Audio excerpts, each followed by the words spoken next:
Before the darkness takes over, let's make a pact, seal our agreement with a like and subscribe to summon the next nightmare. I have silenced the world for you. No interruptions after minute 15. Just you, the rain, and the story. In return, leave a sign of life. Tell me where you are watching from and what time it is in your world. Lock the door and let's begin.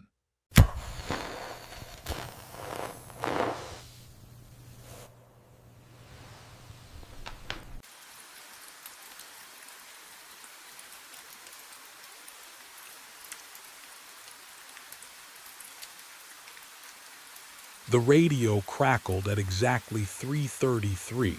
I stared at it. Same calm voice cutting through the static, requesting lift clearance. Same polite tone. Same words as the last 3 nights. My finger hovered over the controls, sweat making the cold metal slippery beneath my palm. 4 times now. 4 times, and no ship had ever appeared. The fluorescent lights above me hummed their constant electric whine. I pressed the button.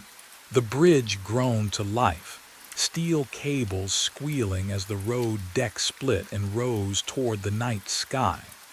Through the smudged window, I watched the empty black river stretch below, dark and still as oil. Nothing moved down there, ever. I checked the clock, started counting.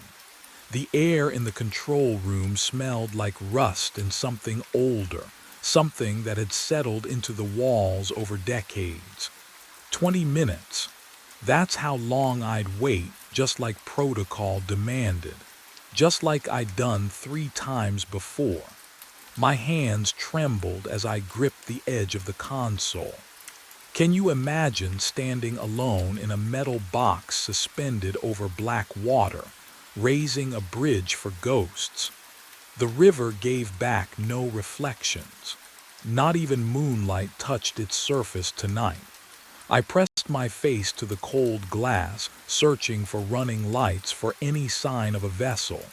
The waiting stretched. 5 minutes, 10, 15. But what I realized at minute 17 made my stomach drop. The timing was too perfect. 3:33 exactly, down to the second. 4 nights in a row. The same voice. The same absence. This wasn't equipment malfunction or miscommunication. Someone, or something, was doing this deliberately. I lowered the bridge at minute 20. The machinery groaned in reverse. My reflection stared back from the dark window, pale and hollow-eyed. And that's when I understood this wasn't a game at all. It was a pattern. One I'd already become part of. 4 nights earlier, I thought I'd finally caught a break. The control room at Harbor Point was smaller than I'd expected, cramped, really. But it was mine for the night. My first solo shift. Jean had clapped me on the shoulder during orientation, told me the overnight rotation paid 20% more, and I jumped at it. The divorce lawyer's bills weren't going to pay themselves. Neither was the child support. I settled into the worn operator's chair, ran my fingers across the control panel. Cold metal, smooth from decades of use. The fluorescent lights hummed overhead, steady and bright. Outside the single window, the black river stretched away into darkness, invisible except for the faint shimmer where moonlight touched its surface. The radio sat silent on the desk. Vintage equipment, Jean had explained. Still worked perfectly. Just call if you need anything, he'd said, though he'd said it quickly, already backing toward the door. I checked my watch. 11:47, 8 hours stretched ahead. I'd brought coffee, a sandwich, my phone for emergencies, though Jean had warned me the signal was spotty out here. The highway above carried the occasional truck, tires humming against pavement, but mostly silence. The kind of silence that makes you aware of your own breathing. At 3:33 in the morning, the radio crackled to life. The sound made me jolt upright, heart hammering. Static hissed, then resolved into a voice. Calm, professional, almost polite. Bridge operator requesting lift clearance. I grabbed the microphone, thumb pressed to the transmission button. Finally, my first real call. Copy that. Stand by for clearance. My hands moved through the sequence Gene had drilled into me. Safety checks, visual confirmation protocols. I peered through the window at the river below. Darkness. Too dark to see much, but the ship's running lights would be visible soon enough. I threw the main lever. The bridge groaned. Hydraulics engaged with a deep mechanical sigh that vibrated through the floor, through my boots, up into my chest. The smell of rust and old grease drifted through the ventilation grate. I watched the drawbridge sections rise, splitting the roadway in half, metal teeth separating against the night sky. 20 feet, 40, 60. The bridge locked into its full vertical position with a solid clunk. I waited, watched the river. Any moment now the ship would glide through, and I'd lower the bridge, log the time, feel that small surge of pride at a job done right. 1 minute passed, then 5. I leaned closer to the window, breath fogging the glass. Where was it? The river remained still, black, empty. 10 minutes, my stomach tightened. Had I missed it somehow? Impossible. Ships that size don't slip past unnoticed. I'd have heard the engine, seen the wake disturbing the water. 15 minutes. I lifted the radio again. Bridge operator to requesting vessel. Do you copy? Static answered. Just static. At the 20-minute mark, protocol required 20 minutes minimum clearance. I lowered the bridge. The hydraulics whined in reverse, and the roadway segments descended, locking together with a metallic thud that echoed across the water. I sat back down, stared at the radio. Miscommunication. Had to be. Maybe they'd had engine trouble, turned back before reaching the bridge. Maybe I'd misheard the call sign and they'd been requesting a different drawbridge upriver. New guy mistakes, it happens. I pulled out the logbook, yellowed pages, columns for date, time, vessel information, and carefully wrote 3:33 a.m. Lift request received. Bridge raised. No vessel passage observed. Possible communication error. My handwriting looked steady, professional, but my hands were shaking. I tried to dismiss it, told myself it was nothing. First night jitters, the isolation getting to me. 8 hours alone in a metal box suspended over dark water. It would make anyone jumpy. Can you imagine? Your first night on any job, the weight of doing it right pressing down on you. I drank my coffee, ate half the sandwich. The fluorescent lights hummed their endless note. At 4:15, I noticed something I hadn't seen before. There were scratches on the radio casing, deep ones, like someone had clawed at the metal with their fingernails. And beneath the microphone, barely visible in the harsh light, dark stains had seeped into the plastic grip. Stains that looked rust brown. Stains that looked like dried blood. But what I saw next in that logbook would make my hands shake, for an entirely different reason. The entry that made my blood go cold was simple. Operator James Wilcox.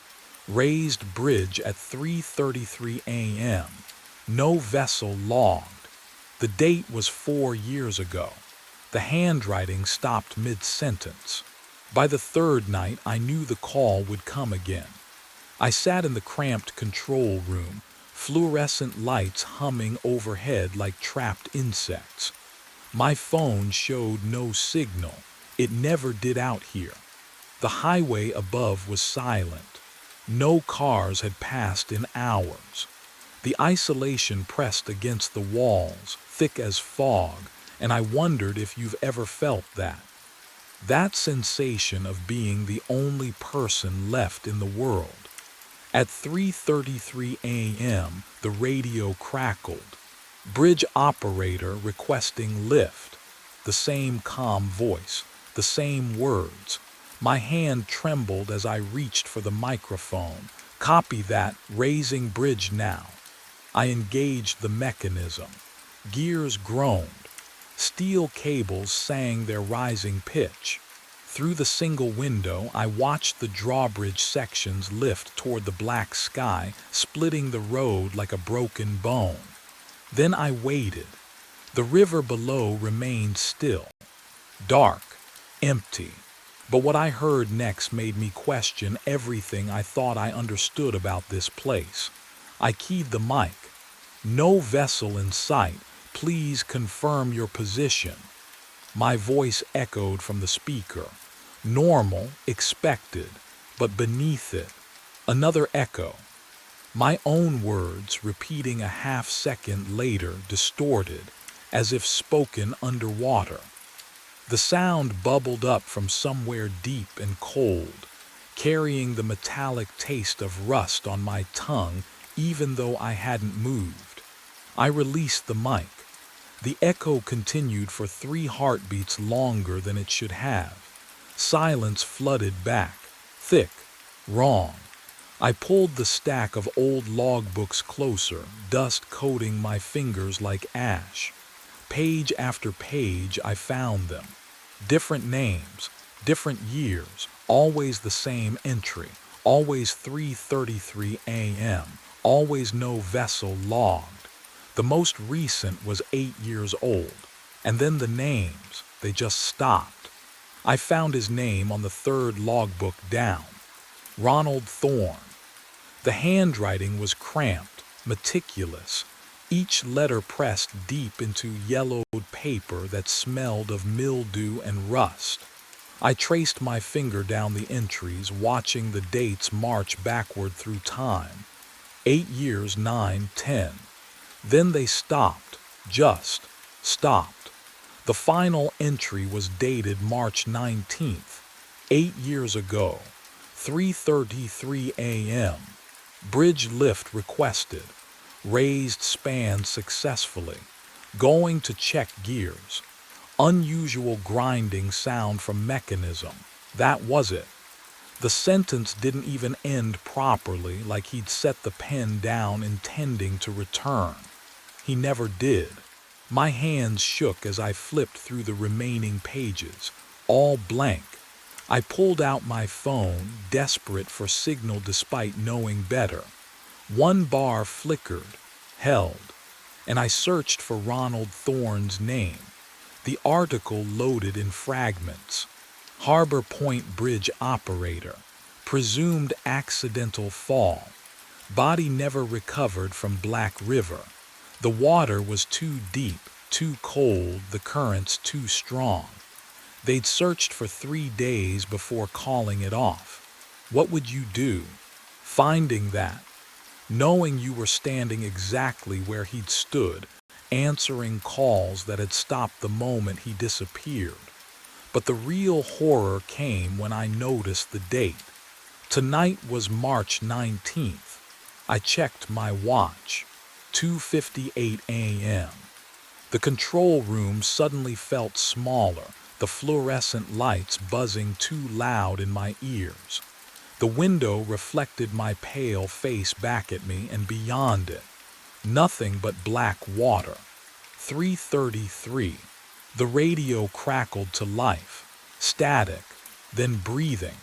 Then that same calm voice I'd heard 3 nights running, bridge operator requesting lift. My throat closed. I couldn't move, couldn't speak. The voice continued, patient as deep water. I've been waiting 8 years, Walter, please. Just raise the bridge. My throat closed. The voice knew my name. Nobody was supposed to know my name out here. Not on this frequency, not at this hour. I grabbed the radio with both hands, knuckles white against the black plastic. Who is this? My voice cracked. Identify yourself. Now. Static hissed for 3 seconds, 4, 5, then, I am directly below you. The words came slow, deliberate, each syllable dripping like water from rusted metal. I have been waiting 8 years. The radio went cold, dead air, not even static anymore, just silence, thick and wrong, like the space between heartbeats when you think they might not start again. I grabbed my flashlight. My hands wouldn't stop shaking, but I forced myself to move, to look down through the grated floor beneath my boots. The beam cut through darkness, swept across black water 50 feet below. No reflection came back. The light just stopped, swallowed whole by that river, as if the water was drinking it down, hungry for something brighter than itself. I moved the beam left, then right. Nothing. No ripples, no movement. Can you imagine standing above water that refuses to move? The radio crackled back to life. I was the operator before you. My stomach dropped. Ronald Thorne. The name from the logbook, the man who vanished 8 years ago on this exact date, the body they never found. I raised the bridge at 3:33, the voice continued, and I could hear something new in it now, something underneath the calm. Desperation. I went to check the gears. The catwalk was slippery, the rail gave way. I backed against the control panel. The metal felt ice cold even through my uniform shirt. I fell, Walter. A pause. Long enough for me to taste copper on my tongue, to smell the industrial oil and rust and something else. Something like river mud, thick and ancient. I'm still falling. But what he said next would make me understand why no one ever lasted more than a week on this shift. The radio hissed and Thorne's voice continued. Slower now, each word dragging like a body through water. I raised the bridge. Nobody called.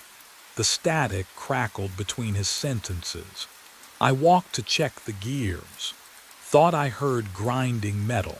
The catwalk was slippery. Always is, cold out there.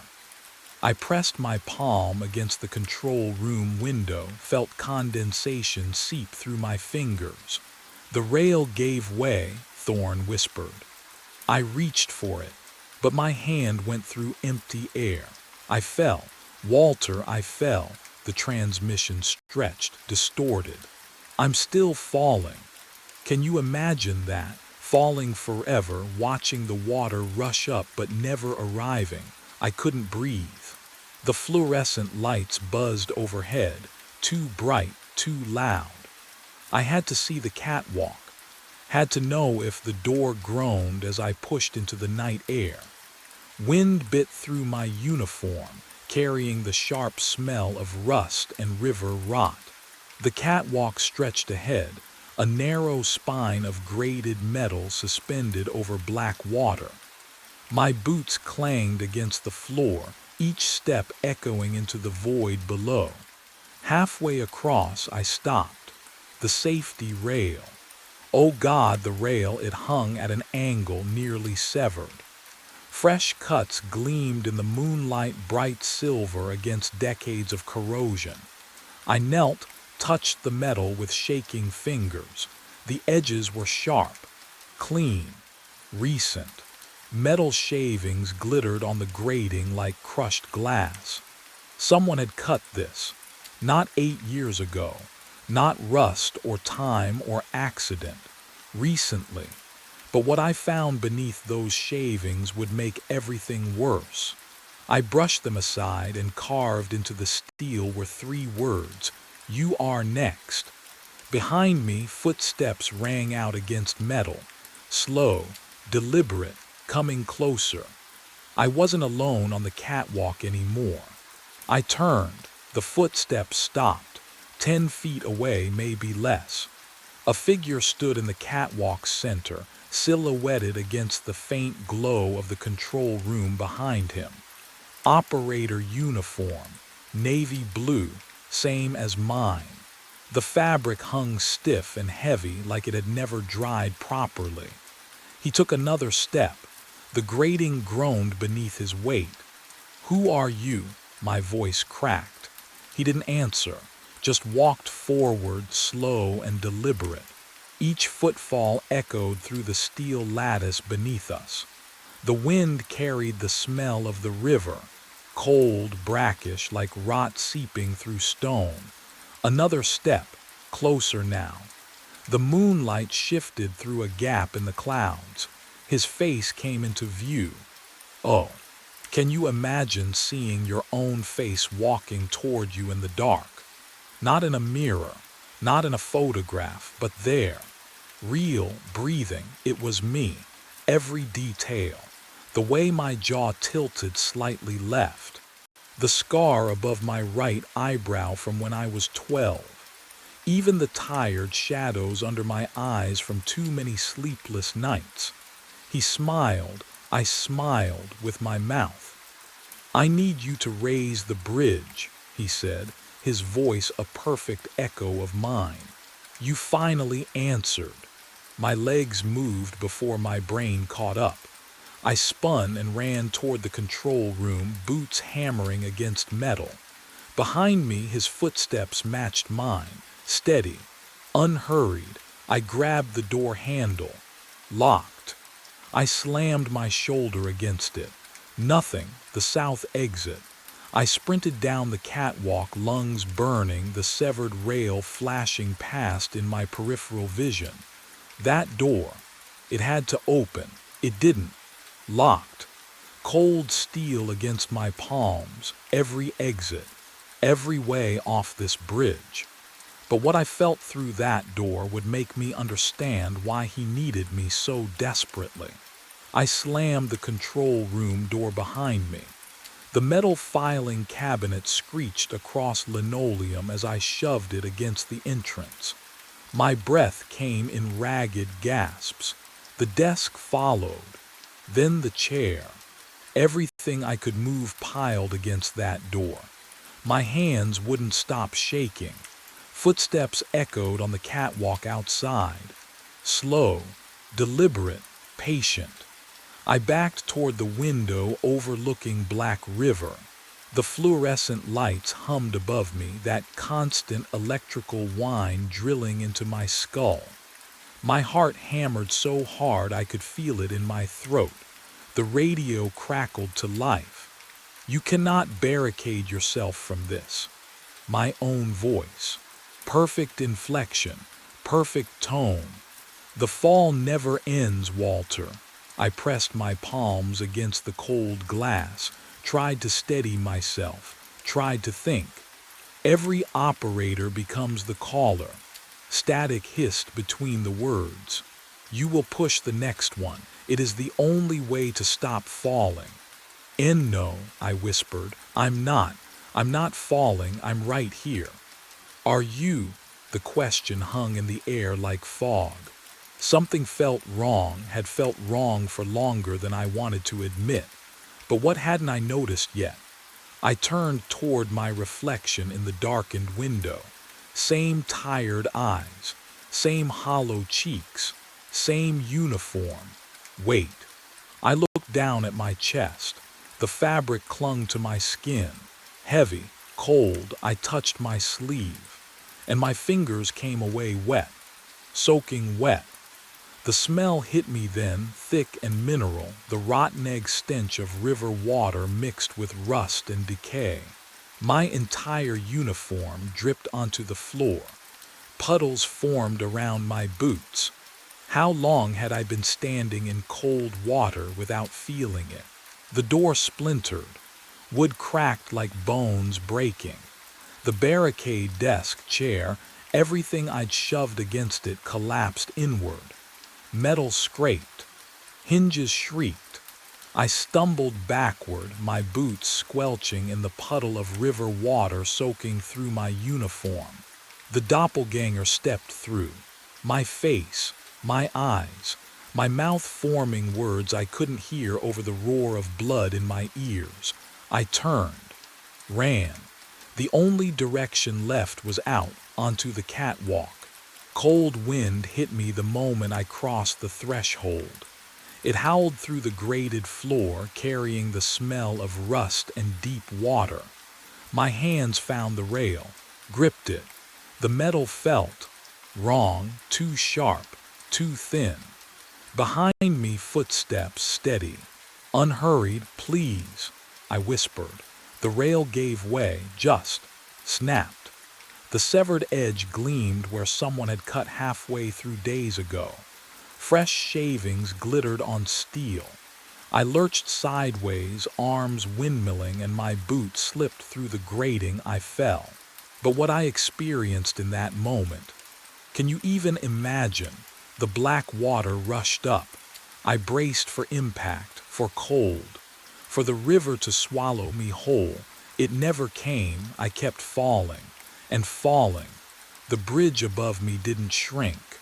It stayed the same distance, suspended in darkness, glowing faintly under a moon that never moved.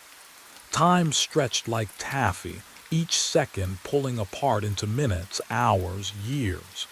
The air around me grew thick, heavy. It pressed against my skin with the weight of deep water. And then I saw them, figures tumbling beside me in the dark. Men in operator uniforms, faces twisted in silent screams, arms outstretched toward a surface they'd never reach. Dozens of them, a column of falling bodies stretching up and down through a void that had no end. Ronald Thorne drifted past. His eyes met mine. Recognition flickered there and pity. My breath caught. Oh, I understood. The wet uniform, the radio calls, the face that wore mine. I hadn't been standing in that control room tonight. I'd been falling the whole time, every shift, every log entry, 8 years. I had been falling for 8 years. And tomorrow night, someone new would arrive to take my place. The fall doesn't end, it just stops mattering. Time moves differently down here. Days compress into heartbeats. Years dissolve like fog. I can't feel my legs anymore, but I can feel the radio in my hand, cold metal pressing into my palm, heavy with purpose. Tonight, a new operator arrives. I know his face before I see it. Young, 26 maybe, needs the money. Divorce papers still fresh. He moves through the control room like I did, touching the same switches, reading the same yellowed logbooks. He doesn't know yet. Can you imagine that innocence? That brief, beautiful moment before understanding. At exactly 3:33 in the morning, I lift the radio to my mouth. The words come automatically. Bridge operator. Requesting lift. My voice sounds calm, professional. No hint of the abyss beneath each syllable. I watch through the grated floor as he hesitates, just for a second, then reaches for the lever. The drawbridge groans. Steel screams against steel. The smell of rust and river water rises through the darkness. He raises the bridge. I see him in the control room window, backlit by fluorescent glow. His face is tight with confusion, with the first threads of fear. But what happens next is the part I never understood. Until now, I begin to climb, not up, not exactly. The air solidifies beneath my hands, cold, slick, textured like wet concrete. Ronald Thorne climbs beside me. Others too. An endless procession ascending through the void toward that single yellow rectangle of light. We climb because we must. We climb because the cycle demands completion.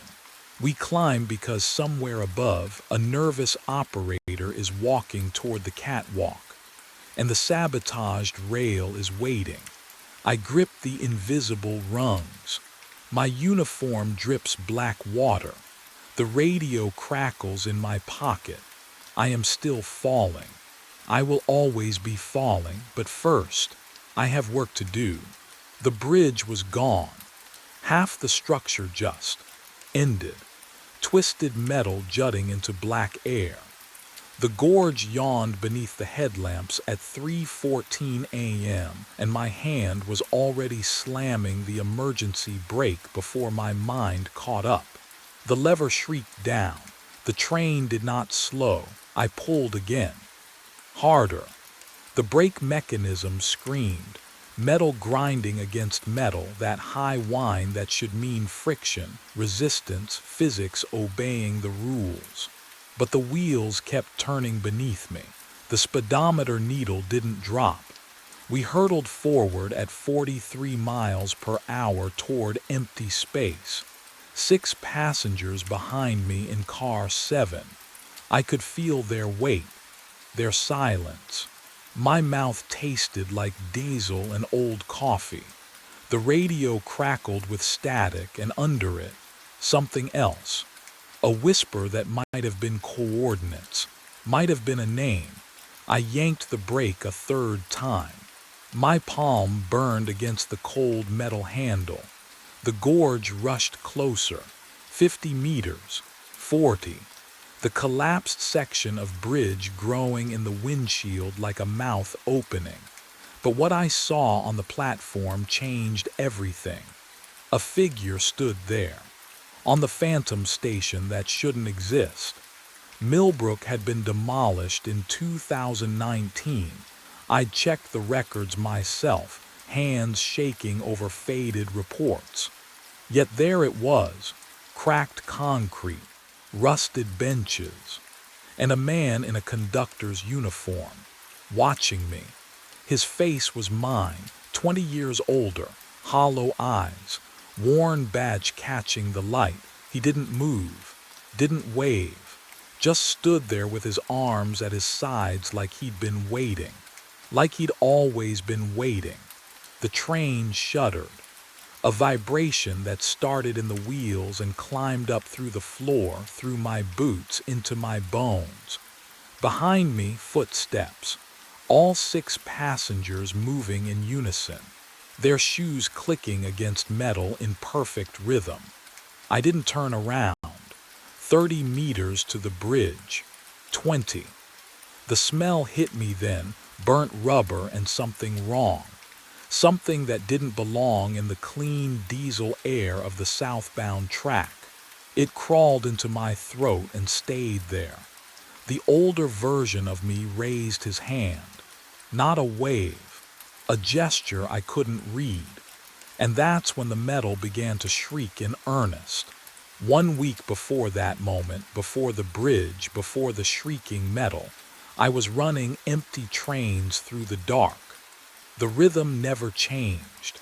Riverside Terminal at 2:30 a.m. Southbound maintenance run. Check the tracks, test the signals, return before dawn.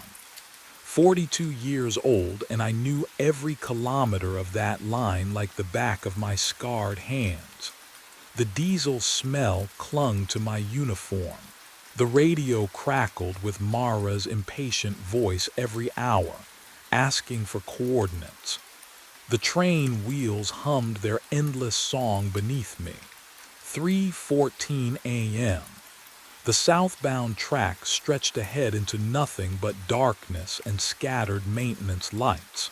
My coffee had gone cold an hour ago. I'd stopped tasting it anyway. Then, I saw the platform. Millbrook Station materialized out of the black like a photograph developing in reverse. Yellow lights, cracked concrete, a single figure standing at the far end motionless. My hand reached for the radio. "Dispatch, this is Callahan. I'm seeing. I'm seeing Millbrook Station." Static. Then Mara's voice, sharp with annoyance. "Millbrook was demolished in 2019, Vincent. You're seeing reflections from the new bypass lights." But I wasn't. The figure hadn't moved, hadn't even shifted weight from one foot to the other. Something about that stillness made my throat tighten. What would you do? Keep rolling past something impossible or trust what your eyes are screaming at you? I pulled the brake. The train slowed, stopped. The hiss of released pressure filled the cabin. Through the window, the platform waited. Real, solid. The smell of night air mixed with something else. Something faintly wrong, like ozone before a lightning strike. I stood. My legs moved without consulting my brain. The door opened with a pneumatic sigh, and I stepped onto a station that shouldn't exist. My footsteps echoed on cracked concrete. The figure stood 20 paces away, back turned, wearing a conductor's uniform identical to mine. Same navy wool, same silver buttons catching the dim overhead lights. I stopped walking. The ozone smell was stronger here, mixed with something else. Stale coffee, diesel, the scent of my own jacket after a double shift. The figure turned around. Have you ever seen your own face grown old? Not in a mirror, not imagining it. Actually standing there, looking back at you. It was me. 60 years old, maybe older. Deep lines carved around the eyes, hollow cheeks. Exhausted in a way sleep could never fix. His uniform hung loose on a frame that had forgotten how to eat properly. He held a sheet of paper in trembling hands. "Vincent." His voice was mine but rusted. "You need to see this." I didn't move, couldn't. My throat had sealed shut. He stepped forward, held out the paper, a passenger manifest. The date at the top read next Tuesday, 3:14 a.m., southbound track. 6 names typed in neat rows. Vincent Callahan was listed first. "Don't," his voice cracked, "don't take the southbound run. When dispatch calls Tuesday night, you have to refuse." The paper felt real in my hands. Standard issue manifest.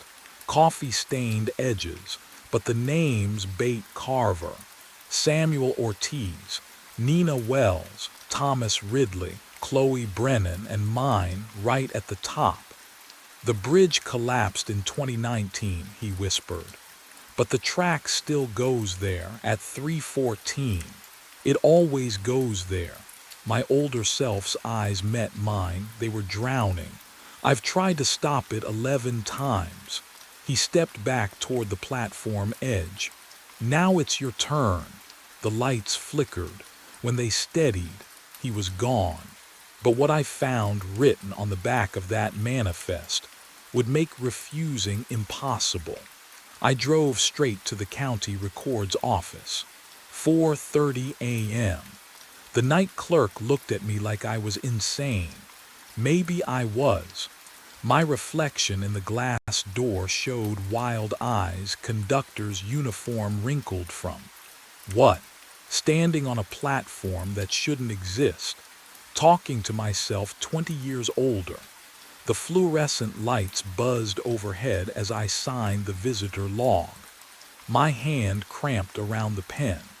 I'd been gripping that manifest so hard my fingers ached.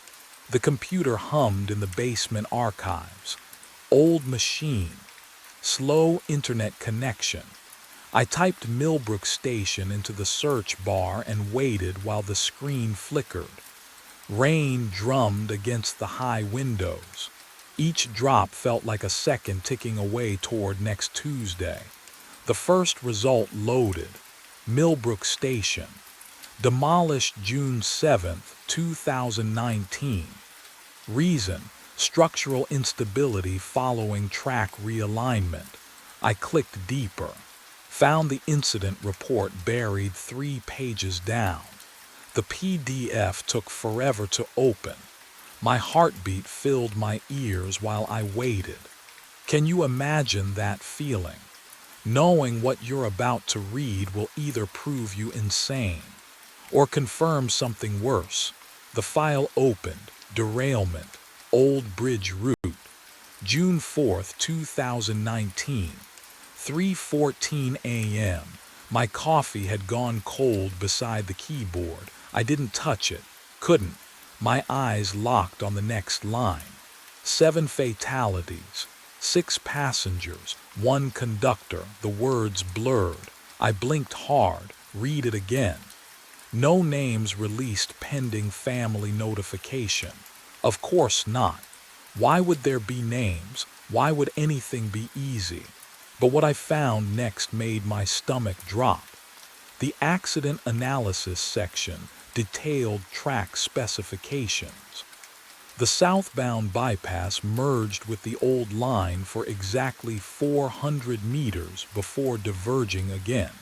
During that brief overlap, trains could theoretically access the abandoned route if the switching mechanism failed. 400 meters. The same distance my older self had mentioned. The exact measurement written on the back of the manifest now folded in my jacket pocket. I scrolled faster. The report noted that the bridge structure had shown stress fractures for months before the collapse. Warning signs ignored. Maintenance delayed. Then one night, a southbound train carrying 7 people hit the weakened section at full speed. Half the bridge gave way. The train went into the gorge. My hands started shaking. I gripped the edge of the desk but couldn't make them stop. The screen swam in front of me. 7 dead. Same number. Same time. Same track. I clicked to the next page. There was a photograph, black and white, taken from the gorge looking up. Twisted metal tangled with broken concrete. And there, barely visible in the grainy image, something that made my breath catch: a conductor's cap. Lying in the debris. It looked exactly like mine. But the detail that changed everything came in the final paragraph of the summary. I didn't call in sick. Maybe I should have. But the thought of sitting alone in my apartment with those photographs burned into my mind. No. At least on the southbound track I could move. Keep my hands busy. Pretend the world still made sense. Wednesday night arrived cold and clear. The maintenance run stretched ahead like always: empty cars, buzzing fluorescents at Riverside Terminal, the steady rhythm of rails beneath my boots. I'd done this route for 17 years. Every switch, every signal, every curve memorized in my bones. At 3:13 a.m., I poured coffee from my thermos.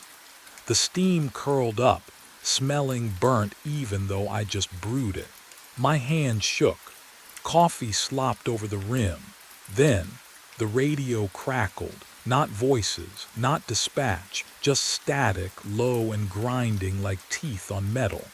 It filled car 7 with a sound that made my jaw ache. I reached for the volume knob. 3:14 a.m. The static stopped. The silence that followed felt worse. Can you imagine that? When quiet becomes the thing you fear. I sat there in my cabin, coffee cooling in my hand, and understood that something had changed. The air tasted metallic. Wrong. Thursday night. Same route. Same empty cars. I told myself it was atmospheric interference, solar flares, something rational. 3:14 a.m. arrived. The static returned, louder this time, angry, and beneath it I heard footsteps, slow, deliberate, moving through car 6 behind me. I was alone on that train.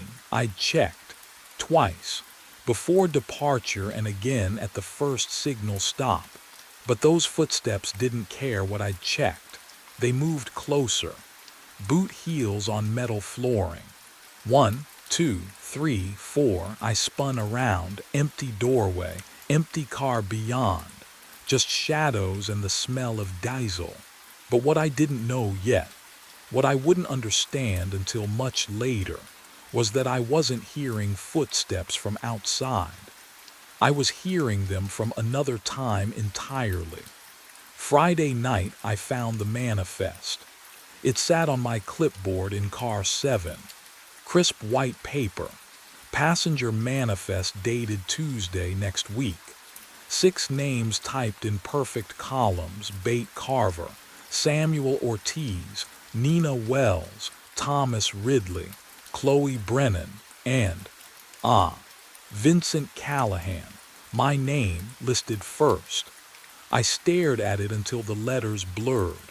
My mouth went dry. This wasn't procedure.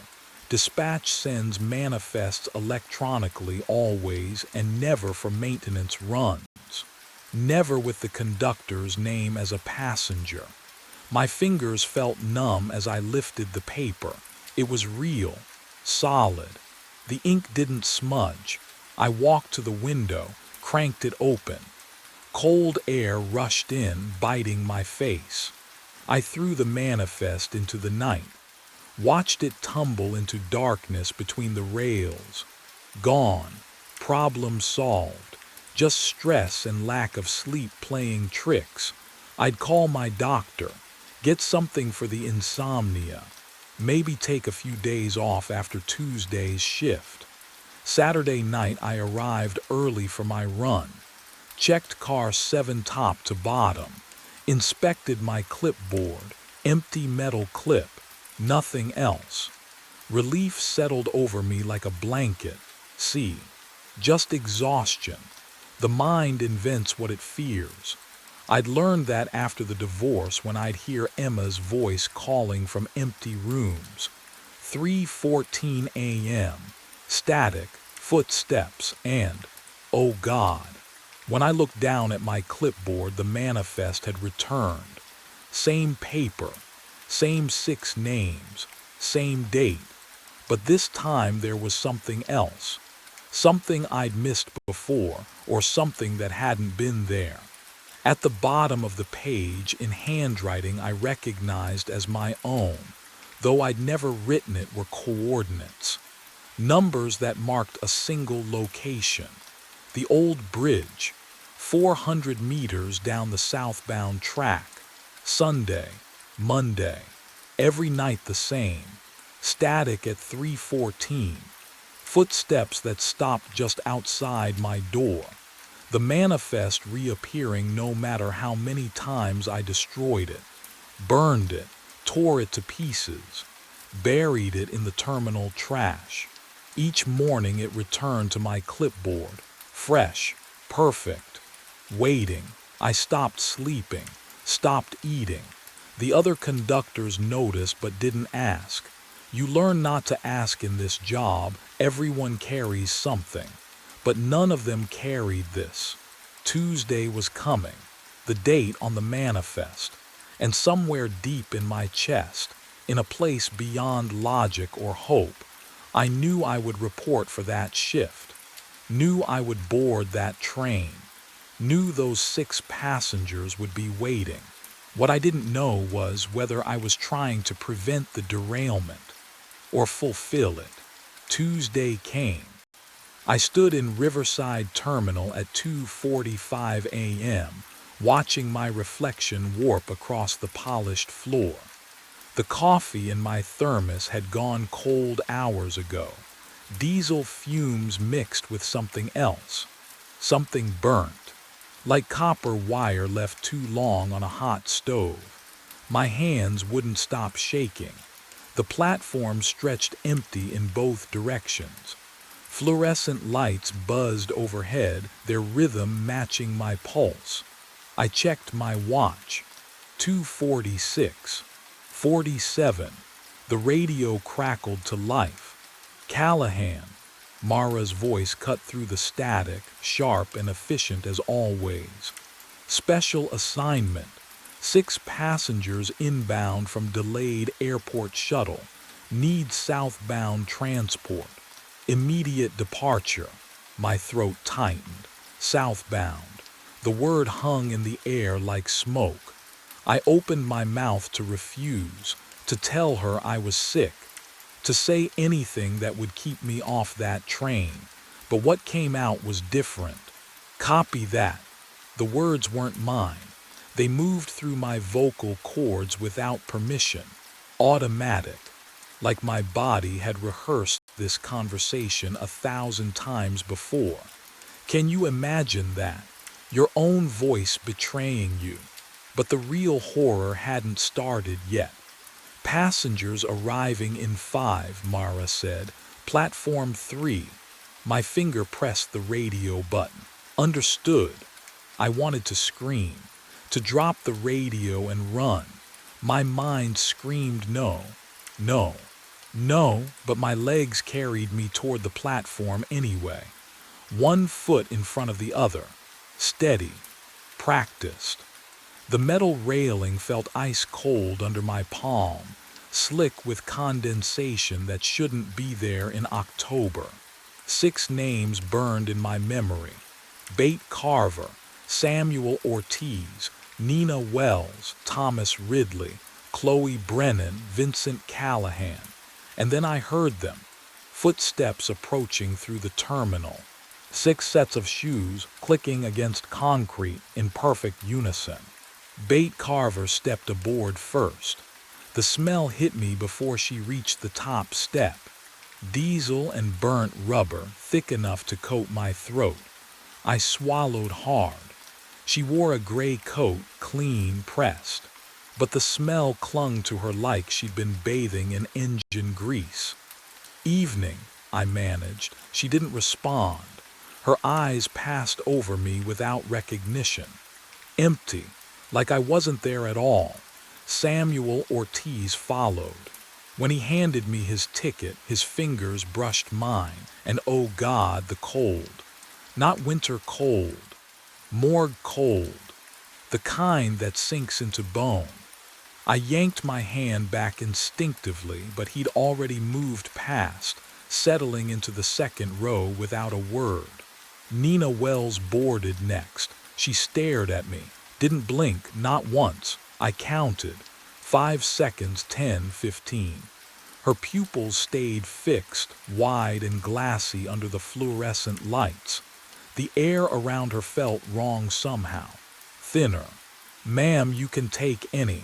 3:14, she whispered. My stomach dropped. Thomas Ridley shuffled up the steps, lips moving. I leaned closer, straining to hear. The bridge is out, the bridge is out, the bridge is out. Over and over. Same rhythm, same dead tone. He took his seat beside Nina, still whispering, hands folded in his lap like a child at prayer. Chloe Brennan came last. No luggage, not even a purse. Just her in a blue dress that looked decades out of style. She paused at the top step, tilted her head, and smiled at me. It wasn't a human smile. The 6th passenger, where was the 6th? I counted again. Bate, Samuel, Nina, Thomas. Chloe, 5. The manifest said 6, but what I didn't know yet was that the 6th passenger had been standing there all along. The 6th name on the manifest was mine. The realization hit like ice water. I turned from the passenger manifest, hand trembling against the cabin wall, and faced the windshield. Darkness rushed past. The rails hummed their monotonous song. Then the air changed. It smelled wrong, like ozone and rust in something older, the kind of smell that clings to abandoned places. My watch read 3:14 a.m. exactly. The train's rhythm slowed without me touching the controls. And there, oh God, there it was. Millbrook Station materialized from nothing. The platform glowed under fluorescent lights that shouldn't exist. Benches, a faded schedule board, all of it solid, real.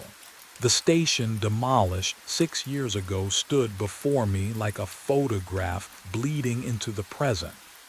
A figure waited on the platform. But what I saw in that figure's face would make the next 60 seconds feel like drowning.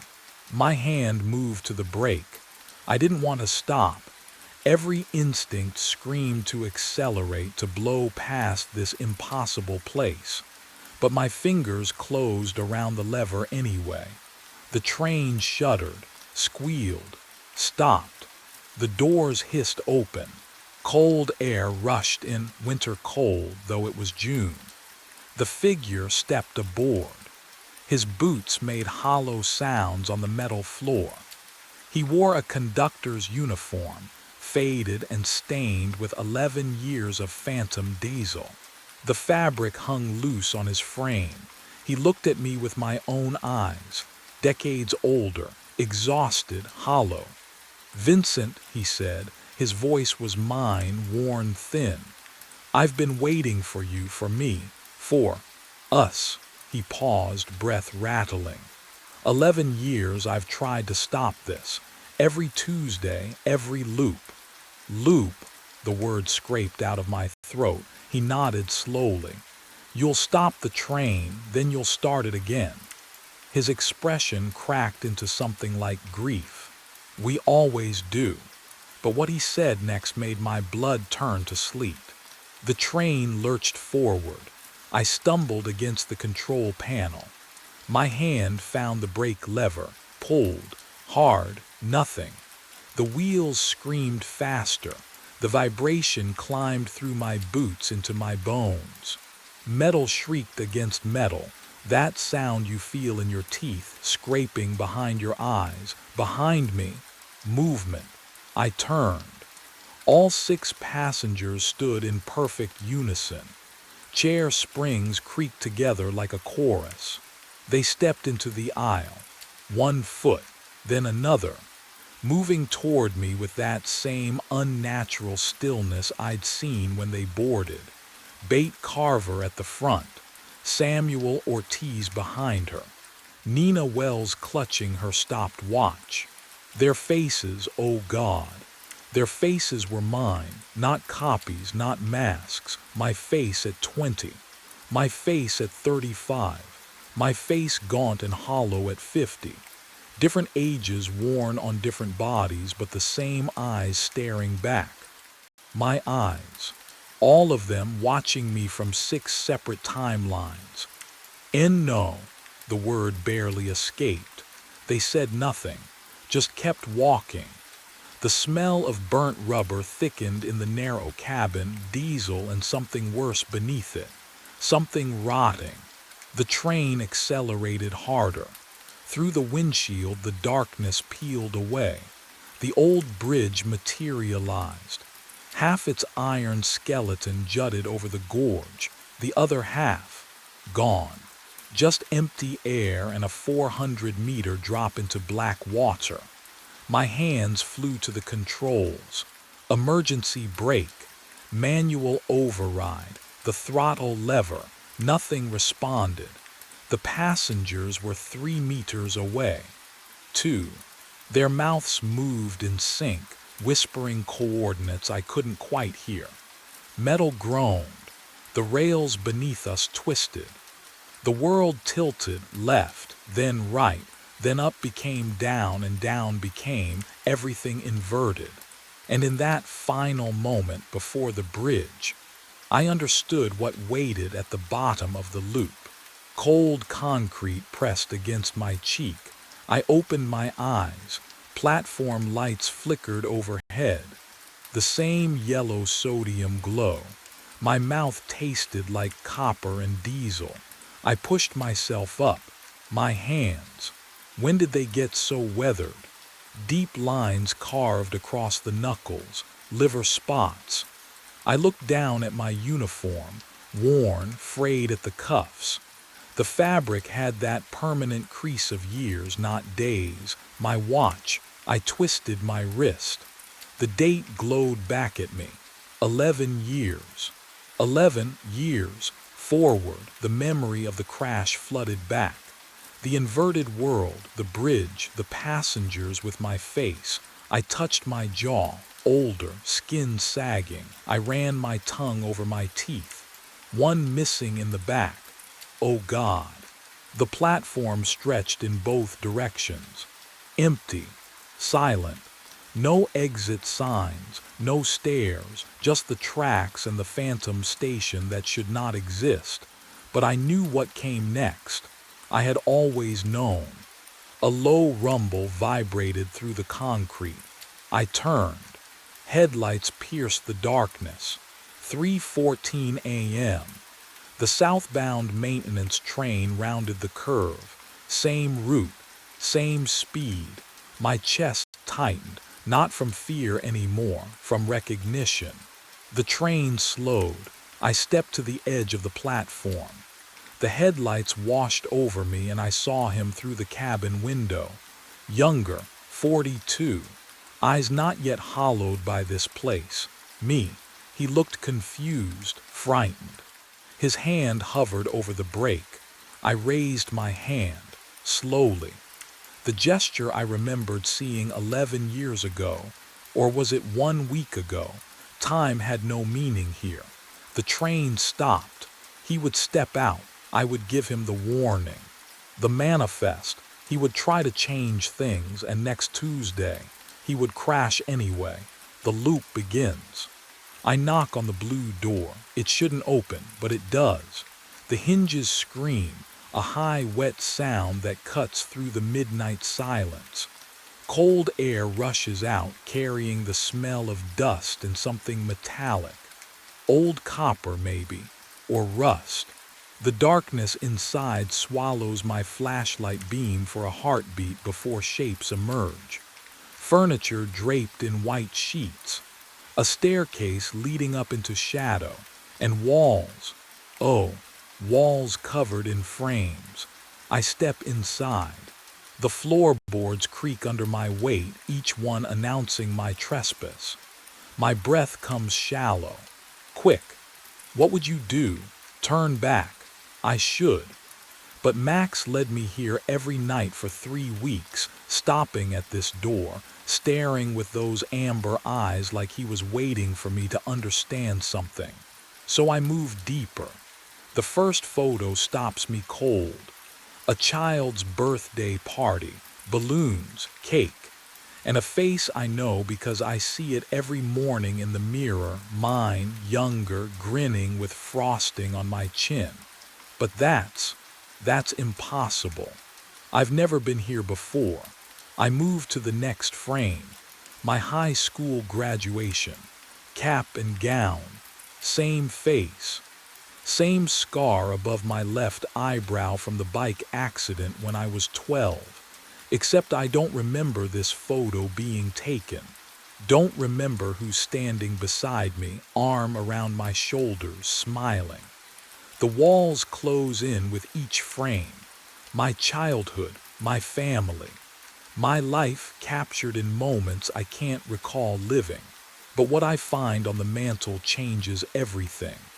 A dog collar, worn leather, brass tag catching my flashlight, engraved in clean letters, Max 2015, 9 years ago.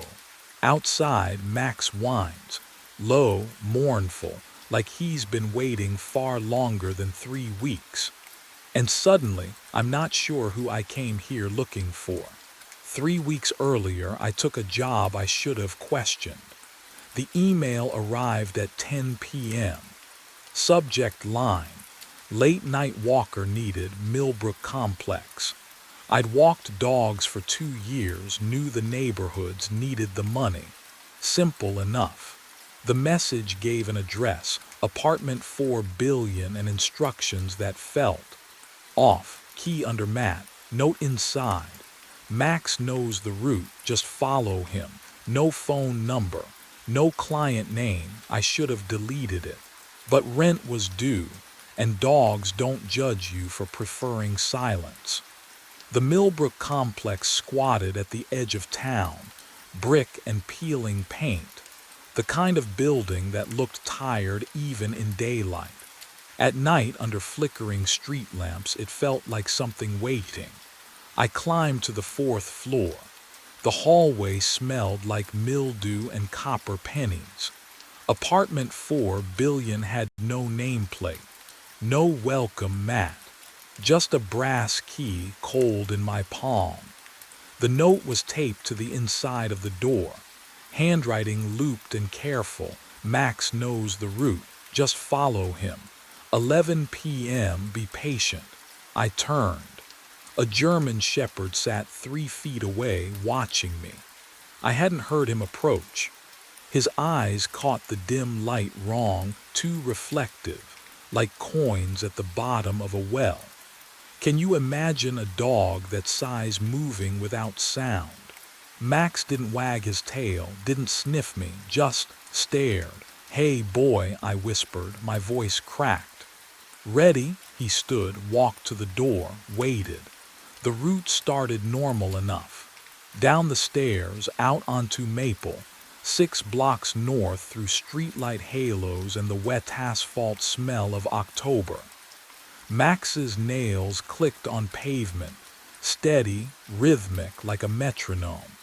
He didn't pull at the leash, didn't pause to mark territory or sniff trash, just walked, purposeful, like he'd done this 1,000 times.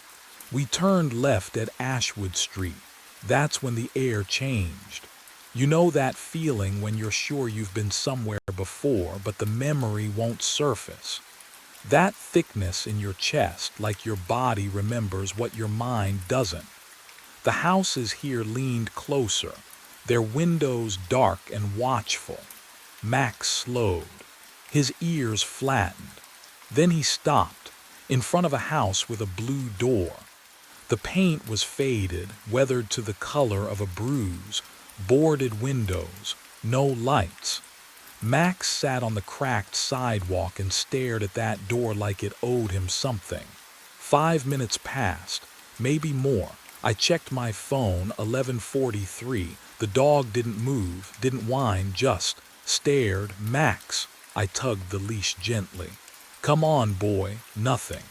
The street was too quiet, no cars, no wind.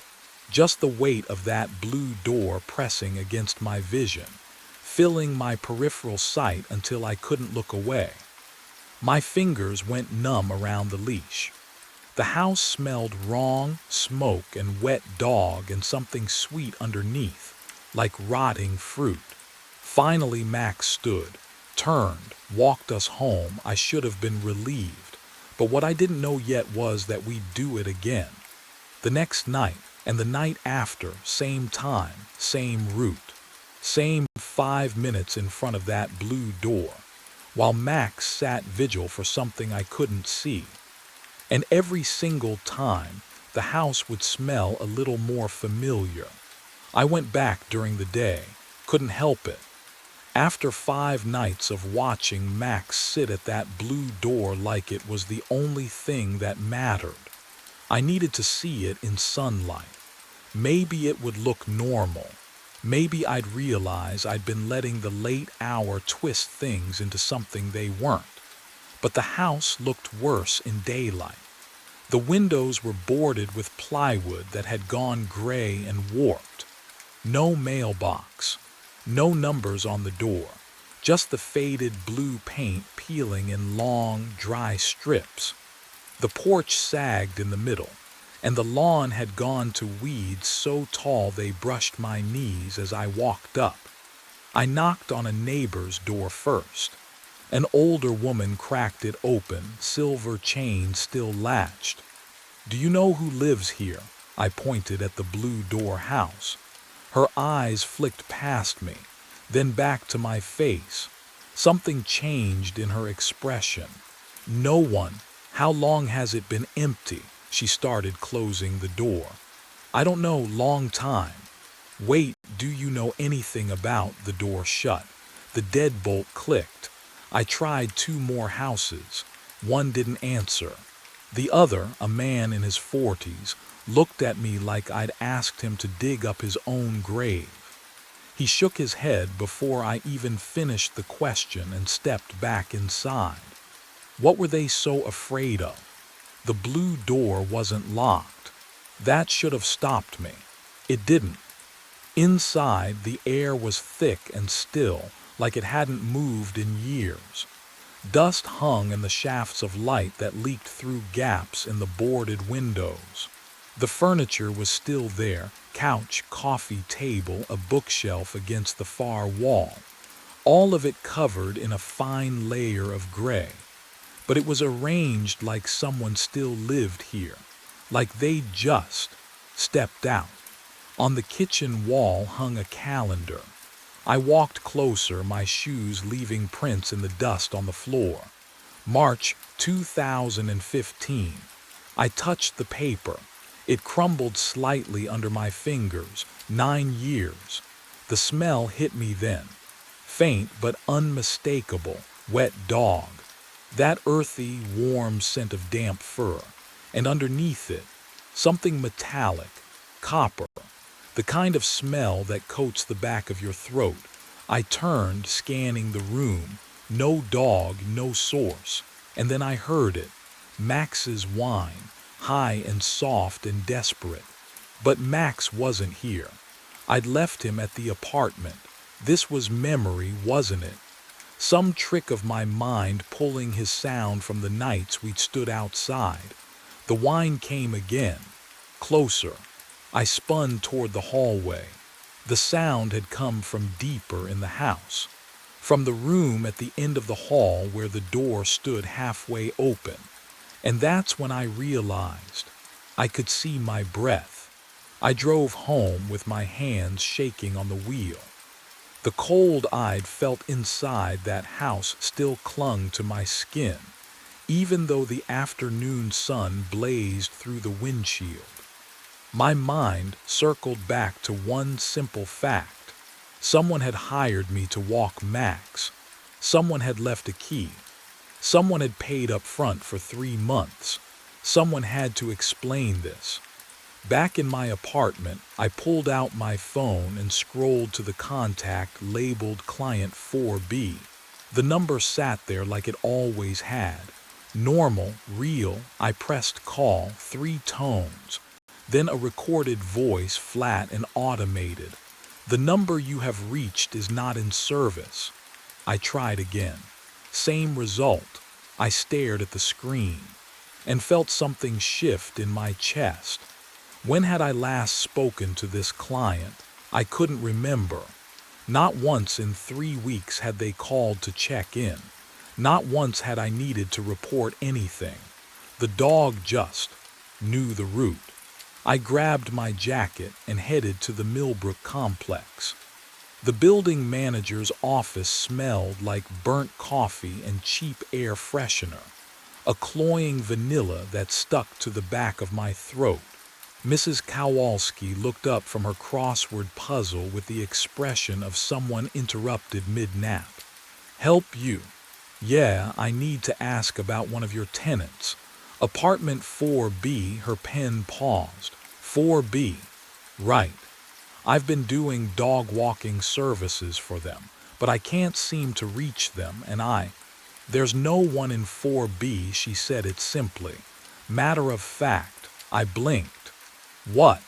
4B's been vacant since late 2014. We had a tenant skip out on rent, left it a mess, still looking for the right renter. She returned to her crossword. You sure you got the right unit? My pulse hammered in my ears. I have a key. She glanced up, frowning now. You have a key to 4B. I pulled it from my pocket. The metal was warm from my grip, solid and real. She stared at it, then at me, then reached for her desk drawer and pulled out a key ring. Flipped through labeled tags. Held one up. This is the master for 4B, only copy I got.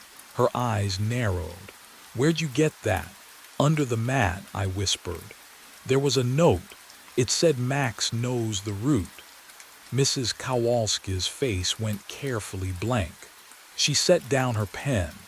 I think you should leave. But the real question hadn't been answered yet. I walked to the lobby. The lease board hung by the mailboxes, a cork board with unit numbers and tenant names written in faded marker. I scanned down. 1A Martinez, 2C Pham, 3B Johnston, 4B vacant since 2014. My throat tightened. I turned and walked up the stairs, 2 flights down the hall, counting doors. 1B, 2B, 3B. 4B, I slid the key into the lock. It turned, smooth, easy, like it had every night for 3 weeks. The door swung open. The apartment was empty, completely empty. No furniture, no curtains. Just scuffed hardwood floors and walls with darker squares where picture frames used to hang. Dust motes swirled in the late afternoon light. Except, in the corner of the living room sat a dog bed. Faded blue fabric, edges frayed. And embroidered on the side in crooked letters, Max. The air smelled faintly of wet fur, old, stale, like a ghost of a scent that shouldn't exist in an empty room. I stepped inside. My footsteps echoed. The dog bed looked used. The center was compressed, shaped by weight and time. I knelt and touched the fabric. It was cold, but I could swear I felt the texture of dog hair beneath my fingertips. What would you do if everything pointed to something that couldn't exist but you could still touch it? I checked my watch. 4:15. In 6 hours and 45 minutes, Max would be waiting at the door, and he would lead me down the same 6 blocks. Turn left, stop at the blue door, just like he had every single night since this started. Since when exactly? I tried to remember the first night. The note, the key, but the memory felt slippery, like trying to hold water. I remembered doing it. I just couldn't remember it starting. My phone buzzed. I pulled it out, hands trembling, hoping for something, anything that made sense. No notifications, but the screen showed 11:03 p.m. I looked at my watch again. 4:15. The phone's clock ticked forward. 11:04. And from somewhere deep in the empty apartment, I heard the soft jingle of a collar and the click of claws on hardwood, though nothing was there. I drove to the office instead of going home. The dog walking service shared space above a veterinary clinic, and the smell of disinfectant mixed with old coffee always made my stomach turn. Today it felt worse, sharper. I pushed through the door and found Casey at the desk, scrolling through her phone with the bored efficiency of someone who'd rather be anywhere else. Hey. My voice came out rougher than I intended. I need to ask you about an assignment. She didn't look up. Ma'am, apartment 4 billion, Millbrook Complex, German Shepherd named Max. Her thumb kept moving, scrolling. Don't know it. Casey. I've been walking him for 3 weeks. That made her look up. Her eyes were flat, empty of recognition. You sure? What would you do when someone stares at you like you've just spoken a language they've never heard? Like you're the one who's wrong. Check the system, I said. She sighed, but she turned to the computer. The keyboard clicks sounded too loud in the small room, each tap echoing off the cheap paneling. I watched her face, watched for the moment she'd find it and apologize for forgetting. But that moment never came. "Nothing," she said. "No 4 billion assignment under your name. No client at Millbrook Complex at all." My hands went cold. "That's impossible." "Then maybe you're thinking of a different job." Her tone had shifted. "Careful now.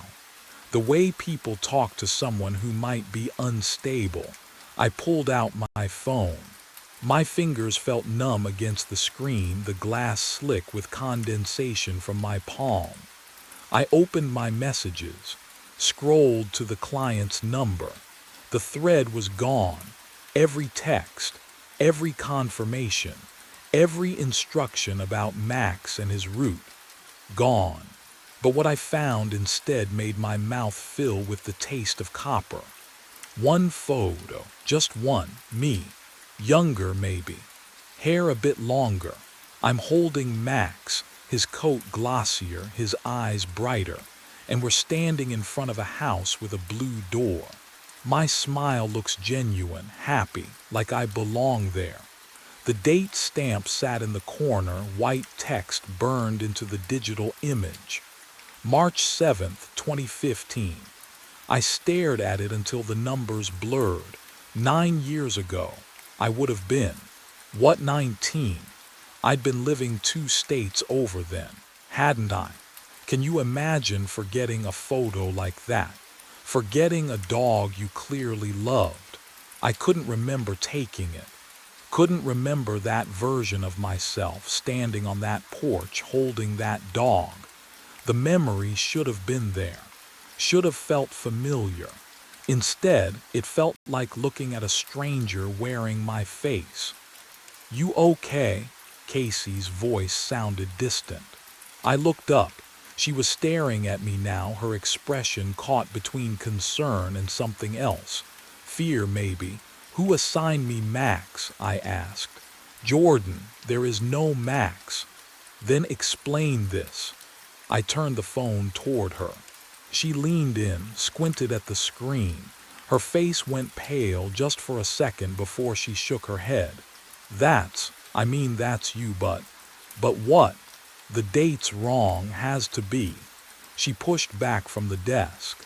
"Photo metadata glitches all the time." But we both knew that wasn't true. And what I discovered when I checked the photo's properties would prove that everything I thought I knew about my life had been built on a foundation that was already crumbling. I sat in my car outside the office for 20 minutes, staring at the photo. My hands wouldn't stop shaking.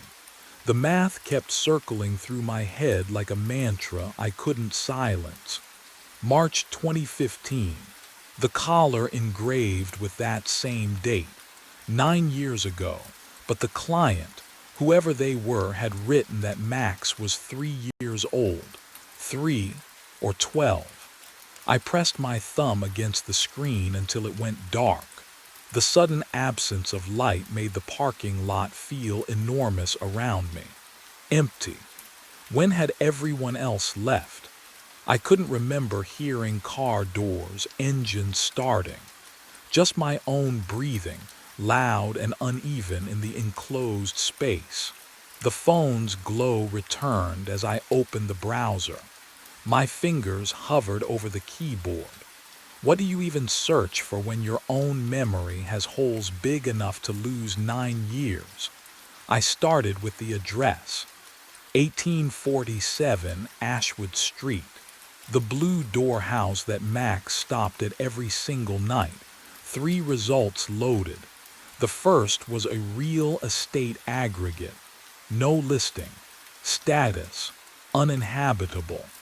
The second was a cached forum post about urban exploration. Abandoned since that fire, one user had written. Shame, pretty neighborhood, that fire. The third result made my stomach drop. Millbrook Gazette, March 19, 2015. The headline was clinical, detached. Body recovered from residential fire. Victim unidentified. But what I found in that article would shatter everything I thought I knew about the past 3 weeks. I clicked it. The page loaded slowly, as if the connection itself was reluctant. The article was short, sparse. Authorities responded to a structure fire at 1847 Ashwood Street on the evening of March 17th. One fatality discovered in an upstairs bedroom. Severe burns prevented immediate identification. No next of kin located. Investigation ongoing. The address hit me like cold water. The same house. The one with Max's collar on the mantel, my childhood photos on the walls, that impossible calendar frozen in time. I scrolled down. There was a photo embedded in the article, low resolution, taken from the street. The house mid-blaze, orange light bleeding through boarded windows, smoke pouring into a dark sky. And there, barely visible in the corner of the frame, a blue door, my blue door. The next image was smaller. A police reference photo, they called it. Victim's personal effects recovered from the scene. I had to zoom in to see it clearly. A dog collar. Metal tags catching the camera flash. I could just make out the engraving. Max. The air in the car felt wrong, too thick, too warm. I cracked the window and heard. Nothing. No traffic. No wind. Just that awful, suffocating silence that presses against your eardrums until you hear your own pulse. I went back to the article.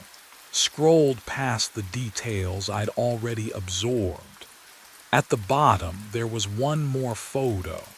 A witness had submitted it, taken earlier that day before the fire.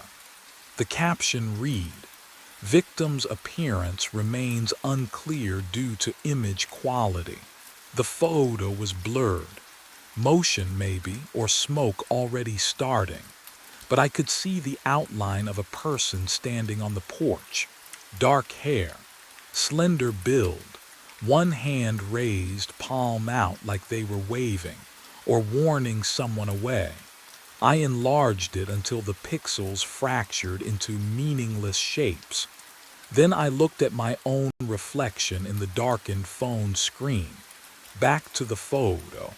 Back to my reflection. Can you imagine that moment? When your face stares back at you from two places at once, one living, one dead.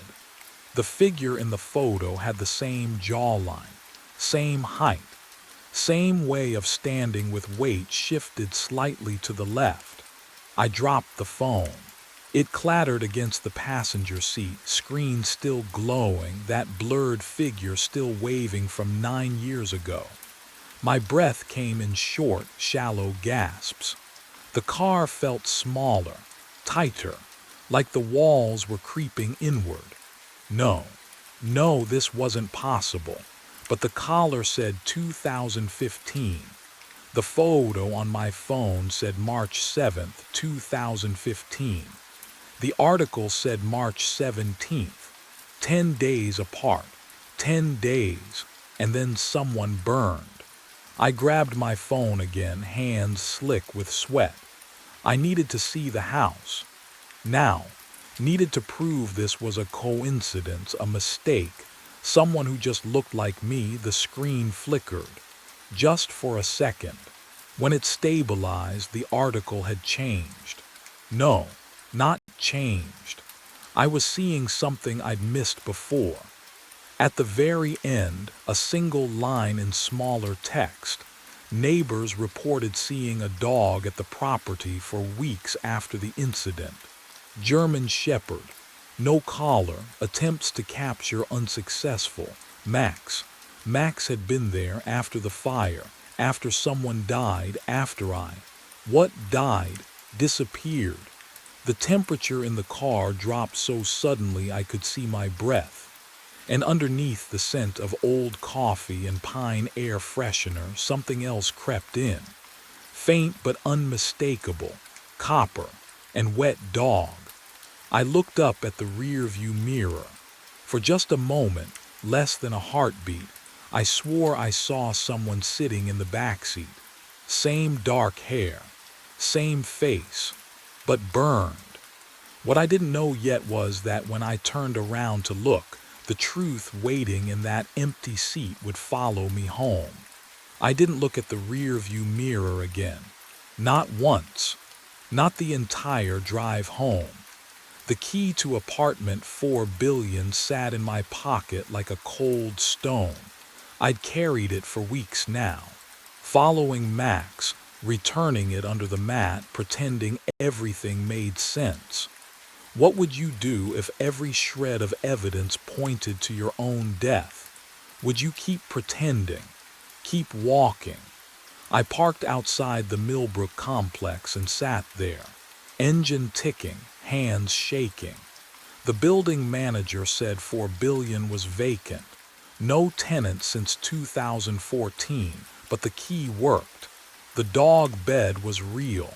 Max was real. I got out. The hallway on the 4th floor smelled wrong, not like rot or mildew, but like absence itself.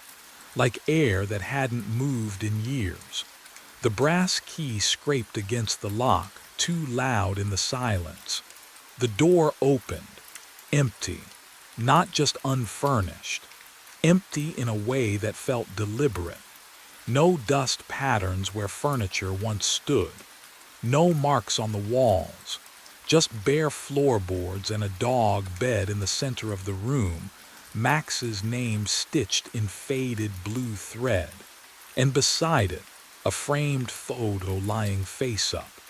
But what I saw in that frame would unravel everything I thought I knew. I knelt down. My knees cracked against the wood. The photo showed me, younger, maybe 5 years ago, kneeling on a porch. Max sat beside me, tongue out happy. Behind us, the blue door.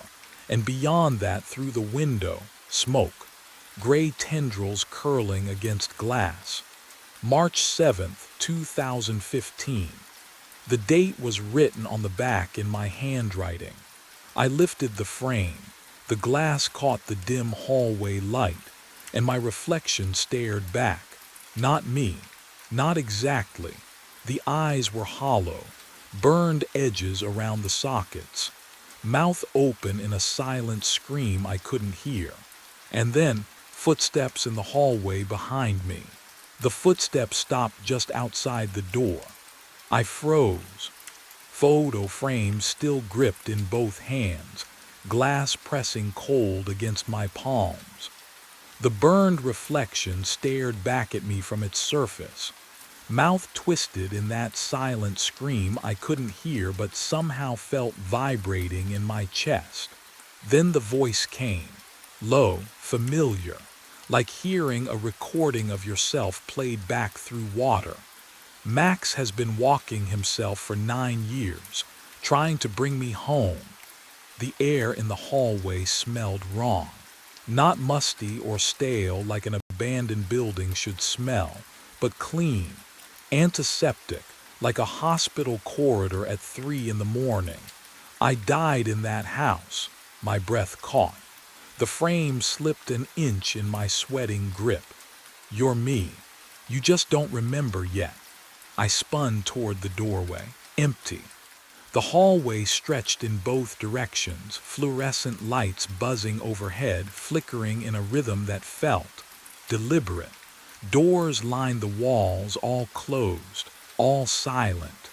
The building made no sound at all, no distant television, no running water, no footsteps retreating. What would you do? Would you run? Would you convince yourself you'd imagined it? I couldn't move, because Max was there, sitting perfectly still in the doorway, exactly where he'd been when I entered. His amber eyes locked on mine with an intensity I'd mistaken for loyalty these past weeks.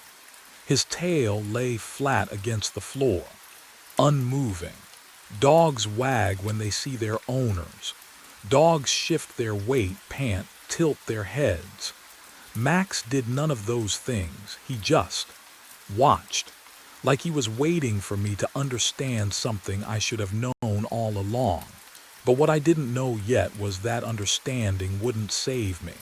I stepped toward him, legs shaking. Max. His ears didn't twitch at his name. He didn't blink. And when I got close enough to see my own reflection in those amber eyes, I saw the truth staring back. Not my face, but the burned one from the photograph. Hollow, ancient, waiting. The frame fell from my hands and shattered on the floor, and that's when Max finally moved, standing slowly, turning toward the hallway, looking back once as if to say, "Follow." I followed Max toward the hallway window. The glass was cold. I could feel it from 3 feet away, that unnatural chill that makes your skin prickle. My breath didn't fog it. I stepped closer. The reflection wasn't mine. Oh, it wore my face. Same cheekbones, same jawline, but the skin was melted wax pulled tight over bone. Burns crawled up the neck like vines. The eyes, older, so much older. The mouth moved without sound, forming 2 words over and over. Come home. Have you ever run from yourself? From the thing you know you are but refuse to see? I ran. My feet hit the stairs. The apartment door slammed behind me. Cold air bit my lungs as I burst onto the street.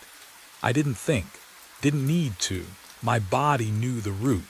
6 blocks straight. Streetlights flickered overhead. My footsteps echoed off empty storefronts, alone, always alone. But I could hear something else beneath them. Pause steady, relentless, turn left. The blue door loomed ahead, paint peeling like dead skin. I don't remember deciding to go inside, but my hand was already on the knob. It opened. The house smelled like wet ash and copper. Photos lined the walls just as before, but now they were moving, not like film, like time-lapse decay. In the first frame, I was 5, holding a birthday cake. As I watched, the candles melted. My face grew. 10 years old. 15, 20. The smile faded, the eyes hollowed. But what I saw in the last frame made my throat close.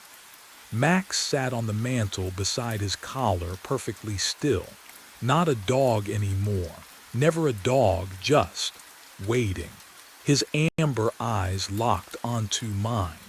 And in them, I saw every night of the past 9 years folding in on themselves like origami, collapsing into this single moment.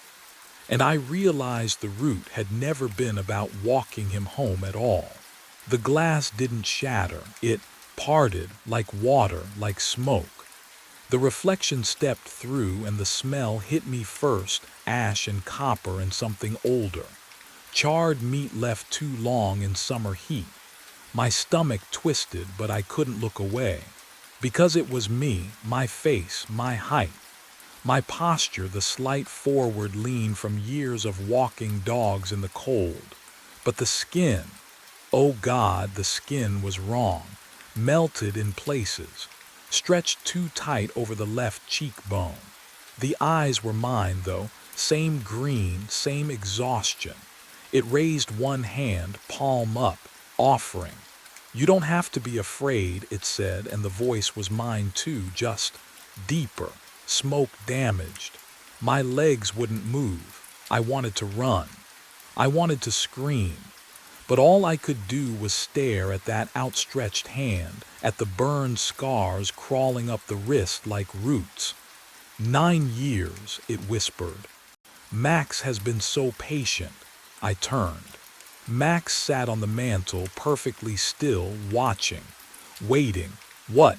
What happens if I take your hand? The reflection smiled. It cracked the burned skin at the corners. You come home. That's when I understood what home meant. What Max had been walking toward every single night at 11. Not a place, an ending, but the thing I couldn't explain. The thing that terrified me more than the scars or the smell or the wrongness of it all was that part of me wanted to reach out. Part of me had been reaching for 9 years without knowing it. Max barked. Once. Sharp. Final. My hand moved before my mind could stop it. The reflection's fingers closed around mine, and the cold was immediate, deeper than winter, deeper than bone. The house groaned. The photos on the walls stopped shifting, faces freezing mid-decay. The smell of smoke thickened. I tasted it, felt it coat my throat, and then I'm in the van, engine running. Dashboard clock reads 10:58. My hand rests on the steering wheel. Keys dangle from the ignition. In the passenger seat, my phone buzzes with a reminder. 4 billion pickup, 11 p.m. I know this moment. I've lived it before. But here's what changed. Here's what I know now that I didn't know then. I can feel the hand still gripping mine, even though I'm alone, even though the reflection is gone. The cold hasn't left. It lives under my skin now, threaded through every vein, wrapping around my ribs like wire. I put the van in drive. 6 blocks. Turn left. Blue door. Max will be waiting at apartment 4 billion. He always is. And tonight, like every night, I'll clip the leash to his collar and we'll walk the route together. He'll stop at the house. He'll whine. And I'll pretend I don't know why. Because that's the thing about coming home. Once you're there, you can't leave. I pull out of the parking space.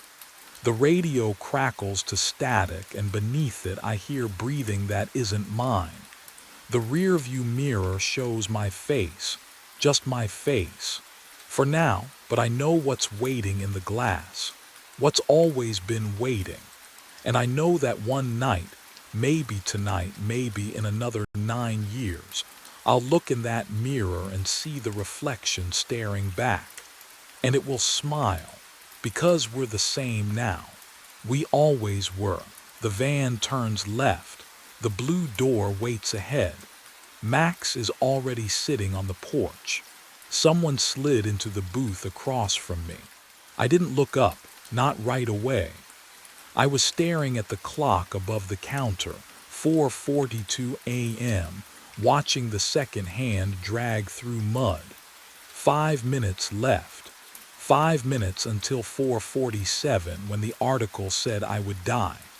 The article that appeared on my laptop 3 nights ago. The one with metadata showing it was created 3 weeks in the future. I heard him breathing first. Slow. Steady, the fluorescent lights buzzed overhead, that electrical hum that never stops in diners like this. My cold coffee sat untouched, a ring of condensation spreading across the formica table. The air smelled like burnt coffee and bleach. His hands came to rest on the table, fingers splayed, pale. No, not pale, gray. And cold. I could feel the temperature drop from across the booth like someone had opened a freezer door. What would you do? If you knew the exact moment of your death, would you show up anyway? I did.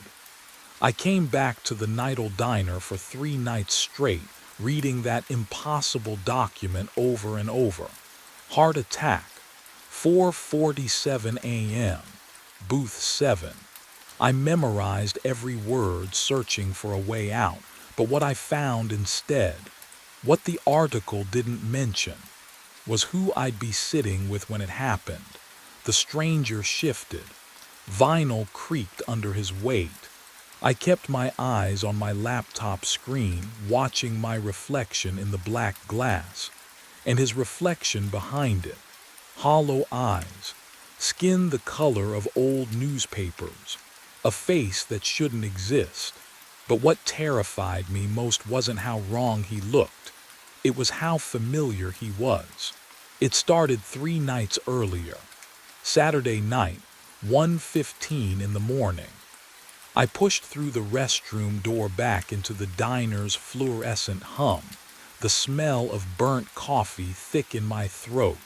My laptop sat exactly where I'd left it in booth 7, but the screen had changed. A document stared back at me. White page, black text. I hadn't opened it. My pulse kicked up as I slid into the cracked vinyl. The cold seeped through my jeans, colder than it should have been. I scanned the diner. Empty booth stretched toward the counter. No one. Just Laura wiping down tables near the kitchen, her back to me. I looked down at the screen. The headline made my stomach drop. Local man dies of heart attack at Nidal Diner. I blinked. Read it again. The article continued in clinical detail. Tuesday morning, 4:47 a.m., booth 7. Victim identified as David Marsh. Age 34. My name. My hands shook as I scrolled. The writing was clean, journalistic. It described my clothing, the gray hoodie I was wearing right now.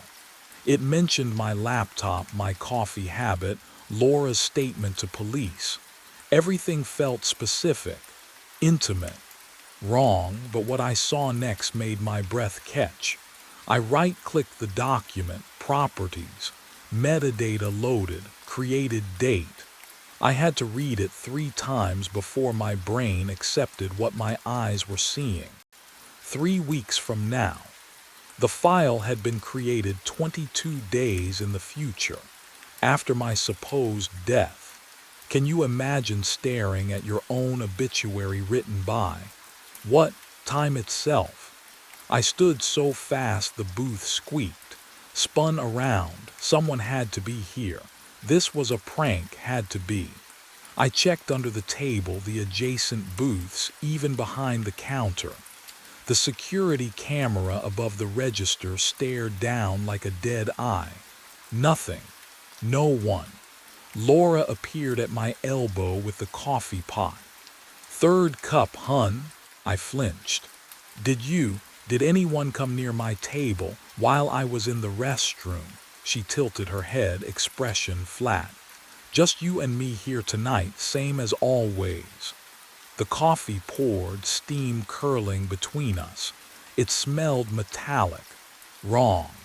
I dropped back into the booth and tried to close the document. My cursor hovered over the X, clicked. Nothing happened. Clicked again. The document stayed open, luminous and patient. I tried force quit, tried shutting the laptop. The screen remained lit even after I held the power button, that impossible article glowing in the dim diner light. So I did the only thing left. I read it again, every word, every detail, memorizing the exact time, the exact place, the way the article said I'd seemed calm, almost expectant, in the hours before. What I didn't know yet was that reading it again was exactly what it wanted me to do. I needed someone to tell me this wasn't real. "Laura," my voice came out hoarse. She turned from wiping down the counter, coffee pot in hand. Did you see anyone near my laptop while I was in the restroom?" Her expression didn't change. She pulled the small notepad from her apron pocket, flipped through pages with a thumb that left smudges on the worn paper. The sound of her pen scratching against the pages filled the silence between us. "You haven't been to the restroom, hun." My throat tightened. "What?" "You've been sitting right there for 6 hours. Haven't moved once. She tapped the notepad. Came in at 7:15. Ordered coffee. Been nursing the same cup since. That wasn't right. I remembered standing, walking down the narrow hallway, the flickering light above the mirror. I remembered. But the coffee cup in front of me was still steaming. I touched the ceramic, hot, fresh. My hands moved to the laptop before my brain caught up. Browser history. I needed to see browser history. The list scrolled down and down. 43 minutes of searches between midnight and 12:43 a.m. Obituary databases, death records, news archives, sites I'd never heard of, let alone visited. But I'd been reading the document the entire time. Hadn't I? Can you imagine losing 40 minutes of your own life? Not forgetting, losing. What I found next made my hands go numb. Every single search query was the same. My name, my full name, over and over, hundreds of entries. As if I'd been desperately searching for something that hadn't happened yet, or searching for proof I was still alive. The wall clock hummed. Laura poured coffee somewhere behind me. My reflection stared back from the dark laptop screen between browser windows. And behind my reflection was that another face. I stayed home Saturday. Sunday night, I came back anyway. The fluorescent lights hummed the same tired song. Booth 7 still smelled like old vinyl and burnt coffee, and when I slid across the cracked red seat, the leather wheezed beneath me like something dying. My laptop screen glowed pale against the window's darkness. The document was there again, and this time, it had changed. I leaned closer, pulse hammering in my temples. New paragraphs beneath the original death notice. Police suspect foul play in early morning fatality. Surveillance footage recovered from the diner shows the victim arguing with himself minutes before the incident. Authorities have not released further details. Arguing with himself. My eyes flicked upward to the security camera mounted above the counter, its red light blinking steadily. 1, 2, 3 beats of my heart. The lens stared back like a dead eye watching me drown. The coffee cup appeared beside my elbow without warning. 2:30, Laura said, her voice flat as always. She poured exactly to the white line inside the rim, same as every night, same as she always would. The steam curled between us, carrying that familiar bitter smell. Thanks, I whispered. She walked away. I was alone again. But what I was about to search for would make me wish I'd stayed that way. I opened a new browser tab, my fingers cold against the keys. The cursor blinked, waiting. Can you imagine that moment? When you're about to type your own name into a search engine, knowing something impossible is hunting you through time itself. I typed it anyway, David Marsh. Enter. The results loaded, and the first link. Oh God. The first link was my obituary, posted 3 hours ago. Written in the past tense, but I was still breathing. The fluorescent lights hummed above me, a high-pitched whine that burrowed into my skull. I closed the obituary tab, but the nausea stayed. My hand trembled against the trackpad. The diner smelled wrong tonight, burnt coffee and something metallic, like copper pennies pressed against my tongue. Movement flickered in my peripheral vision. The television mounted behind the counter. I'd never paid attention to it before, but now the blue-gray glow caught my eye. Laura stood beneath it, wiping down the coffee station with mechanical precision, oblivious. The screen showed security footage. Black and white, grainy. Booth 7. I could see myself clearly, hunched over my laptop, fingers frozen above the keyboard, and across from me, oh God, across from me sat someone else. A figure, leaning forward, talking. My blood went cold. I spun around in my seat, vinyl squeaking beneath me. The booth across from me was empty, just cracked red leather and shadows. Nothing. No one.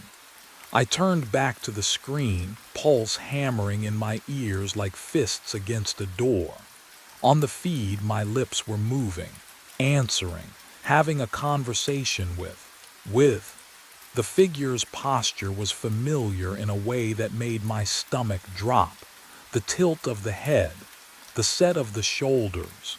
But what I saw next would crack my understanding of reality wide open. The figure shifted, leaning back slightly, and for just a moment, one terrible, crystalline moment, it turned its face toward the camera. My face, hollow eyes, skin like ash, but unmistakably me. Can you imagine seeing yourself from the outside, talking to someone who isn't there? Watching your own mouth form words you can't hear. I couldn't breathe, couldn't move. On screen, the other me smiled. Not at the me on the television, but directly at the camera, directly at me. And that's when I realized he'd been waiting for me to notice. My breath came in shallow gasps. The TV screen glowed behind the counter, but I couldn't tear my eyes away from the booth beside me. Empty.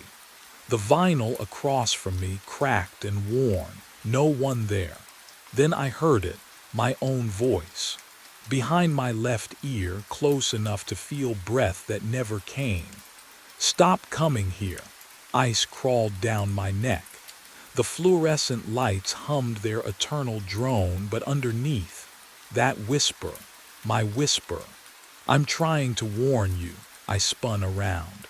The diner stretched empty. Laura wiped down the far counter, her back to me, cloth moving in slow circles. She hadn't heard a thing, hadn't looked up. The smell of burnt coffee hung thick and stale.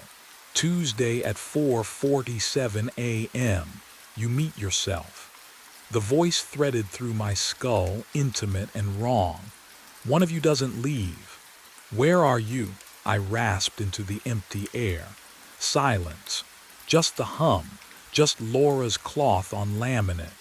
I turned back to my laptop and froze. A new document. Center screen. White text on black. You can't change it. You can only understand it. My fingers hovered above the keyboard. They trembled. The laptop's heat radiated against my palms, too warm, feverish. I hadn't opened that file. Hadn't typed those words, but what I found in the next 3 hours would crack open everything I thought I knew. I started searching. Temporal loops, causality paradox, bootstrap theory. The articles blurred together, but one phrase kept surfacing. Closed time-like curves, events that loop back, feeding into themselves. The document updated again. You're not the first David to sit here. My heart hammered against my ribs. I scrolled down. And you won't be the last, unless you understand what happened to me. Monday night, 3:02 a.m. I stared at the clock above the counter, watching the second hand tick forward with mechanical precision. My laptop sat closed in front of me. I couldn't look at it. Not yet. The weight of what I'd learned pressed against my chest. I wasn't the first David trapped in this loop. The fluorescent lights hummed their constant drone. Laura wiped down the counter in slow, circular motions. Everything felt normal, routine. And that's exactly what terrified me. I glanced at the clock again. 3:47 a.m. My stomach lurched. No, that wasn't. I'd only looked away for a second, maybe two. The bile rose in my throat as I gripped the edge of the table, the cracked vinyl cold and slick beneath my palms. "Laura!" My voice came out hoarse. She turned, coffee pot already in hand, that same detached smile on her face. "Refill, hun." I looked down at my cup. Full, steam rising in lazy spirals. The ceramic was hot against my fingertips, fresh poured, but I'd already finished it. I remembered draining the last bitter mouthful, remembered the empty weight of the cup. "When did you?" "Just now." She tilted her head. "You feeling all right?" The air in the diner felt thick, like breathing through wet cotton. Can you imagine what it's like when time itself stops making sense? When your own memory becomes unreliable? I turned toward the window, needing to ground myself in something real, something solid. The parking lot stretched out in the darkness, empty except for my car, and there in the glass my reflection stared back. I watched it lift the coffee cup to its lips. I hadn't moved yet. My hands were still flat on the table. Then my body caught up, jerking into motion, mirroring what I'd already seen myself do. The coffee scalded my tongue. I slammed the cup down, liquid sloshing over the rim. "Easy there," Laura said, somewhere behind me. But what I discovered in the next moment would prove how far gone I really was. My laptop screen glowed to life on its own. The document, that cursed article, it had updated again. New text scrolled across the screen. Witnesses report the victim seemed to expect his death. Security footage shows Marsh returning to the diner every night for 5 days straight. When questioned, waitress Laura Quinn stated he appeared resigned, calm, almost eager. My vision tunneled. The words blurred and refocused. "Why did he keep returning?" the article asked. What compelled David Marsh to meet his fate at exactly 4:47 a.m.? The clock on the wall ticked forward. 4:03 a.m. I didn't remember the last hour passing at all. And tomorrow night, less than 24 hours from now, I would walk through that door one final time. I stayed home. 9 o'clock Tuesday evening. 7 hours and 47 minutes until the appointment I never made. I locked the door, the deadbolt, the chain. I turned off my phone, closed the blinds, sat on the couch in the dark apartment that didn't quite smell like mine anymore. Too sterile, like no one lived here. What would you do if you knew the exact moment, the exact place? I told myself I wouldn't go, not this time. The loop needed me to return, so I wouldn't. Simple. I'd break it by staying away. My laptop sat on the coffee table, closed, silent. I didn't reach for it. My hands did. I watched my fingers, my own fingers, lift the lid, press the power button. They moved smoothly, precisely, like they knew a choreography I'd never learned. The screen glowed blue in the darkness. My hands navigated to documents without hesitation. There it was, unchanged. Local man found dead at Route 9 Diner. Tuesday, 4:47 a.m. Heart attack. Witnesses report victim seemed to expect his death. I tried to close it. My hand clicked new document instead. Opened a blank page. The cursor blinked. Waiting, I'd write something, anything, an email, a note. Proof I was still here, still in control. But what I actually needed to understand wouldn't reveal itself until I stopped fighting. My fingers found the keys. Typed 5 words, smooth and mechanical. I have to go back. I stared at the screen. Deleted it, tried again. I have to go back. Delete. Try again. I have to go back. No, no. I stood up, knocked the laptop onto the floor. It clattered against the carpet, but didn't close. The document still glowed. Those 5 words.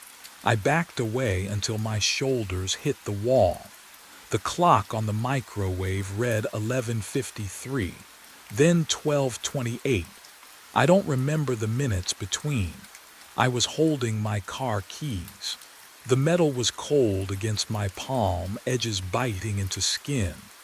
When had I picked them up? The door stood open. Not unlocked, open. Chain dangling. Deadbolt turned. Rain pattered against the parking lot outside, soft and rhythmic like a lullaby.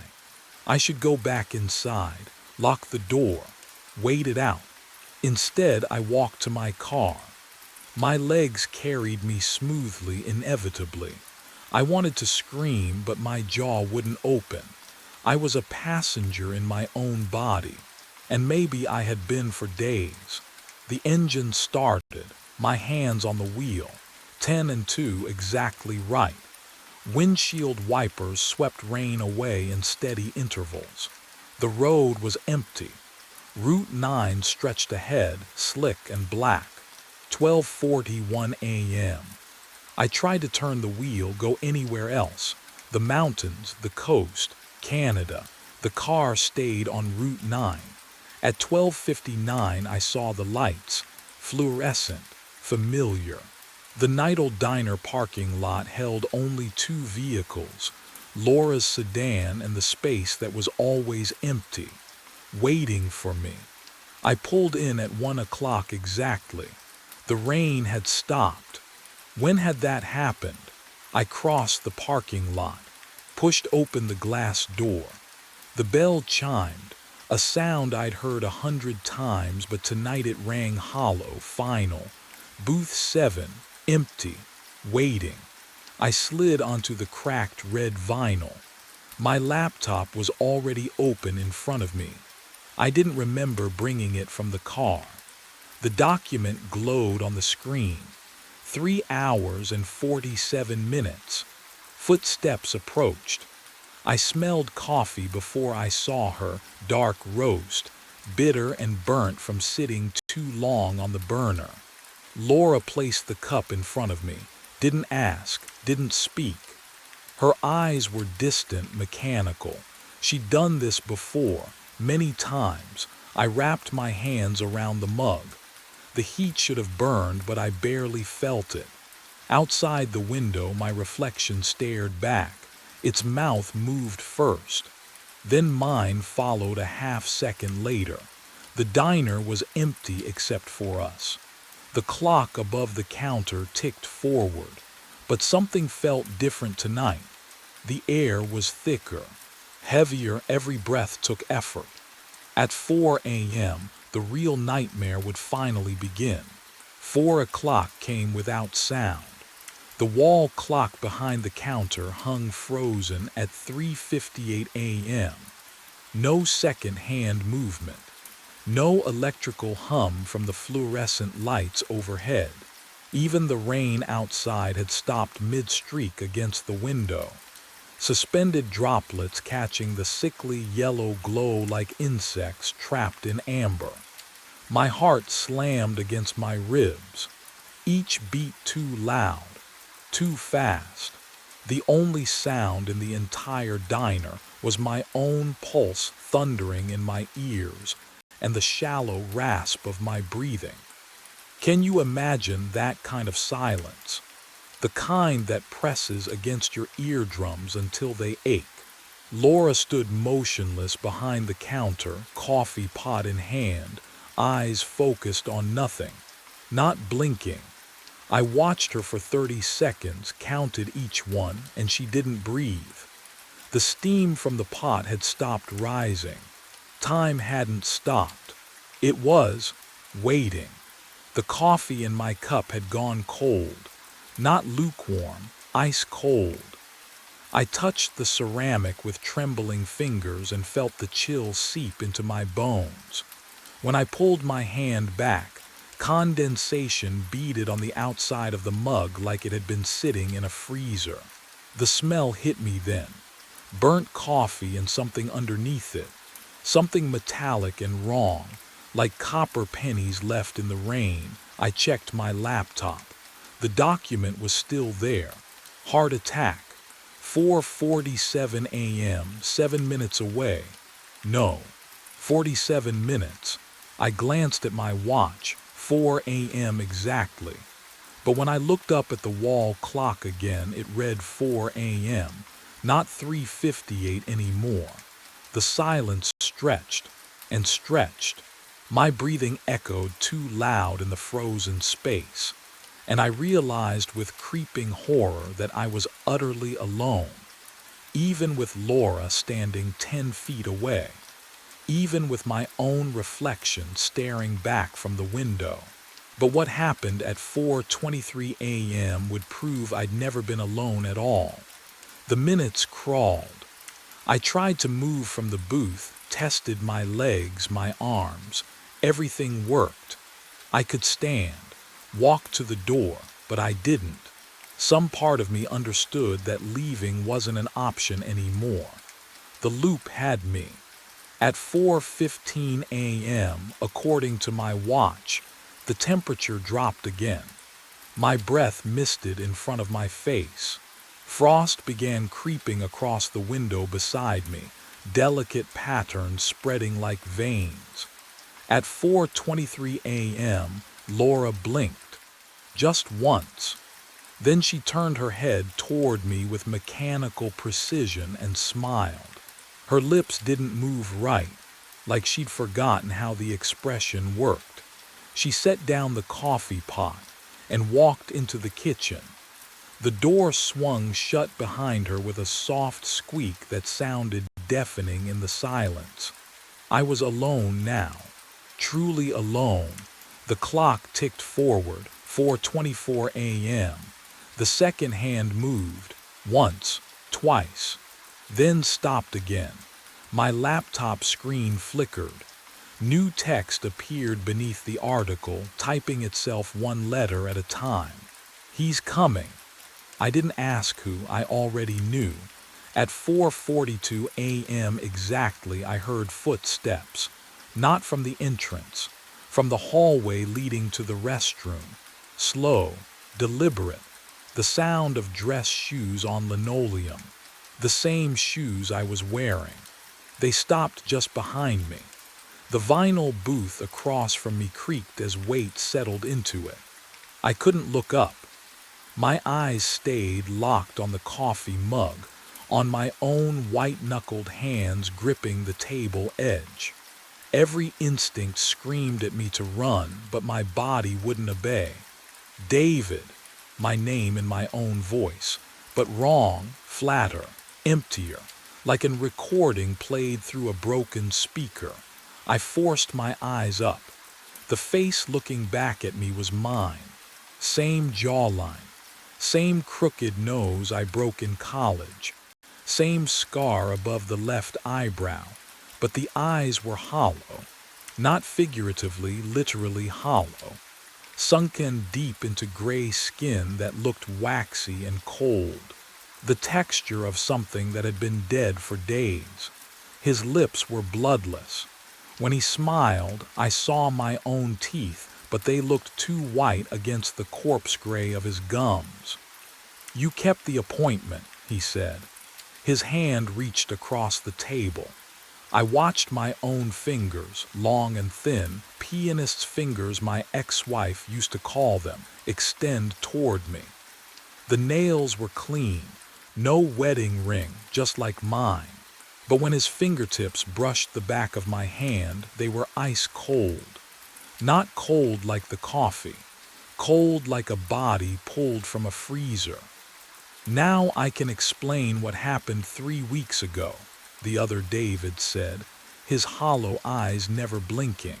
"When I sat where you're sitting," he leaned forward, the smell of copper pennies intensified, Underneath it, I caught something else, formaldehyde and rot. "You want to know how you die?" he whispered. "You already have. This is just the moment you realize it." And that's when he told me what would happen in the next 5 minutes, and why I'd been dead since Saturday night. The other leans close. His breath smells like nothing, like absence itself. "You think you're trying to prevent your death," he whispers. "You're not, you're causing mine." My hands shake. "What?" "The loop needs a witness and a participant." His hollow eyes hold no life, no warmth. "I warned you. The voice in the diner, the documents. I tried. I tried everything to keep you away. The vinyl beneath me creaks as I shift. I don't understand. You came anyway."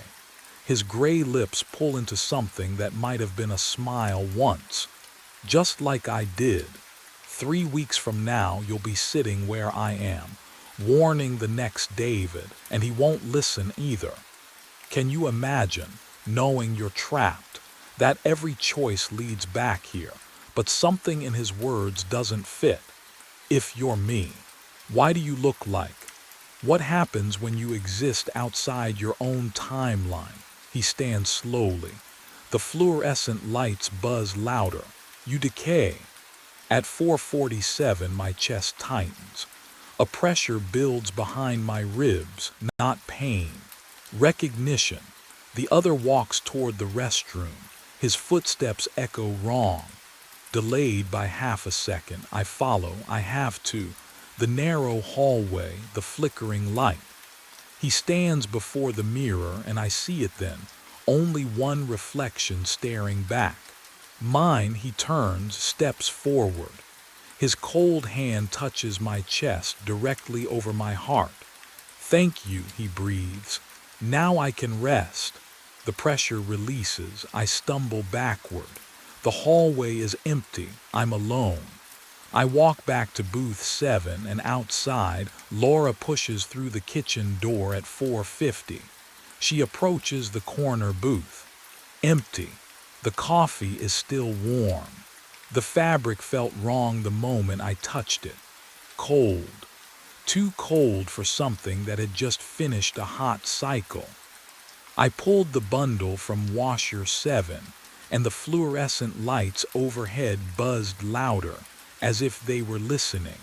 The smell hit me next. Detergent, yes, but underneath, something metallic, copper.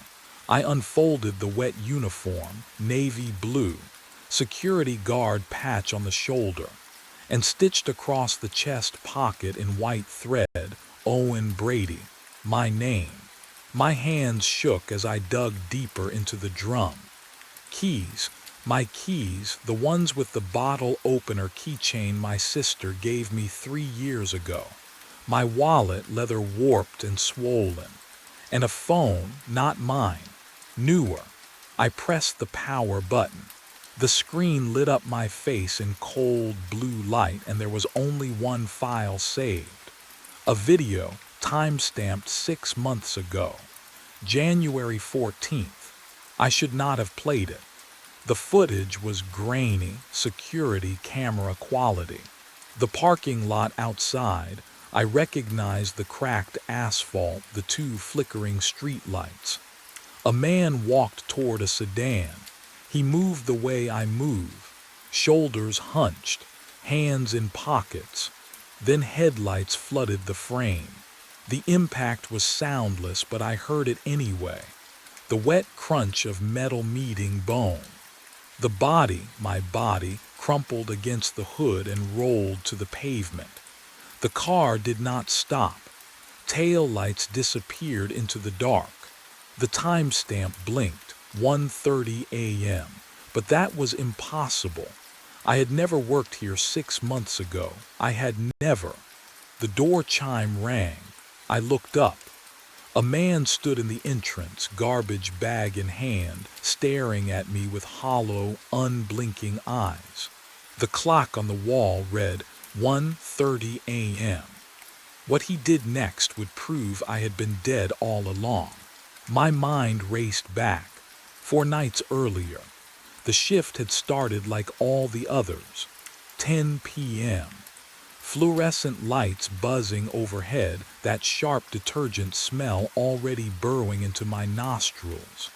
Dennis came in first, hauling his bundled sleeping bag, nodding at me with that cracked tooth smile. I nodded back. We never talked much, but the acknowledgement mattered, you know. It was the only proof I existed some nights. Patty arrived around 11. Same anxious shuffle, same 3 blankets. She loaded washer 9, avoided eye contact, fed the machine quarters one by one. The metallic clink echoed in the empty space. I busied myself wiping down the folding tables, pretending I had purpose. The hours crawled. Dennis left around midnight. Patty's dryer hummed its monotonous song. I scrolled my phone, refreshed emails that never came, checked messages from people who had stopped asking how I was. Can you imagine that kind of loneliness? Not dramatic, just hollow, but what happened at 1:30 would change everything. The door chimed. A man entered, tall, gaunt, eyes sunken like he hadn't slept in weeks. He carried a black garbage bag, the plastic crinkling with each step. His shoes squeaked on the linoleum. Patty glanced up, then quickly away. He went straight to washer 7. I watched him load the clothes, slow, deliberate, like he was performing surgery. He fed quarters into the slot, 8 of them. The machine chugged to life, water gushing, drums spinning. And then, he just sat there, in the plastic chair across from it, staring, not glancing, not checking his phone, staring, unblinking. The washer hummed its cycle. I felt the vibration through the floor. 45 minutes passed. The spin cycle finished with that final mechanical groan. The man stood, walked to the door, and left. He didn't take the clothes. And that's when I realized something was very, very wrong. He came back the next night. Same time, 1:30 exactly. The door chimed and I looked up from the inventory clipboard, already knowing what I'd see. The same gaunt figure, the same garbage bag slung over his shoulder, the same hollow eyes that refused to meet mine. He walked straight to washer 7, dropped in 8 quarters, the metallic clink echoing through the empty laundromat. The sound felt too loud, too deliberate. He loaded the clothes without ceremony, shut the door, pressed the buttons. Then he sat in the same plastic chair 3 feet away and stared, and stared. I tried to focus on my work. I wiped down the folding tables. I restocked dryer sheets. I kept glancing over, expecting him to check his phone, stretch his legs, do something human. But he just watched. The drum spun behind the cloudy glass, clothes tumbling in a slow, hypnotic circle. His face never changed. 45 minutes. I timed it. When the cycle finished, the washer chimed its cheerful little beep. The man stood. He walked to the door. He left without touching the machine. The clothes sat there, damp and forgotten, smelling faintly of cheap detergent. What kind of person does that twice? The 3rd night, I was ready for him. I told myself I'd ask. Something casual. Hey, you forgot your laundry again. Simple, non-threatening. But when 1:30 came, when the door chimed and he walked through with that same dead-eyed stare, the words caught in my throat, because there was something wrong with his face. Not disfigured, not injured, just absent, like a photograph of a person instead of the person themselves. He repeated the ritual 8 quarters, washer 7, the chair. The stare. This time I counted the seconds. 2,700. Exactly 45 minutes. He stood, turned, and walked out into the night. The fluorescent lights buzzed overhead, filling the silence he left behind. I waited 5 minutes. Then I crossed to washer 7 and opened the door. The smell hit me first, detergent, yes, but underneath it something faintly metallic. I pulled out the clothes piece by piece. A pair of jeans, faded, worn at the knees, 2 gray t-shirts, a flannel button-up with a frayed collar, socks, boxers, ordinary, completely, frustratingly ordinary. I pressed my palm against the inside of the drum. Cold metal, nothing hidden, nothing strange. I ran my fingers along the rubber seal, checking for what? A note, a clue. Can you imagine searching a washing machine for answers and having no idea what questions you're even asking? That's when I saw it. A scratch on the glass door. Thin, curved, like someone had dragged a key across the surface in a slow arc. I leaned closer, my breath fogging the glass. I'd worked here for 2 years. I knew every stain on the linoleum, every loose button on the chairs, every temperamental machine. I had never seen this scratch before, but, oh, I knew it. The shape of it, the angle, the way it caught the light. Why did it feel like I'd traced it with my own fingers 100 times before? My hands shook as I dialed. The phone felt cold against my ear, too cold, like pressing ice to skin. The detergent smell in the air turned sharp, almost chemical. 3 rings. 4. Non-emergency line, this is Officer Ramsey. My throat tightened.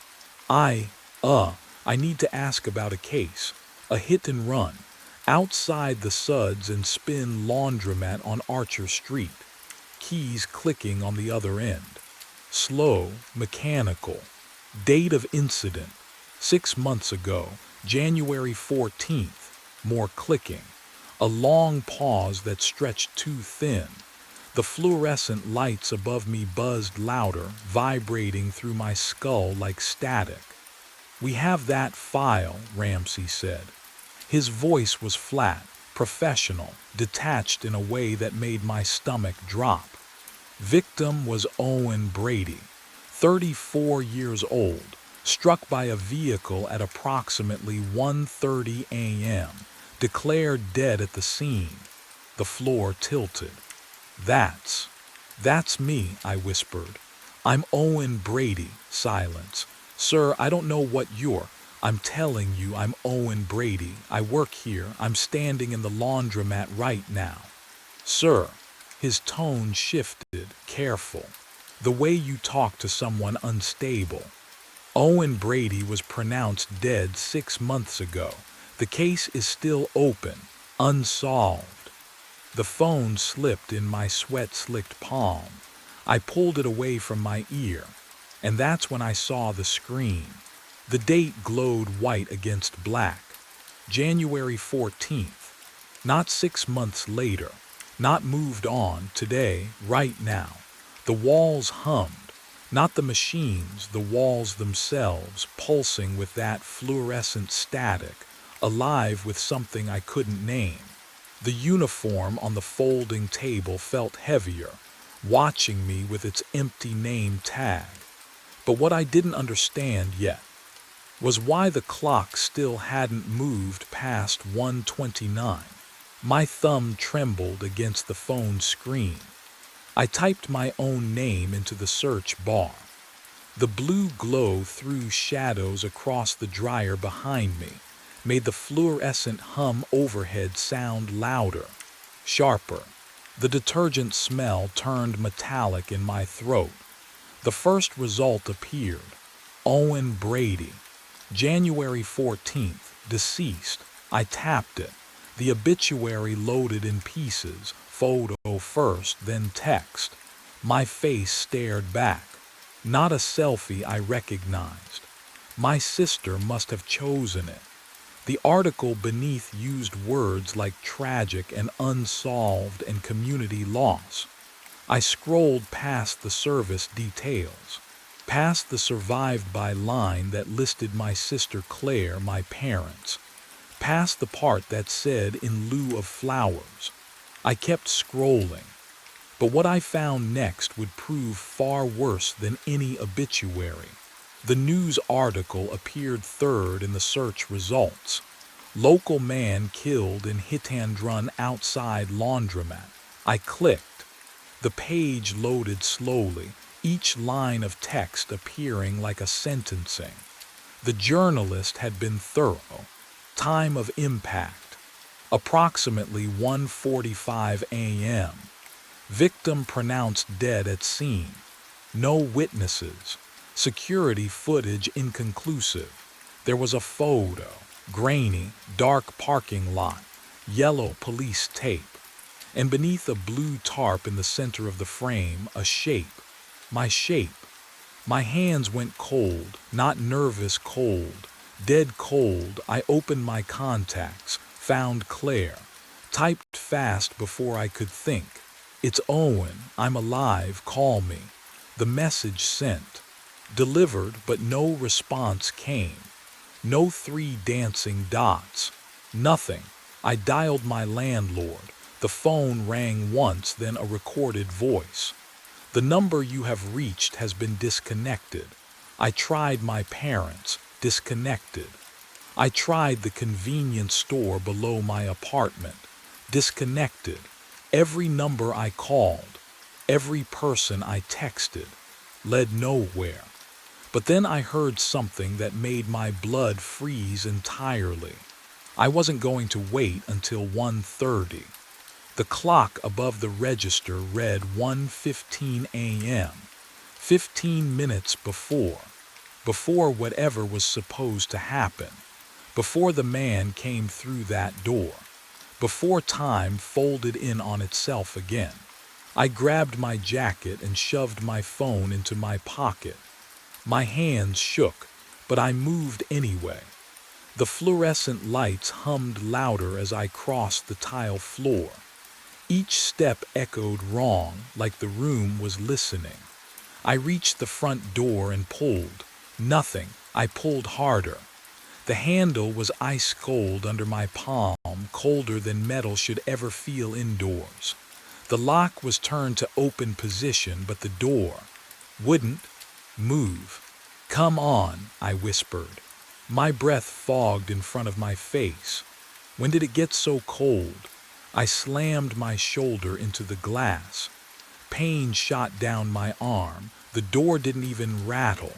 It felt solid, immovable, like pushing against a wall. But the building had other plans for me. I turned and ran for the back exit, the employee door near the storage closet. Locked. I fumbled for my car keys, thinking maybe I could just drive through the damn window if I had to. What would you do, trapped in a place that shouldn't be able to hold you? I sprinted into the parking lot through the side door. It opened. Relief flooded through me for half a second. My sedan sat under the flickering street light.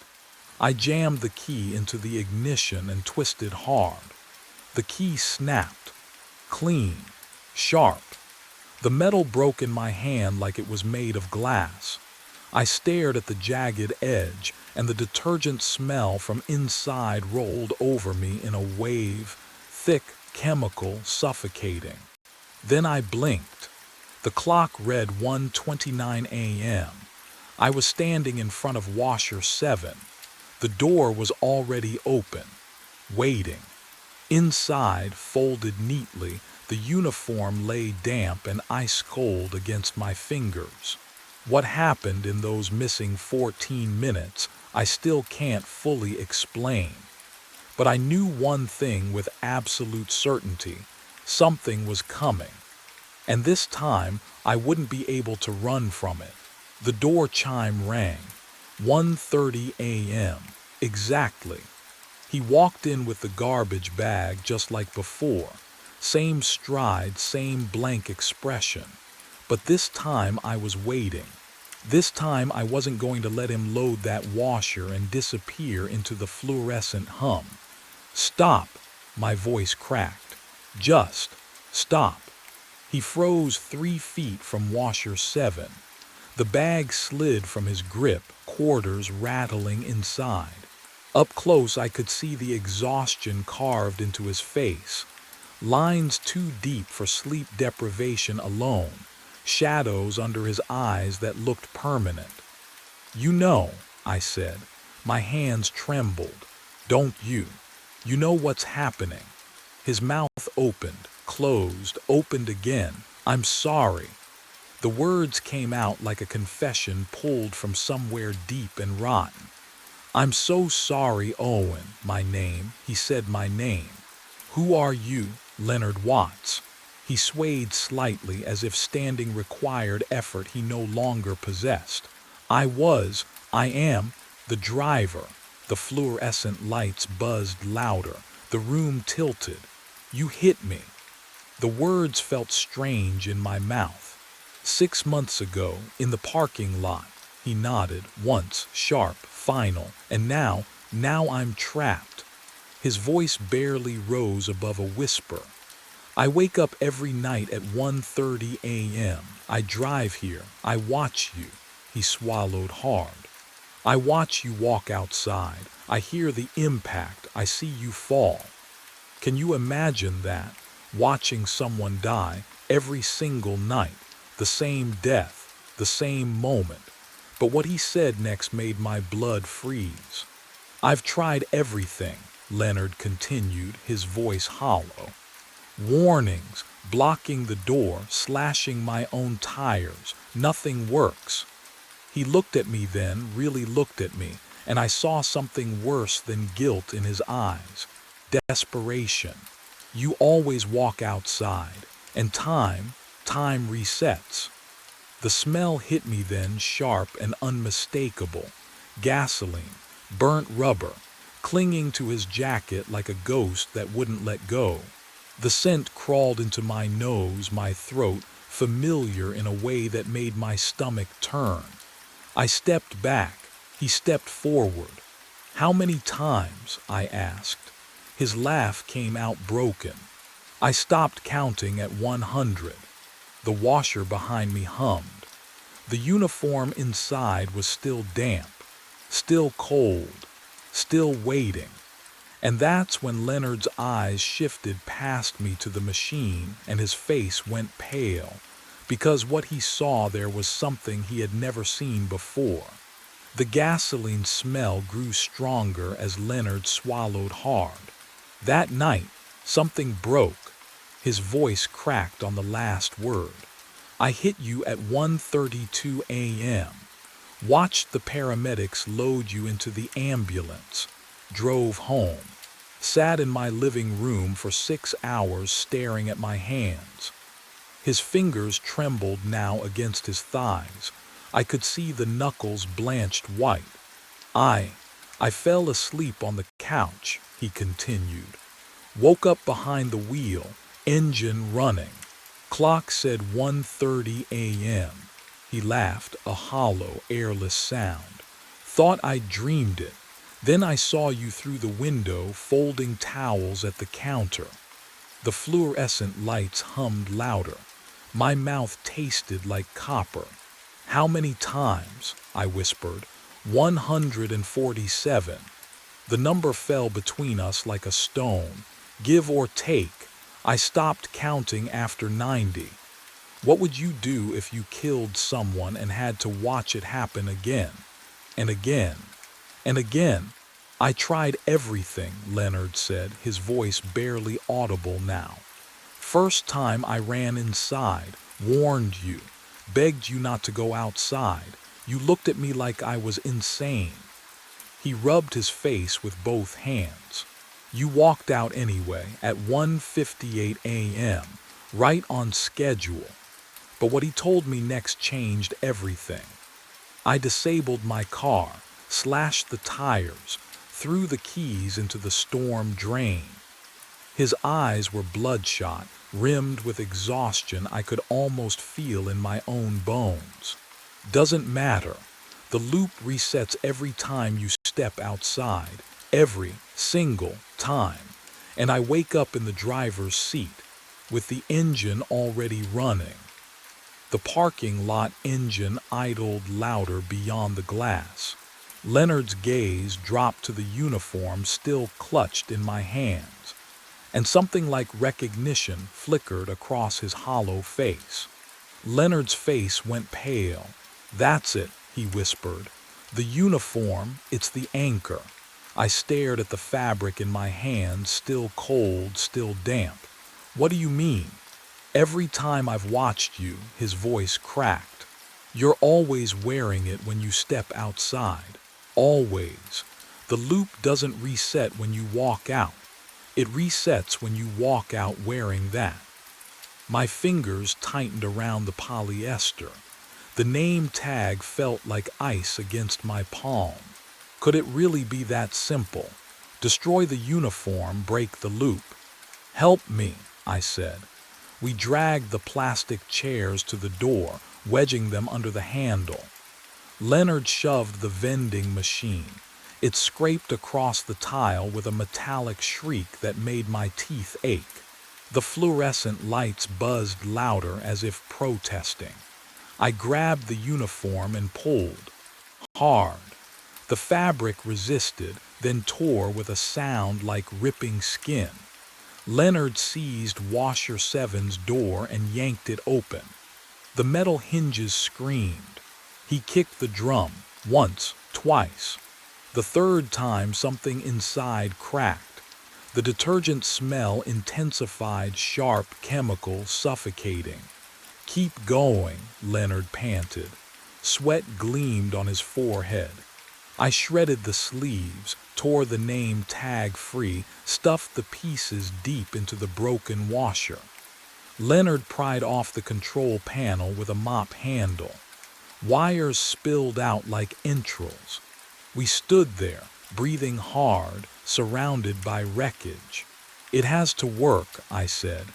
"It has to," the lights flickered. "Once, twice, can you feel it? That moment when you realize you've made a terrible mistake." The fluorescent hum dropped an octave, then stopped completely. The room plunged into silence so absolute it pressed against my eardrums. In the darkness, I heard Leonard's breath catch. Then the lights snapped back on. I was standing at Washer 7. The door was closed, unscratched, humming softly. My hands gripped the uniform, clean, dry, perfectly intact. The name tag gleamed under the lights. Across the room, Leonard sat in the plastic chair, garbage bag at his feet. His eyes were empty, unfocused, staring at nothing. The clock on the wall read 1:30 a.m. But what terrified me most wasn't the reset. It was the realization that destroying the uniform hadn't changed anything at all. The uniform is cold against my chest, but it fits perfectly, like it was always mine. Leonard sits in the chair, eyes vacant, garbage bag at his feet. The clock hums. 1:30 a.m. again, always again. Outside, the engine idles louder, closer. I hear the low rumble through the glass door, feel it vibrating in my ribs. The same engine from the video. The same engine that I press the phone screen. My own voice crackles out, tinny and distant. "Yeah, I'm locking up now." Pause. 10 minutes tops. A loop within a loop. I look down at the name stitched across the chest pocket. Owen Brady. The letters are worn smooth, like someone has traced them 1,000 times, like I have. Can you imagine holding the moment of your own death in your hands? It smells wrong. Not detergent, not mildew, something metallic. Burnt rubber and gasoline mixed with something sweeter. Familiar. The smell of the parking lot at 1:30 a.m. I tried to run, tried to hide, tried to destroy it. But what I finally understood was this. The loop does not need Leonard. It needs me. Leonard was just the driver. I am the destination. The fluorescent lights flicker. The door chimes though no one has entered. My legs move without permission, carrying me toward the glass. Through it I see headlights cutting through the dark. Bright, blinding. I reach for the handle. Do I turn it? Do I step outside into the lot where my body was found 6 months ago? The footage never shows. It always cuts to static at 1:31 a.m. 1 minute I do not have. 1 minute I have never seen. My hand closes around cold metal, and for the first time in 6 months, I stop counting. The camera feed shows nothing but concrete and shadow. 2:21 a.m. My coffee's gone cold in the cup, ceramic rough against my palm. The office hums with fluorescent persistence. That low electric drone that fills every silence at Pinewood Self-Storage. I've been staring at monitor 3 for the past hour. Unit 89. Same gray walls. Same stack of cardboard boxes in the corner. Same empty 10 by 10 space that shouldn't make my chest tight. The motion alarm has triggered every night for a month now, always at 2:22. Sharon says it's faulty wiring, tells me to ignore it, but here I am, watching, waiting. The burnt coffee smell stings my nostrils. I lean closer to the screen. 2:22. The overhead light in Unit 89 flickers, once, twice, then floods the space with harsh white glare. My breath stops. A figure steps out from the back corner, not from a door. The concrete wall behind him is solid.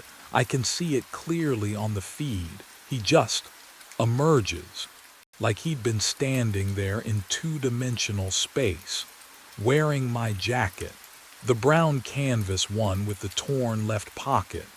My boots, steel-toed, scuffed at the heel. He's holding my flashlight, the heavy mag light I keep on my belt. I glance down. It's still there, clipped to my hip, cold and real under my fingertips. But what happened next made my stomach drop. The figure walks toward the camera. Slow, deliberate, boots scraping concrete with each step. I can almost hear it through the silent feed. He stops directly beneath the lens, tilts his head up, and stares, not at the camera, at me. His face fills the monitor, every detail sharp, every feature familiar, because I'm looking at myself. My hand fumbles for the phone. It rings once before I realize. Who exactly am I planning to call?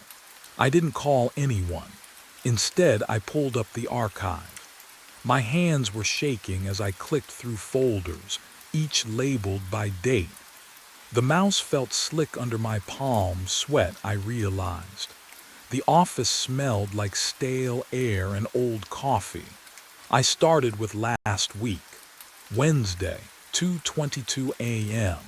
The timestamp flickered on screen, and there he was, walking from the back corner, wearing my jacket. Tuesday, same thing. Monday, the week before, every single night. The pattern stretched back and back and back. What would you do? Keep watching, or stop before you found something worse? I kept watching. 30 nights of footage, 30 identical appearances at 2:22 a.m. exactly. The figure always emerged from solid concrete, always wore my clothes, always walked to the camera, always stared. But what I discovered in the rental database made my chest tighten in a way the footage hadn't. I pulled up Unit 89's account details. The screen loaded slowly, pixels assembling like they were reluctant to show me the truth. Tenant name, blank. Contact information, blank. Emergency contact, blank. Autopay active. I clicked the payment history. The entries scrolled down 3 months, 6 months, a year. Oh, 3 years, 3 years of automated monthly payments. No missed months, no contact. No visits logged in our access records. Not one. I grabbed the phone, dialed Sharon's emergency line. It rang 4 times before her voicemail picked up, that clipped, dismissive tone even in her greeting. I tried her cell. Straight to voicemail. I tried the regional office number. The line was dead. I went to the filing cabinet, pulled the drawer marked lease agreements. My fingers walked through the tabs. Unit 87, Unit 88, Unit 90. No Unit 89. The folder didn't exist. Sharon had told me she'd check the records, but there were no records to check. There never had been. And that's when I understood someone had erased every trace of whoever rented that unit, or something was making sure I could never find out who they were. I stood outside Unit 89 at 2:18 a.m., master key cold against my palm. The erased records meant someone wanted this tenant invisible. Therefore, I had to see what they were hiding. The lock clicked open. The door swung inward on silent hinges. I stepped inside and the smell hit me first, cardboard and concrete dust, but underneath something else. Stale air that hadn't circulated in years. My flashlight beam swept across the space.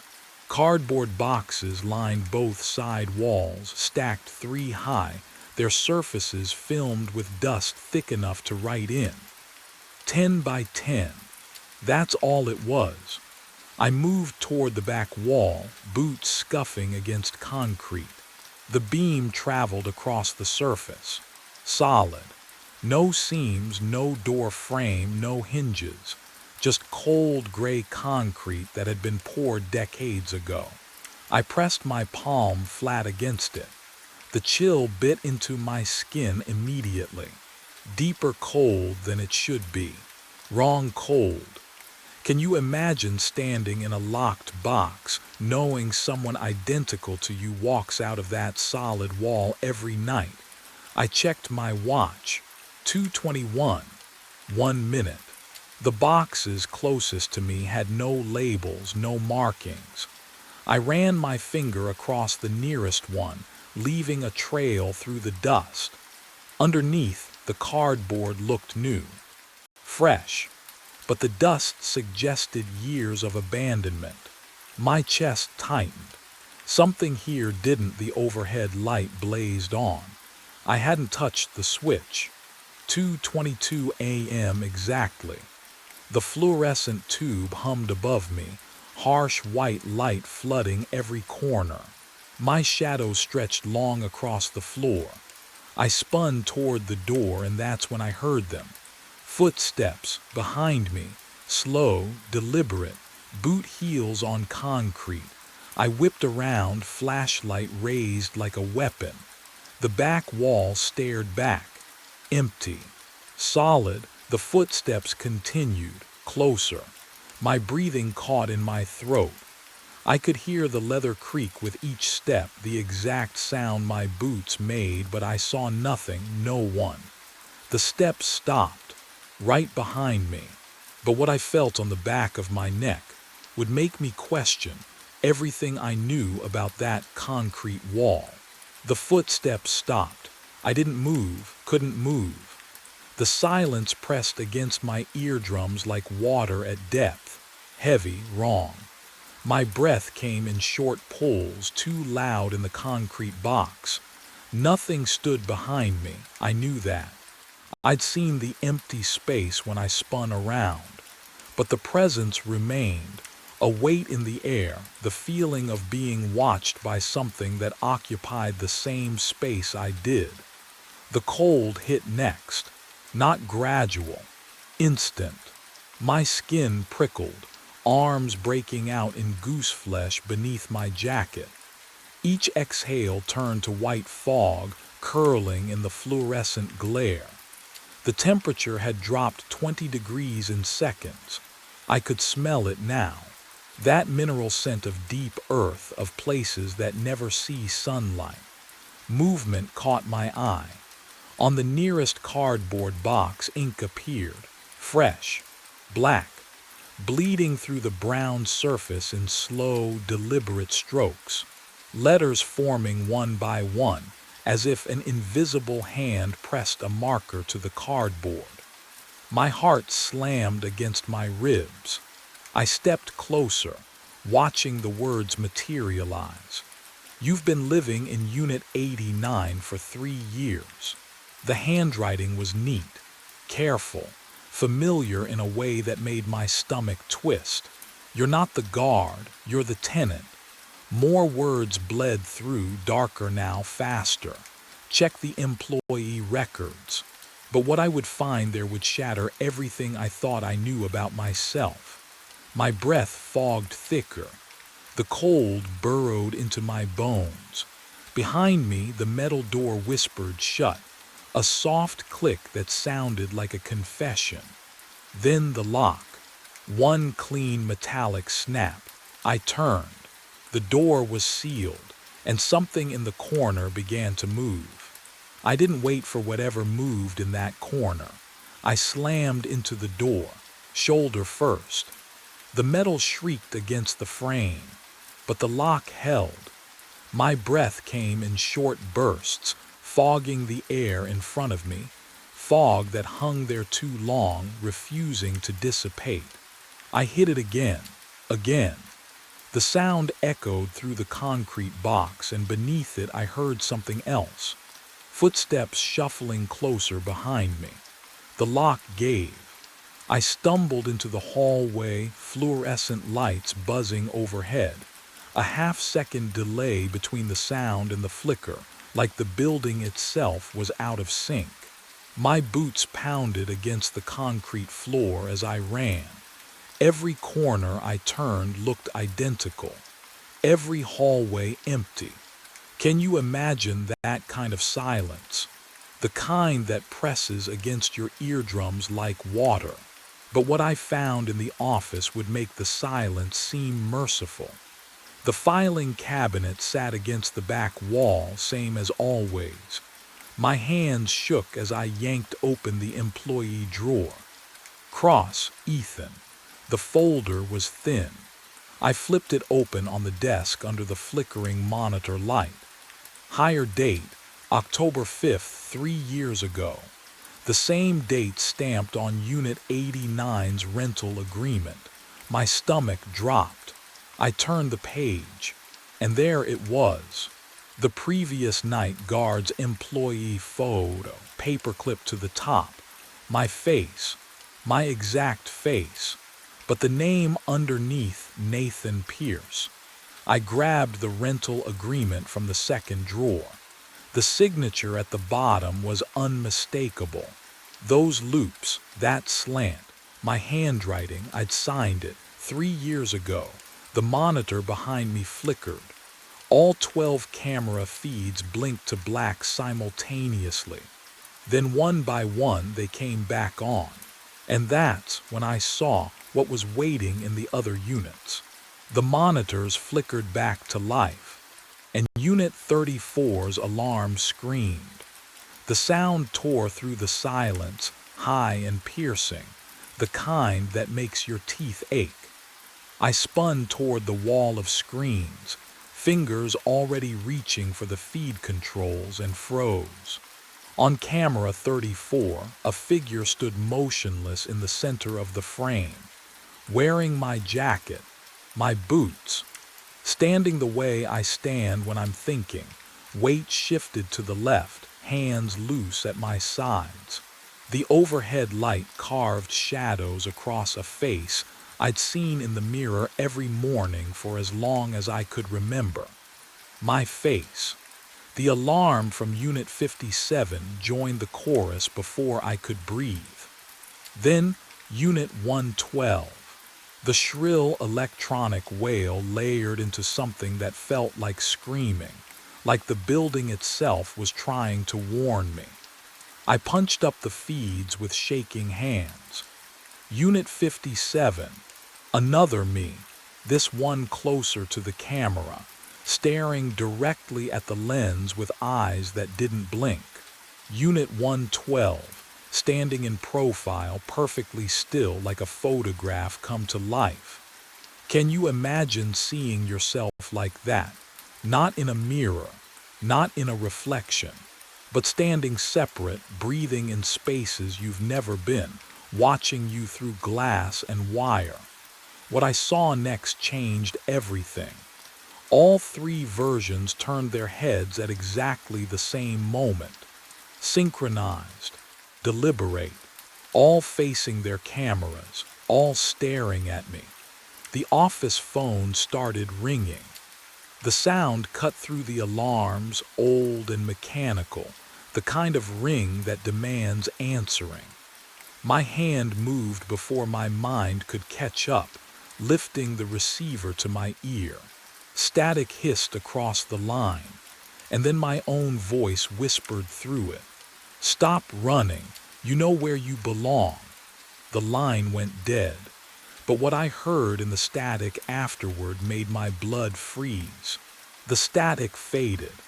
I stood frozen at the desk, receiver trembling in my hand. Then, the memories came, two versions, both mine, both real. I remembered my first night as a guard, Sharon showing me the office, explaining the routes, handing me the keys.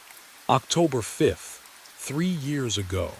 But I also remembered arriving as a tenant that same night, unloading cardboard boxes from my truck, stacking them in Unit 89, the overhead light humming, never leaving, my chest tightened. Can you imagine holding two lifetimes in your skull at once? I pressed my palms against the desk. Cold metal, real, but which version of me was touching it? The guard memory showed me walking these hallways every night, checking locks, reviewing footage. Years of routine. The tenant memory showed me sitting in the dark between those boxes, listening to footsteps outside, waiting for someone to find me. Years of silence. Both felt true. My pulse hammered in my ears. I needed something. Proof, evidence that I wasn't fracturing completely. The desk drawer. I'd opened it 1,000 times, or had I? The metal scraped as I pulled, sharp, tooth-aching sound. Inside, beneath old pens and a broken flashlight, lay a leather journal. Dust rose from its cover, old paper smell, the kind that clings to your throat. I didn't remember putting it there, but I recognized the handwriting before I even opened it. Mine. The first entry was dated 3 years ago, October 5th, the night I started. Everything I read, night 1. Unit 89 triggered again at 2:22. Checked the feed, saw myself inside. This is the 4th year I've watched him. Tomorrow I go back in. Someone else takes the desk. My hands went numb. 4th year. But what the journal revealed on the next page made my blood turn to ice. I yanked the facility blueprints from the filing cabinet, my fingers trembling as I unrolled the yellowed paper across the desk. The smell of old ink and dust filled my nostrils, but something was wrong. I traced the hallway grid with my fingertip. Units 76, 83, 91. The numbers jumped. No Unit 89, it didn't exist on the map. My pulse hammered in my ears. I'd walked into that unit, touched its walls, breathed its stale air. How could it not? I had to see for myself. The hallway fluorescence buzzed overhead as I rushed toward the west corridor, my boots echoing on concrete. Left at the junction, past Unit 76. The rhythm of my breathing matched my footsteps, faster, faster. But when I reached the end of the hall I stood facing, Unit 89's door, I turned around, retraced my steps, took a different route. Right this time, then straight through the North Passage. Unit 89, can you imagine? Every path, every turn, leading back to the same door. I tried again, and again. The building's geometry folded in on itself like a paper loop, impossible angles connecting hallways that shouldn't meet. But what I saw in the window reflection stopped me cold. The glass showed me standing there, wearing my gray jacket, except I was wearing my blue shirt. I stepped closer, breath fogging the cold surface, and watched the reflection move differently. It turned its head before I did, raised its hand while mine stayed at my side. I spun around. The hallway behind me was empty, except for another window, another reflection. This one in my uniform from 3 years ago. I looked left, right. Every window, every glass surface showed a different version of me, standing in positions I wasn't standing in, wearing clothes I'd forgotten I owned. And that's when I understood the building wasn't looping. I was existing in all the loops simultaneously. I ran. Gravel sprayed beneath my boots as I tore across the parking lot toward my truck, keys already in my hand, trembling fingers. The door handle was cold, so cold it burned, but I yanked it open and threw myself inside. Engine, turn the key. Go. The headlights carved 2 tunnels through the darkness, illuminating the woods at the lot's edge. I slammed the accelerator. The truck lurched forward, tires spitting stones against the undercarriage in a metallic hail. The tree line rushed toward me and stayed exactly where it was. I pressed harder. The speedometer climbed, 20, 30, 40. But the woods remained frozen in the same position, like a photograph held just out of reach. My heart hammered against my ribs as I glanced at the GPS mounted on the dash. 0.0 miles per hour. The coordinates hadn't changed. What would you do if the world stopped moving around you but you kept going? I spun the wheel. The truck fishtailed, pivoted. I aimed back toward the access road, but the gravel stretched endlessly in every direction now, a gray ocean that rippled and reformed. 5 parking spaces. That's all there should be. Instead, the lot had become something vast and impossible, swallowing distance itself. But what I hadn't realized yet was that distance wasn't the problem. The clock on the dash blinked. 1:59 a.m., 210, 221, 222. The truck vanished.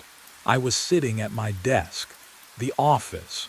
The monitor wall glowed in front of me, security feeds flickering across 12 screens.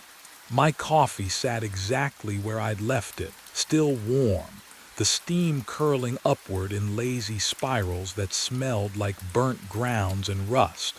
On screen 4, Unit 89, I stared. A figure sat at a metal desk inside the unit facing a monitor. He wore my jacket, my posture. His hand hovered over a coffee cup. He was watching me. What happened next made my blood freeze. We both turned. Simultaneously. The exact same motion. The exact same angle. Two bodies moving as one across the distance between us. His eyes met mine through 2 layers of camera feed. Him watching me watching him. And in that moment of perfect synchronization, I heard it. Click the lock on the office door. The lock on Unit 89's door, both turning. At exactly 2:22 a.m., the lights went out, complete, total, the kind of darkness that pressed against my eyes like cold water. I heard breathing. Close, too close. We never leave Unit 89. My voice, not an echo, not a recording, my voice. Speaking from the space beside me. We just take turns. The air temperature dropped so fast my lungs burned. I felt the words more than heard them, vibrating through the desk surface under my palms. Tonight you go back inside. I wanted to run. My legs wouldn't move, couldn't move. Because somewhere deep in the fog of my fractured memory I knew I'd already said these exact words before. The monitor flickered back to life, a pale blue glow casting the only light in the office. My hands looked gray in its wash. Dead hands. On the screen, Unit 89's door stood open, and I watched myself walk toward it. Not the me sitting frozen at this desk, but another me, wearing my jacket, my boots, moving with my gait. He stepped over the threshold without hesitation, without looking back. The door closed behind him with a soft metallic click that echoed through the speakers. The lock turned. But what happened next made my blood turn to ice. Because on a different monitor, the one showing the security office, I saw the chair I was sitting in. Empty, just an empty chair slowly rotating as if someone had just stood up. Then I heard footsteps behind me, my own footsteps, walking away. The office door opened, closed. I sat at the desk. My hand reached for the cold coffee cup. The monitors glowed steady. Unit 89 showed a figure standing motionless inside, staring at the camera. At 2:22 a.m. tomorrow night, the alarm would trigger again, and I would watch myself walk into Unit 89, because we never leave. We just take turns guarding each other. The camera mount was empty. I stood there in the ravine, flashlight beam shaking across the stripped bolts where camera 14 should have been. 90-minute hike through black forest for nothing. My breath fogged in the October cold, pine needles slick under my boots. Then I saw the note, zip-tied to the tree. White paper, my own blocky handwriting. I recognized it immediately. The words made my stomach drop. Don't go home tonight. I'm you from 6 days ahead. Something's waiting. I went home. I didn't make it. Can you imagine reading that? Your own warning from yourself. My pulse hammered in my ears. This had to be a prank. Some hiker found my camera, thought they'd mess with the forest weirdo. But the handwriting, the specific details, 6 days ahead. I read it again, hands trembling, a branch snapped behind me. Close, maybe 20 feet. I spun, flashlight cutting through the dark. Nothing, just trees, shadows layering on shadows. The forest held its breath around me, and I realized how utterly alone I was. No cell signal, no backup, just me and whatever was out there. Another sound, footsteps, deliberate. Hello, my voice cracked. A figure stepped into the light, holding my camera, camera 14. Red recording light blinking. But what I saw next would shatter everything I thought I understood about reality. The face, Oh God, the face. It was mine, same scar on the left cheek, same jacket, same exhausted eyes. He looked. Hollow, wrong. The air around him smelled like smoke and ash, thick and acrid. He raised the camera, aimed it at me. His lips moved, voice a rasp I felt in my bones. You're already dead. I watched it happen. My mind raced back to when it started, 6 nights ago. The notification chimed at 2:13 in the morning. Camera 14 uploading motion-detected images. I'd rolled over in bed, Vanessa warm beside me, and ignored it. Standard protocol. Wildlife moved at night. By dawn, I'd pulled the files over burnt coffee at my kitchen table. The mug's heat bled into my palms as I opened the first image. A figure, standing at the ravine's edge, 70 yards from the camera. Hiker, I told myself, lost, but the timestamp read 3:17 in the morning. No headlamp, no visible gear. The next night, another upload, same figure, 50 yards now, closer, third night. 30 yards, the resolution sharpened. I could make out a jacket, dark. Familiar cut, fourth night, 20 yards, I zoomed in. My hand trembled against the trackpad. The figure wore my jacket, the navy one with the torn pocket from last season. Same build, same stance. But what I saw on the 5th night changed everything. 15 yards from camera 14, close enough for facial features. I enlarged the image until pixels fractured across my screen. The scar on the left cheek, the exact angle of the jaw, the hollow eyes staring directly at the lens. It was me, same clothing, same everything, down to the boots I'd worn that very day. My breath caught. Cold sweat prickled down my spine. I scrolled to the 6th upload, received just hours before I'd driven out to check the site. The image stopped my heart, not the forest, not the ravine. My living room, door open, someone entering, timestamp 6 days ahead, October 21st, 9:47 at night, the exact time I always came home. And that's when I understood. Whatever was hunting me knew my schedule better than I did. I drove, gravel pinging against the undercarriage, headlights cutting through pine shadows that swallowed the road behind me. My hands wouldn't stop shaking on the wheel. Camera 14 was 90 minutes into the forest, and I had to retrieve it, had to see what was real. The trailhead appeared at 4:37. I grabbed my pack and flashlight, locked the truck. The forest swallowed sound here. No wind, no animals, just the crunch of my boots on frozen needles. Every 20 steps I'd stop, listen. Nothing followed, but the silence felt. Occupied, can you understand that? When emptiness has weight. 40 minutes in, my breath came shallow. The cold bit through my jacket, tasting of metal and old smoke.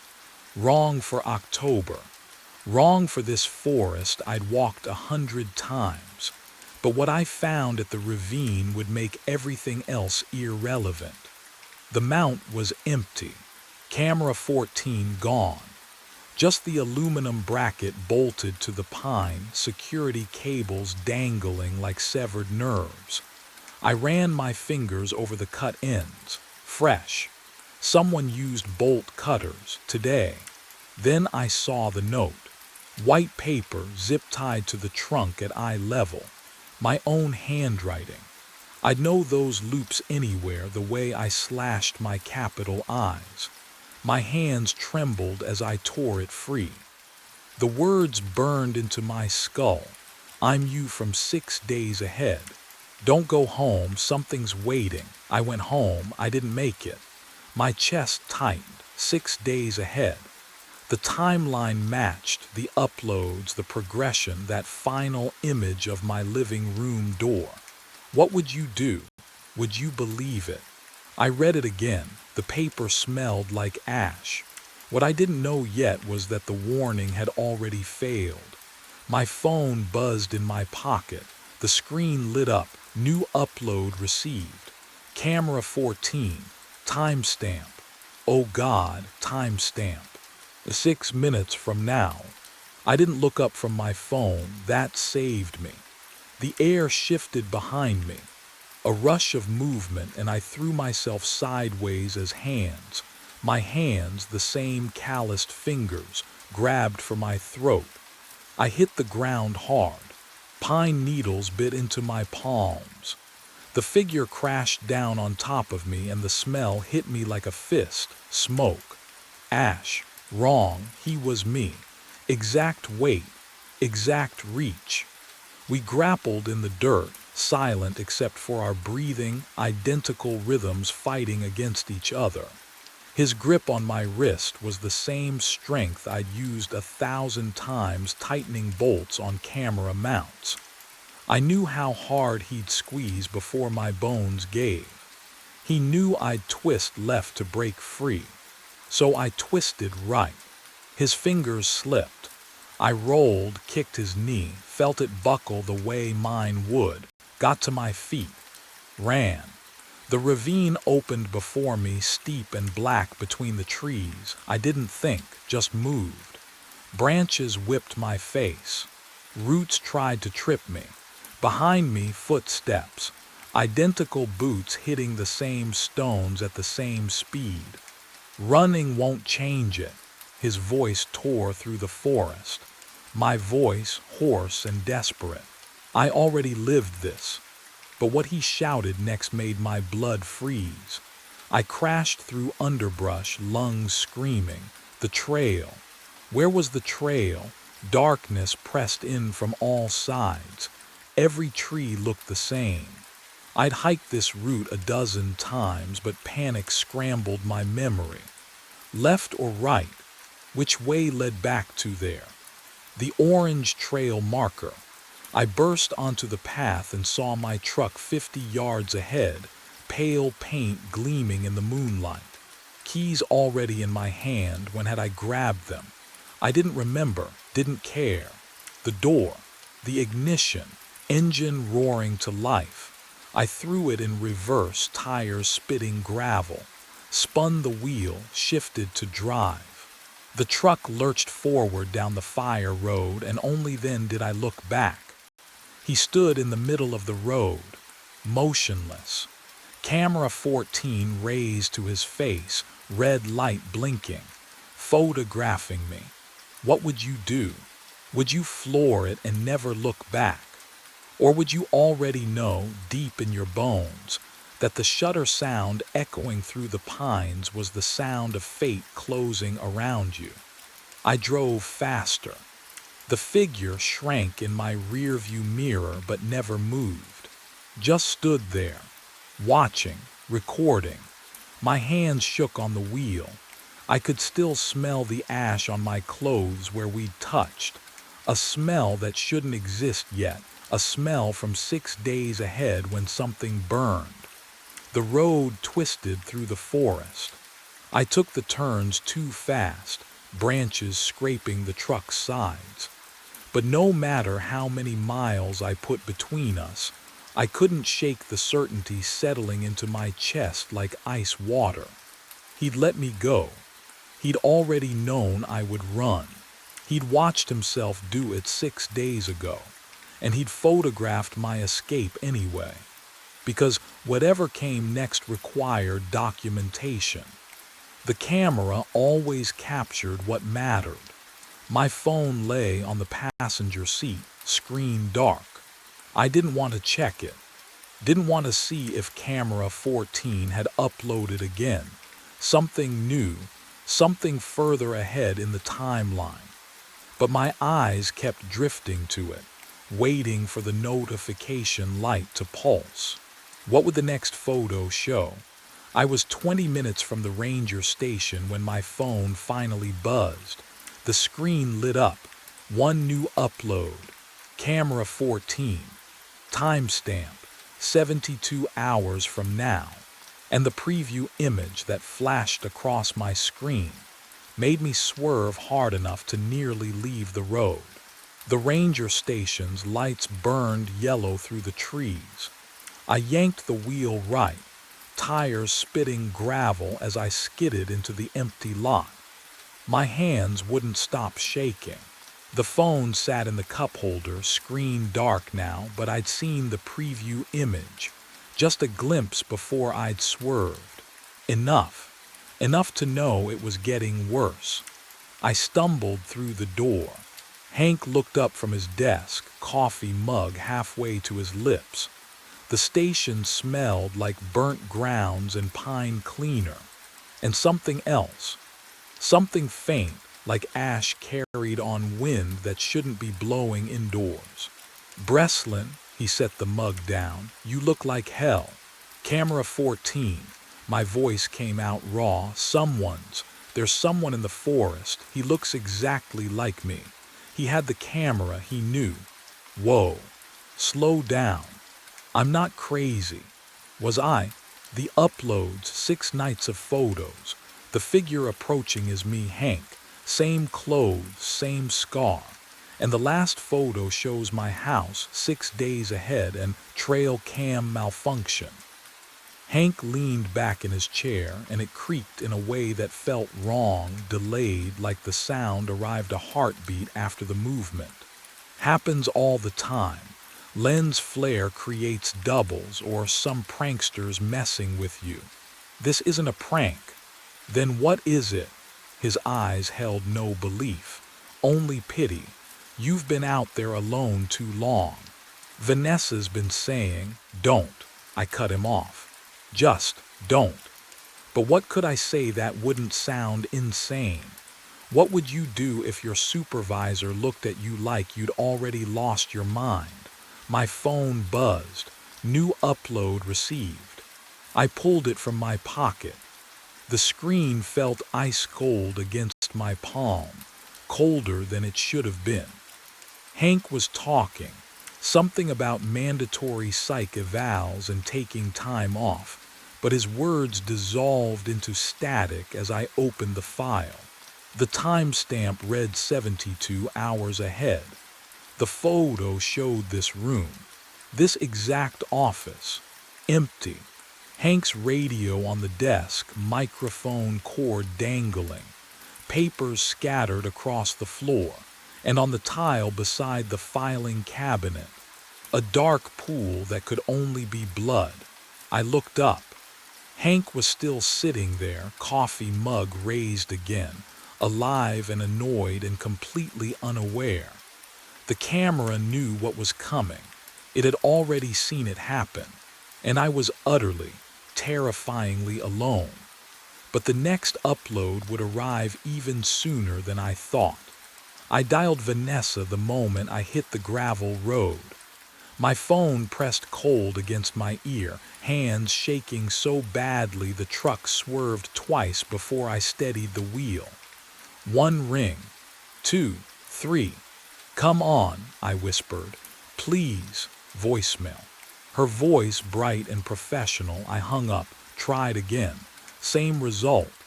My chest tightened. She always answered, always. Even during shifts, she'd text back within minutes. I drove past the ranger station turnoff, heading toward our house instead. The headlights carved tunnels through darkness, trees blurring into black walls on either side. What would you do if someone showed you proof that the people you loved were already gone? Would you go home anyway? I parked a quarter-mile out and killed the engine. The walk through the tree line felt endless, every snap of a twig beneath my boots too loud, too exposed. Our house emerged through the pines, a warm glow against the night, lights on in the living room. Kitchen too. Movement flickered past the window. A shadow crossing from left to right. Someone was home. I crouched at the edge of the clearing, pulse hammering in my throat. The television played through the glass, canned laughter from some sitcom Vanessa never watched. Her purse sat on the kitchen counter, keys beside it. Everything looked normal, except she wasn't visible. Nowhere. But what I saw next made my blood turn to ice. I crept closer, feet silent on damp grass. The front door hung open, just an inch, just enough. Cold air drifted out, carrying something with it, a smell that didn't belong. Smoke, ash, the acrid tang of something burned, not wood, not food, flesh. The scent coated my tongue, thick and wrong, and I knew Vanessa wasn't just missing. Whatever had happened in that ranger station, photo 3 days from now had already started here. Tonight. I pushed the door wider, metal grip cold against my palm. The smell hit harder inside. Ash and copper and something chemical like melted plastic. The television still played, canned laughter echoing through the silence. The living room was wrong. Our floor lamp lay shattered near the couch, glass shards glinting under the overhead light. The armchair we'd bought last spring, overturned, one leg snapped clean off.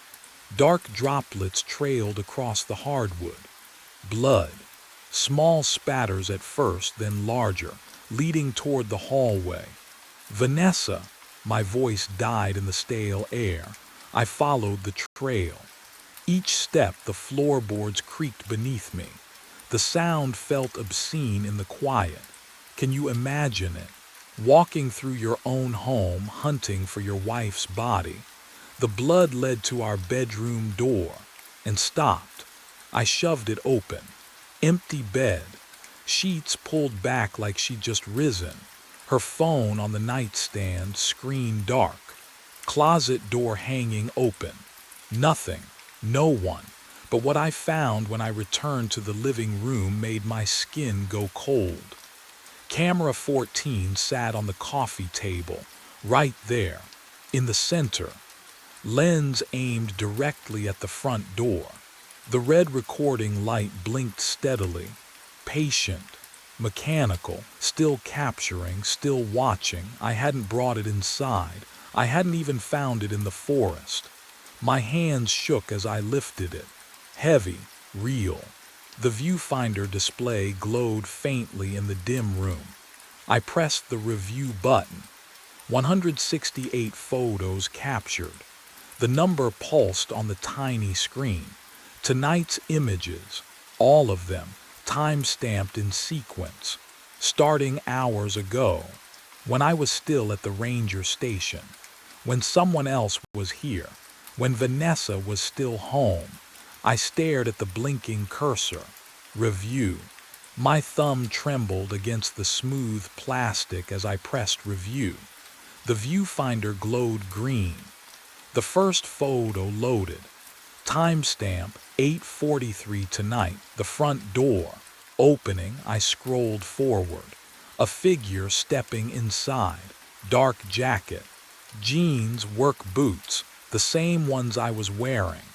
The camera had been positioned on the coffee table, lens aimed at the entryway. Motion triggered. Each photo captured in 2-second intervals. Photo 12. The figure turning, face visible now. My face. Can you imagine staring at yourself committing a crime you don't remember? I couldn't breathe, couldn't blink, but I kept scrolling, because I had to know. Photo 18. Vanessa appearing in the kitchen doorway, phone in hand. Her mouth open, calling out.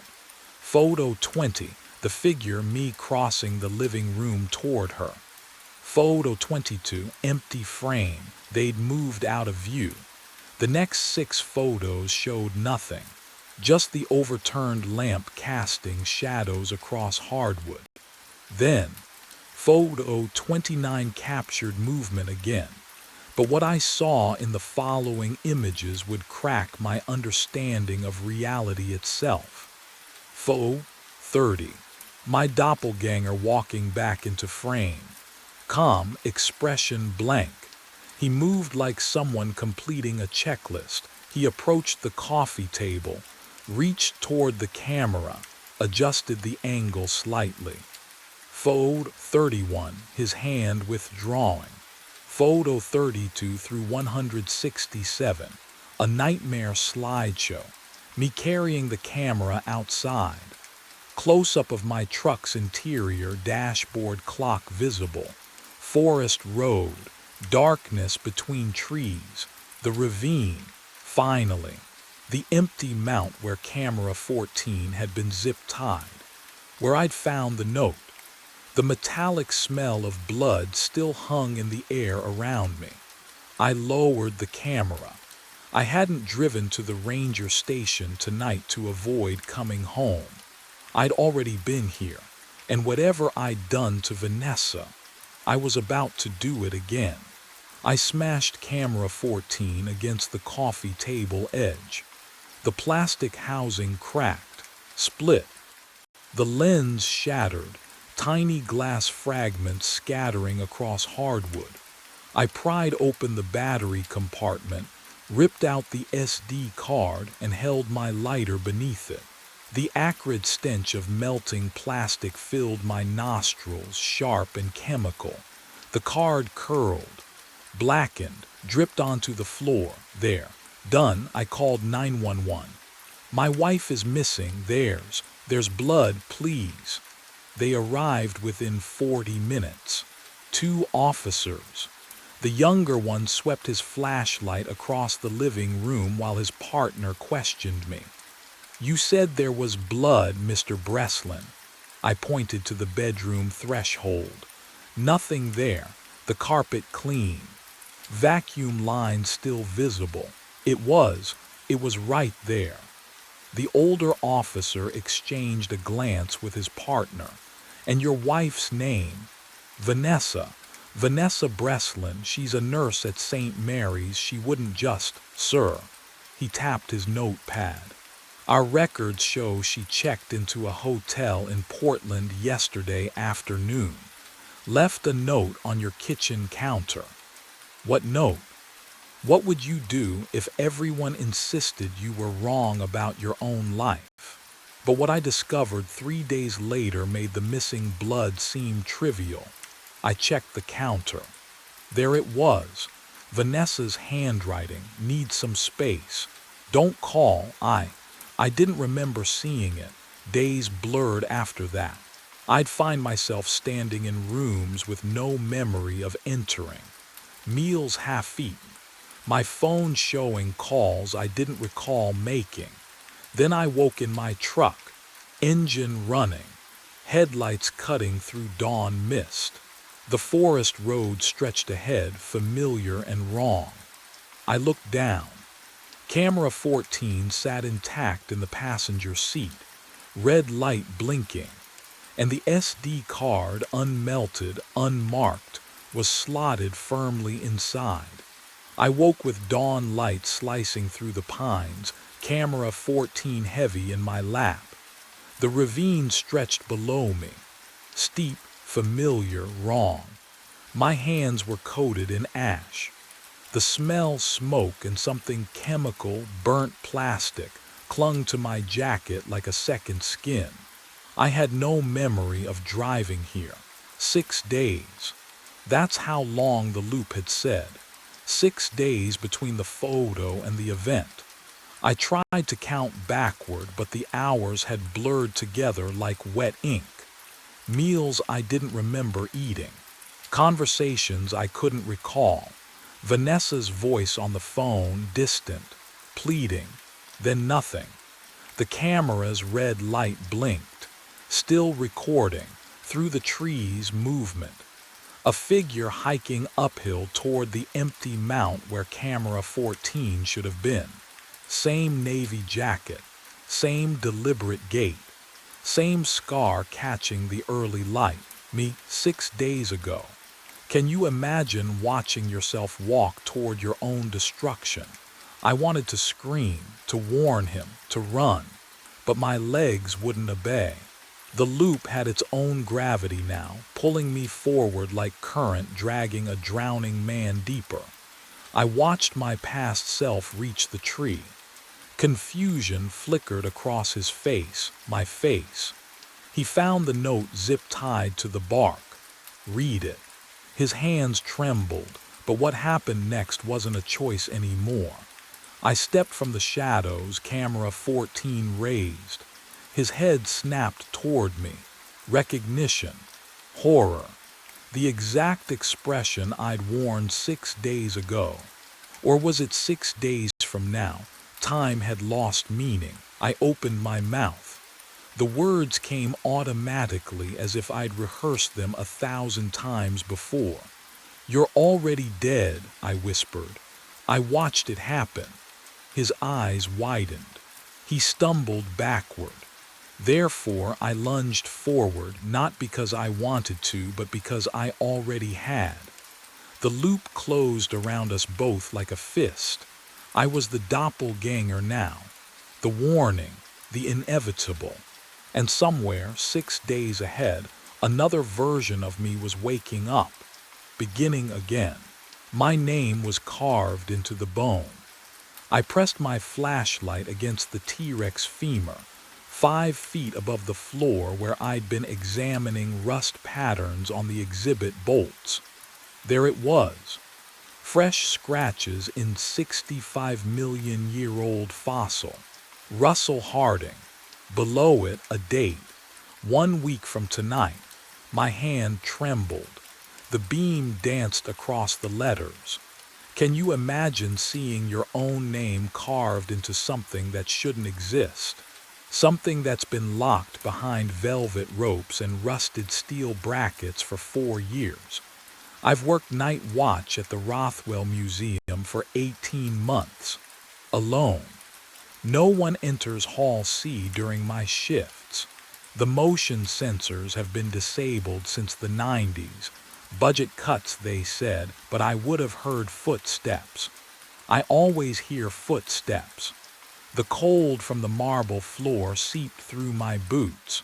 It was 1:46 in the morning. I knew because I check my watch obsessively at night. It's the only way I stay grounded in the silence. The vaulted ceiling swallowed the sound of my breathing. Even the hum of the ventilation system felt wrong tonight, delayed, like it was coming from somewhere far away. I stepped back. The skeleton loomed above me, 15 feet of ancient bone reassembled into a predator's stance. But something was different. The skull. It was facing the west exit now, jaws parted slightly, empty eye sockets aimed directly at the double doors that led to freedom. It hadn't been facing that direction yesterday. I'd walked past this exhibit every night for 6 nights straight, ever since I noticed. Something. A feeling. The kind of dread that lives in your gut and whispers that you're being watched. But what I discovered during those nights, what I was only beginning to understand, made my name on that bone feel like a promise. Or a threat. The air smelled wrong. Dust, yes. Old wood and mineral oil they use on the display cases. But underneath, decay, fresh decay. Organic and wet like something that had been dead for days, not millennia. My flashlight flickered. Once. Twice. I smacked it against my palm. The beam steadied, but the batteries were dying. I had spares in the security office, 3 floors down, through corridors that suddenly felt impossibly far away. I should have left then, should have run. But I couldn't stop staring at my name. At the date. Who did this? How? The fluorescent emergency lights along the baseboards cast long shadows up the skeleton's vertebrae. I watched those shadows. They didn't move. The entire hall was frozen, suspended in that dead hour between night and morning when even the city outside goes silent. Then I heard it, a sound like settling wood, like old joints adjusting under weight. It came from above me, from the skeleton itself. I stepped back. My heels scraped marble. The T-Rex's jaw moved. Not much, just a fraction. A crack appearing where the upper and lower mandibles met, widening with a sound like splitting ice. My flashlight caught the gap. Darkness inside, deeper than it should be. And from that darkness, a smell rolled out, cold air, stale and underground, carrying the faint copper tang of something I didn't want to name. The beam flickered again, died, returned. The jaw had opened wider. I could see inside now, past the teeth, into the ribcage beyond. There was something in there, not bone, not shadow, something that moved with breath, something that knew I was watching. And then from deep within that impossible space, I heard a voice. My voice, whispering my name. 2 weeks earlier, I noticed the skeleton had moved. I'd walked past the T-Rex in Hall C every night for 3 months. Same route, same checklist. My footsteps echoed off marble the way they always did, sharp reports in the cold silence. The building held onto winter like a grudge even in April, but that night, something felt off. I stopped at the exhibit entrance, swept my flashlight across the platform. The skeleton wasn't centered anymore. I blinked, rubbed my eyes, checked again. The damn thing had rotated. Not much, maybe 15 degrees clockwise. The skull that used to face the north wall now angled toward the hallway, toward the west exit. My pulse kicked up. I pulled chalk from my belt and marked the base. 4 precise lines where the display bolts met the floor. If this was a prank, I'd have proof tomorrow. The next morning, I caught Evelyn Price before her coffee cooled. Showed her the photos on my phone. Someone moved the exhibit, I said. She glanced at the screen, shrugged. Kids, probably, urban explorers, they break in sometimes. The motion sensors haven't worked in Hall C for years. She sipped her coffee. You know that, Russell. I did know that. But what I didn't know was how anyone could have moved 3 tons of fossilized bone without leaving a trace. That afternoon, I returned to the exhibit with a wrench, knelt beside the bolts. The metal was ice cold under my fingertips, rough with corrosion.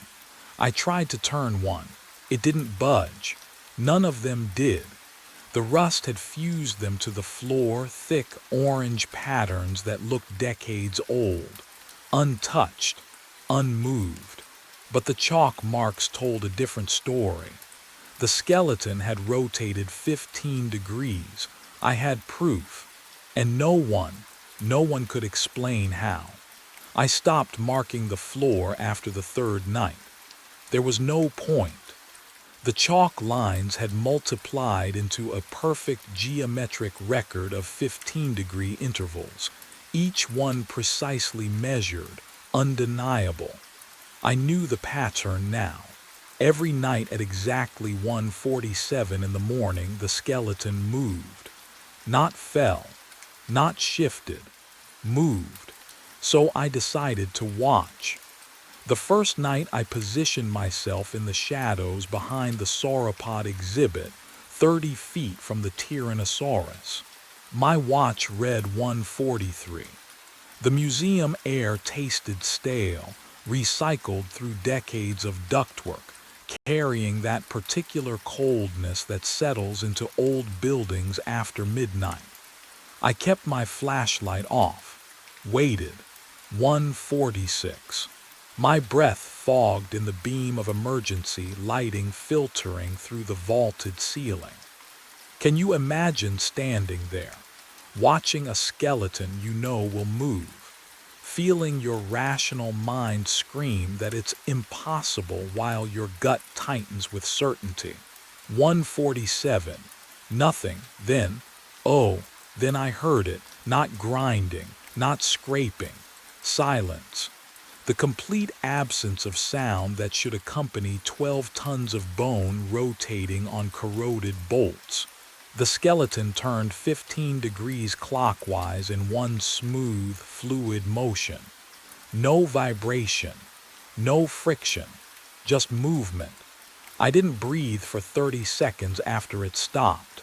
The second night, I brought the old handheld camera from the supply closet, the kind with the flip-out screen and grainy night vision. I set it on a tripod, aimed it at the exhibit base, and let it record from 1:30 until 2:15. When I reviewed the footage in the security office, my hands shook so badly I nearly dropped the camera. But what I saw on that screen would change everything. The playback showed exactly what I'd witnessed. Smooth rotation, no mechanism, no explanation. Just bone pivoting on fused steel as if the laws of physics had quietly excused themselves. And in the silence of that impossible movement, the camera had captured something else. A faint rhythmic pulse, like a heartbeat, buried beneath the white noise. The footage played on loop in my mind as I returned to Hall C the next afternoon. That pulse beneath the static. I needed to look closer at the exhibit itself, not just watch it move. The platform stood 3 feet high, reinforced steel bolted into the marble floor. I crouched beside it, running my flashlight along the base.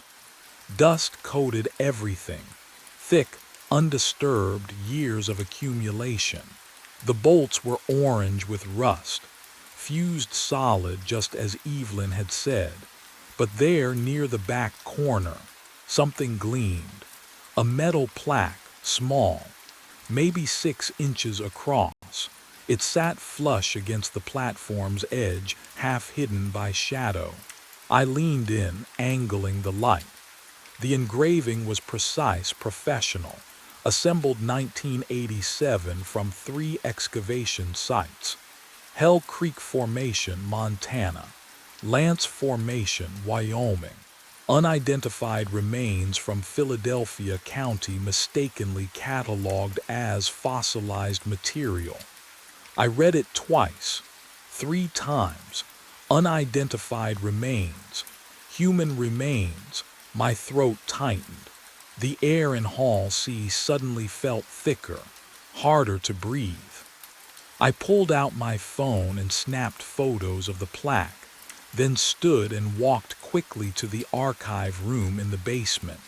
The filing cabinets were a mess, decades of documentation crammed into rusted drawers that screamed when I yanked them open. I searched for exhibit records, installation notes, anything from 1987. Nothing. No mention of the plaque. No mention of mixed remains.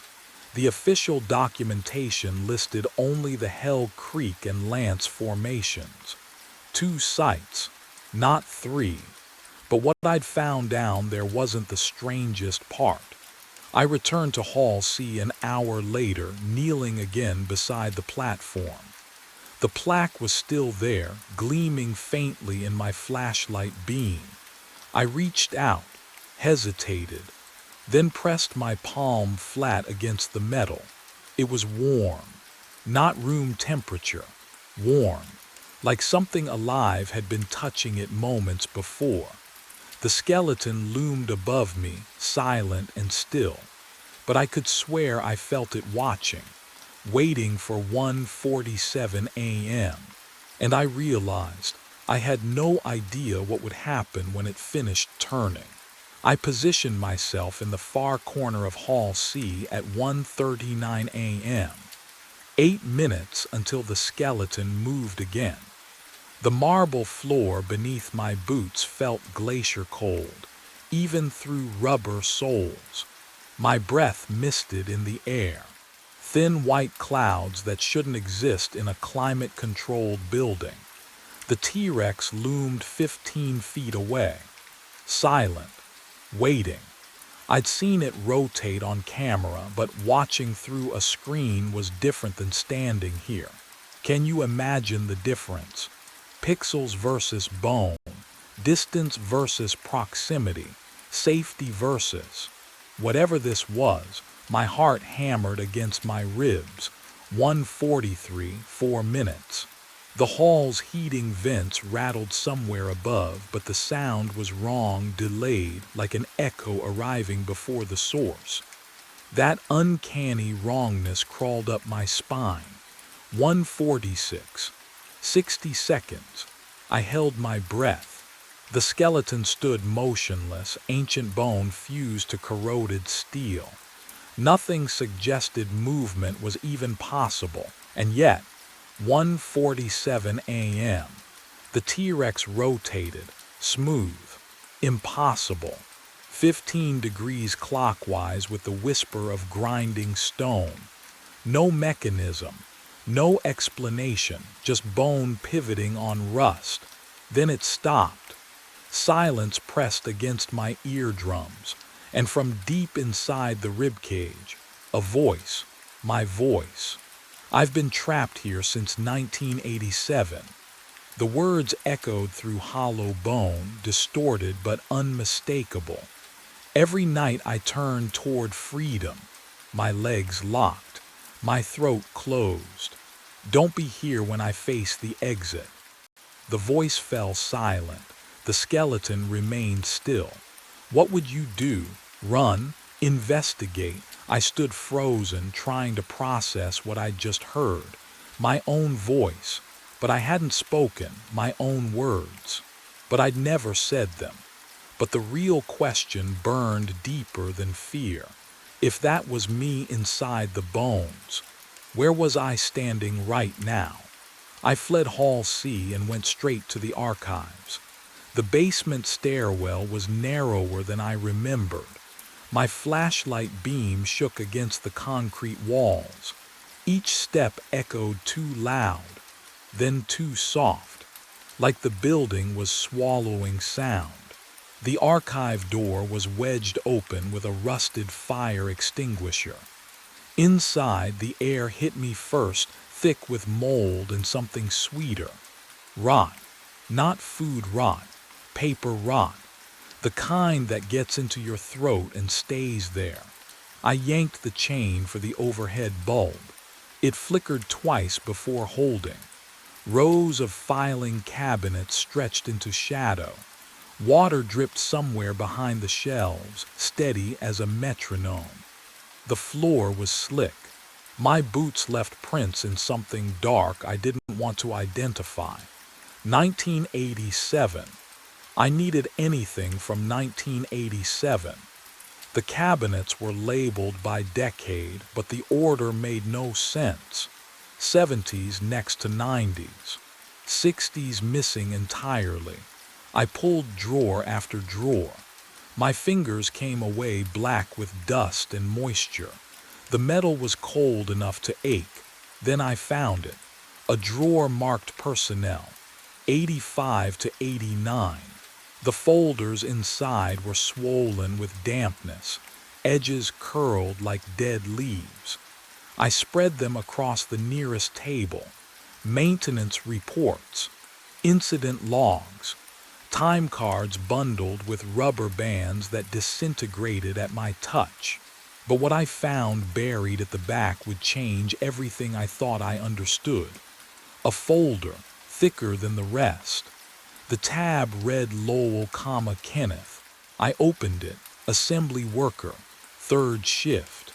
Hired March of '87 to help install the new dinosaur exhibit. His employee photo showed a man in his 30s, thin face, nervous smile. He looked ordinary. The The kind of person you'd forget an hour after meeting. His final time card was clipped to the inside cover. Date, October 9th, 1987. Clock in, 11 p.m. Clock out, blank. But someone had written in red ink across the bottom. Last seen 1:47 a.m. Hall C framework assembly. My hands wouldn't stay steady. The flashlight rolled off the table and clattered to the wet floor. There was more. An incident report. Single page. Typed. Employee Kenneth Lowell failed to report for shift end. Search conducted. No trace found. Last confirmed location inside T-Rex skeletal framework during vertebrae installation. Police notified. Investigation inconclusive. Case suspended November 87. Body never recovered because he was still there, inside the bones, inside the thing that turned every night at 1:47. I looked back at his photo, at his eyes, and that's when I noticed the handwriting at the bottom of the report. The note someone had scrawled in faded pencil, almost invisible now after decades in the damp. It said, "He's not the first." The archive had more than personnel files. I found the security tapes in a cardboard box behind the water heater. The smell hit me first. Mildew and old plastic. Decades of neglect compressed into one rotting corner. VHS cases labeled in faded marker. March '94, October 2001, September 2009. Each one marked the same month, September or October. My hands trembled as I fed the first tape into the ancient player mounted on a rusted cart. The monitor flickered to life. Gray static. Then grainy footage of Hall C. A man stood beneath the T-Rex. 40s. Tired eyes. Security uniform just like mine. He was talking to someone off camera. No, wait. His lips moved, but the audio was distorted. I turned up the volume. "Shouldn't be here.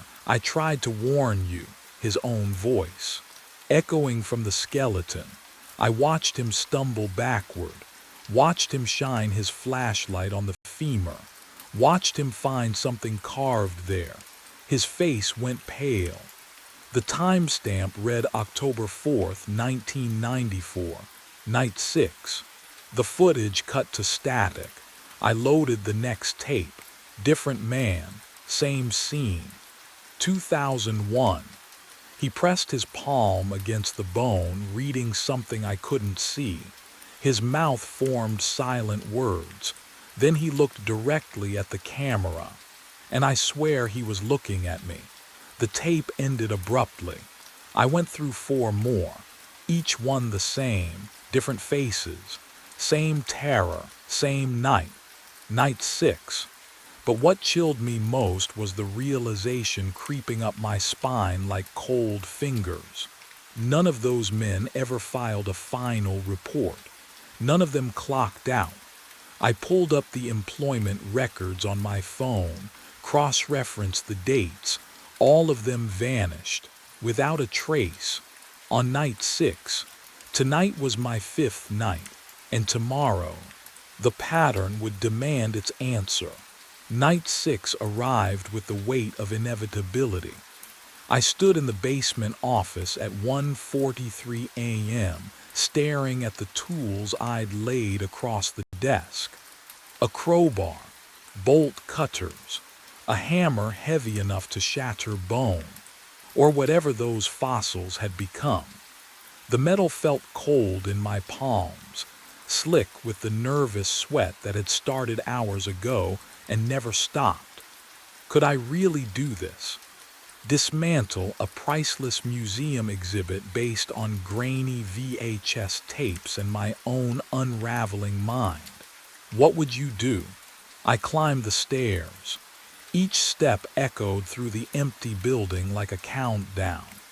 The crowbar scraped against my belt with every movement, a metallic whisper that made my teeth ache. At 1:45, I pushed through the doors into Hall C. The T-Rex stood motionless beneath the vaulted ceiling. No movement, no sound, just bone and shadow and the smell of something wrong, not decay exactly, but time itself gone sour. I approached the femur where I'd seen my name carved. My flashlight beam trembled across the surface, catching the grooves of letters. Russell Harding, still there, still dated 1 week from tonight. I lowered the beam. Kenneth Lowell's name sat directly beneath mine, carved in identical script. 1987 scratched beside it, but what I found beneath Kenneth's name made my breath catch in my throat. Another name, Samuel Ortiz, 1994. I angled the light lower, hands shaking now. Jacob Reinhardt, 2001. Michael Chen, 2008. The names descended down the length of the femur like tombstones, each one separated by 6 or 7 years.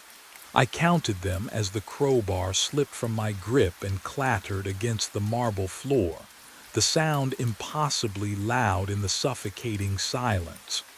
12 names, 12 watchmen, and at 1:47 a.m. the skeleton began to move.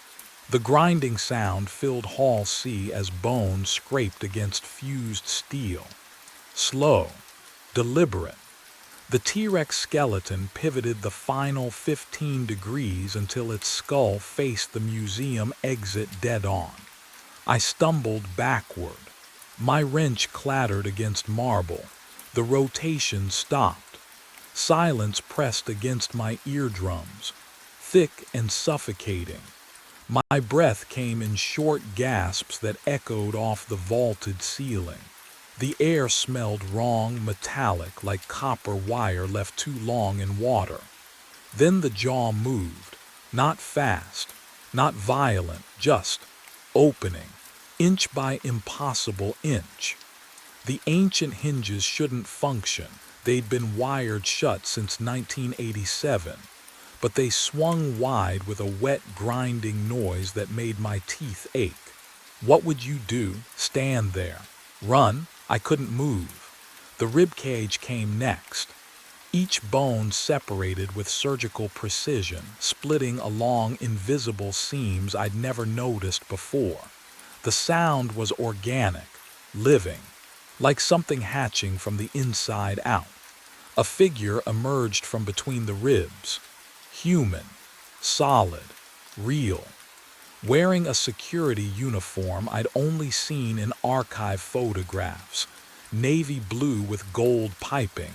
The Rothwell Museum patch from 3 decades ago.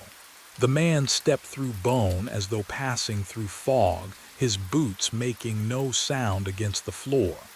I recognized his face immediately.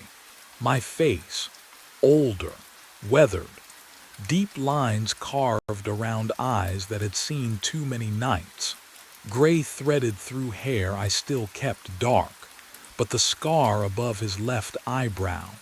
I'd gotten that when my daughter pushed me into the pool edge, 7 years ago. He looked at me with something worse than fear, pity. I tried to warn you, he said. His voice was mine, roughened by decades I hadn't lived yet. But what he said next would make everything I discovered seem like mercy. I ran, my boots hammered against marble as I bolted for the exit. Behind me, the older version of myself didn't follow, just watched with that terrible, knowing sadness.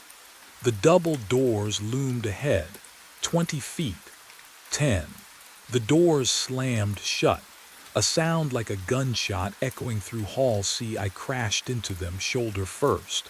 Locked. The metal was warm, wrong. No, no, no, no. The lights cut out. Pure darkness swallowed everything. I couldn't see my hands, couldn't see the doors, just the frantic sound of my own breathing and the copper taste of panic flooding my mouth. Then, a hydraulic hiss. The lights flickered back on.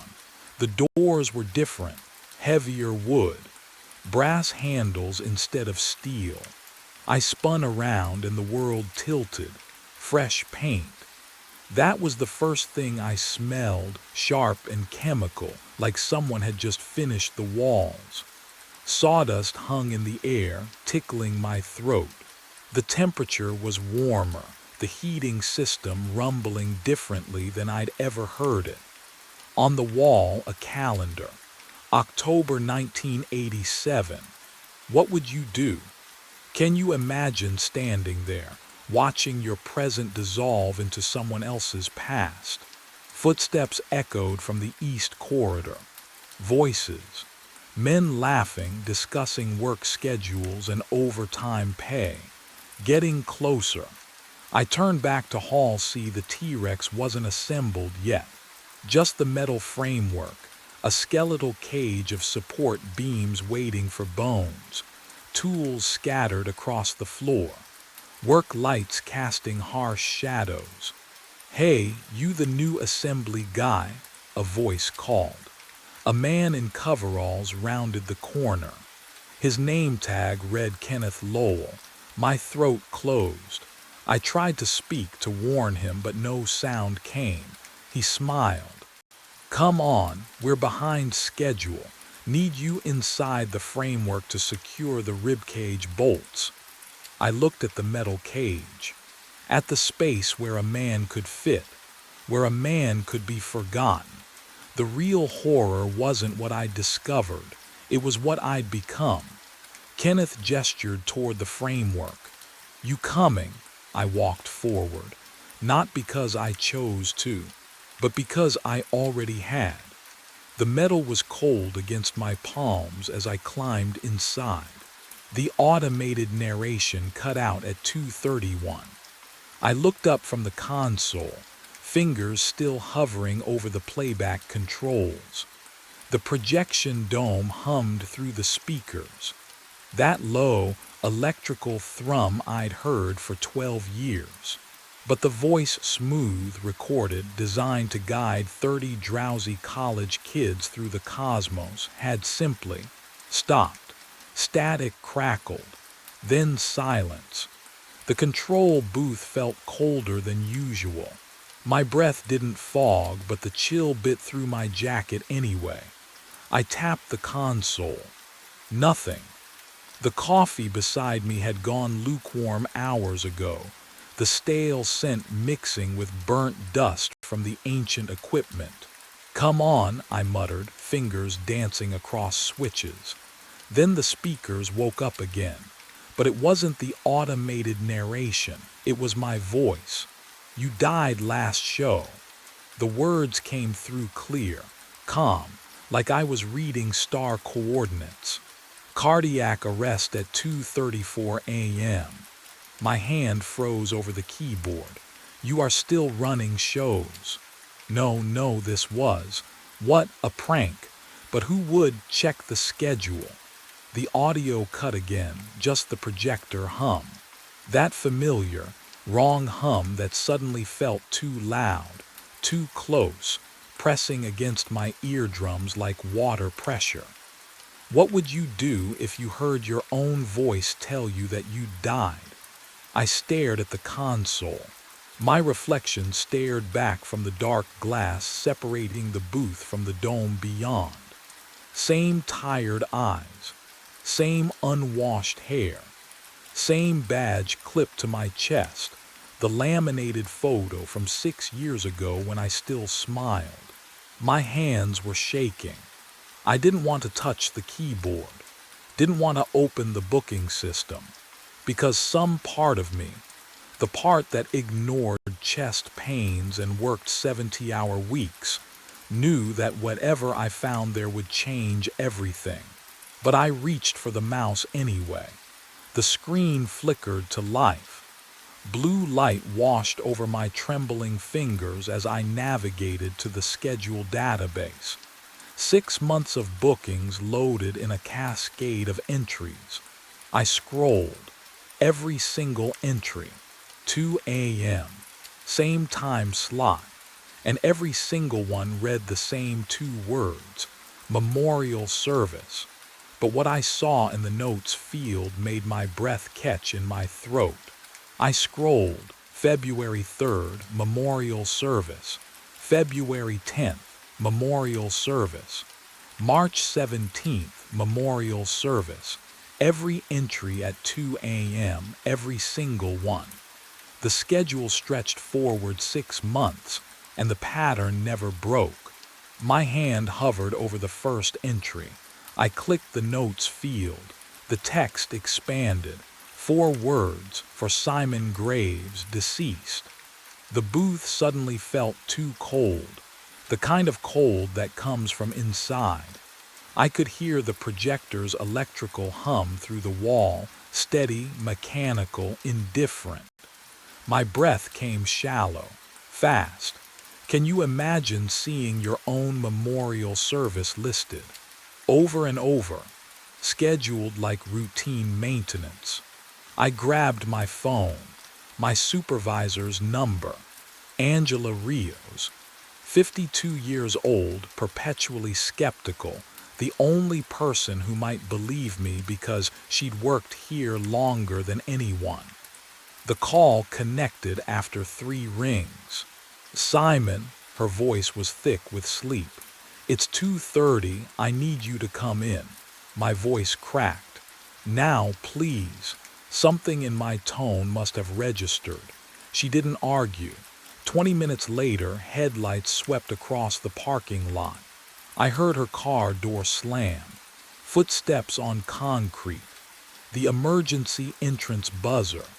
But what happened when she walked in would shatter everything I thought I understood.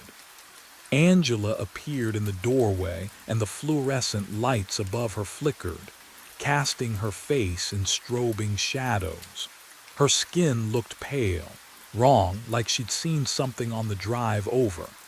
"Show me," she said. I played the recording, my voice. "You died last show. Cardiac arrest at 2:34 a.m. She listened without moving, without blinking. The silence after it ended felt heavier than the words themselves. Then she turned to me, and her expression was careful, distant. "What employee number did you say you were?" 372, I said. "Employee number 372. Angela turned to the desktop computer on the break room counter. Her fingers moved slowly across the keyboard, each keystroke deliberate, careful. The fluorescent lights overhead buzzed like dying insects. The monitor's glow painted her face blue. I watched her expression shift, mouth tightening, eyes widening just enough. "Simon Graves." She read the words off the screen, voice flat.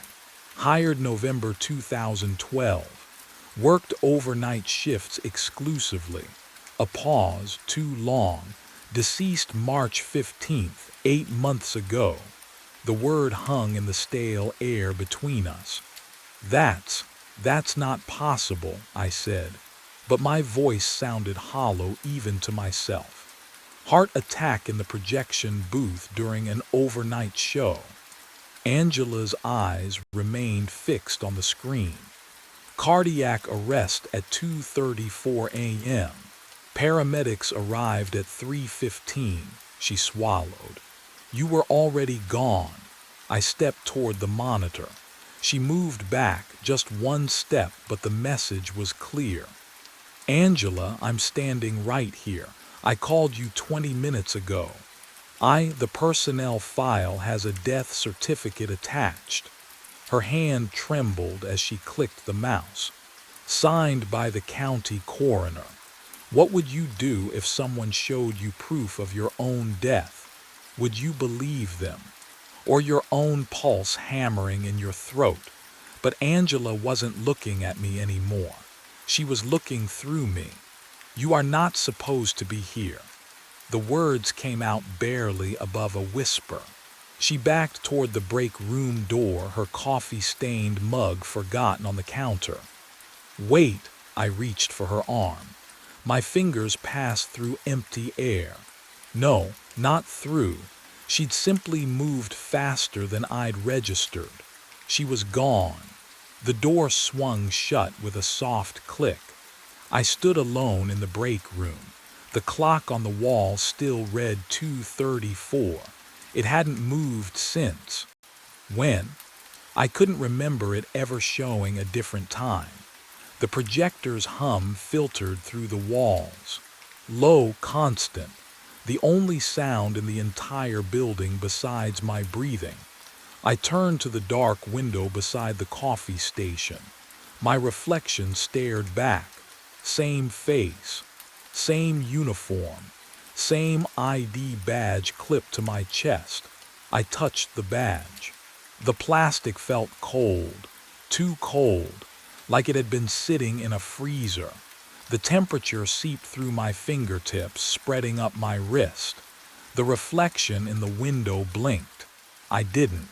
And that's when I noticed something behind my reflection in the glass. Something moving in the hallway I couldn't see. I ran back to the control booth.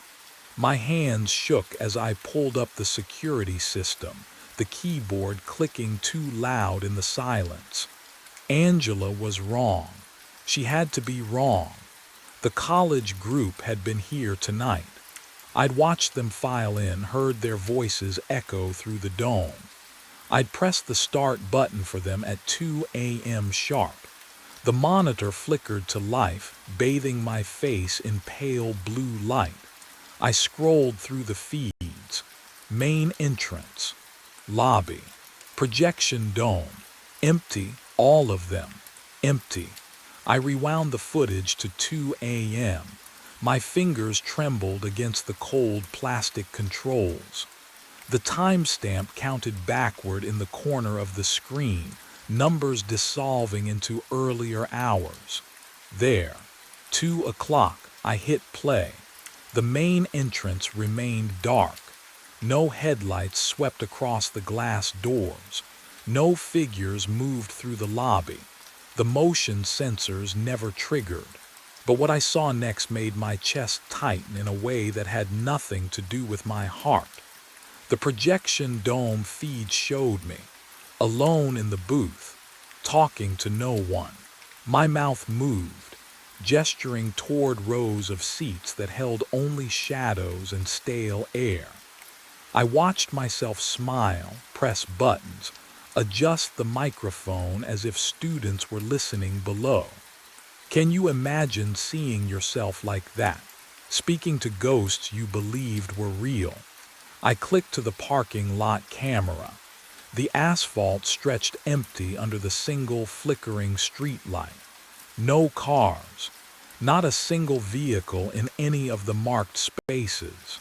I zoomed in on my usual spot near the employee entrance. Nothing. My car wasn't there. Had never been there tonight. I scrolled back further, searching for the moment I'd arrived for my shift. The footage jumped, stuttered, and I realized something that turned my blood cold. The timestamp in the corner didn't read tonight's date.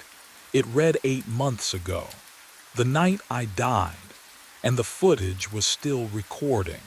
I walked into the projection dome. The projector hummed behind me, the same mechanical drone I'd heard 1,000 times, but the stars above were moving wrong.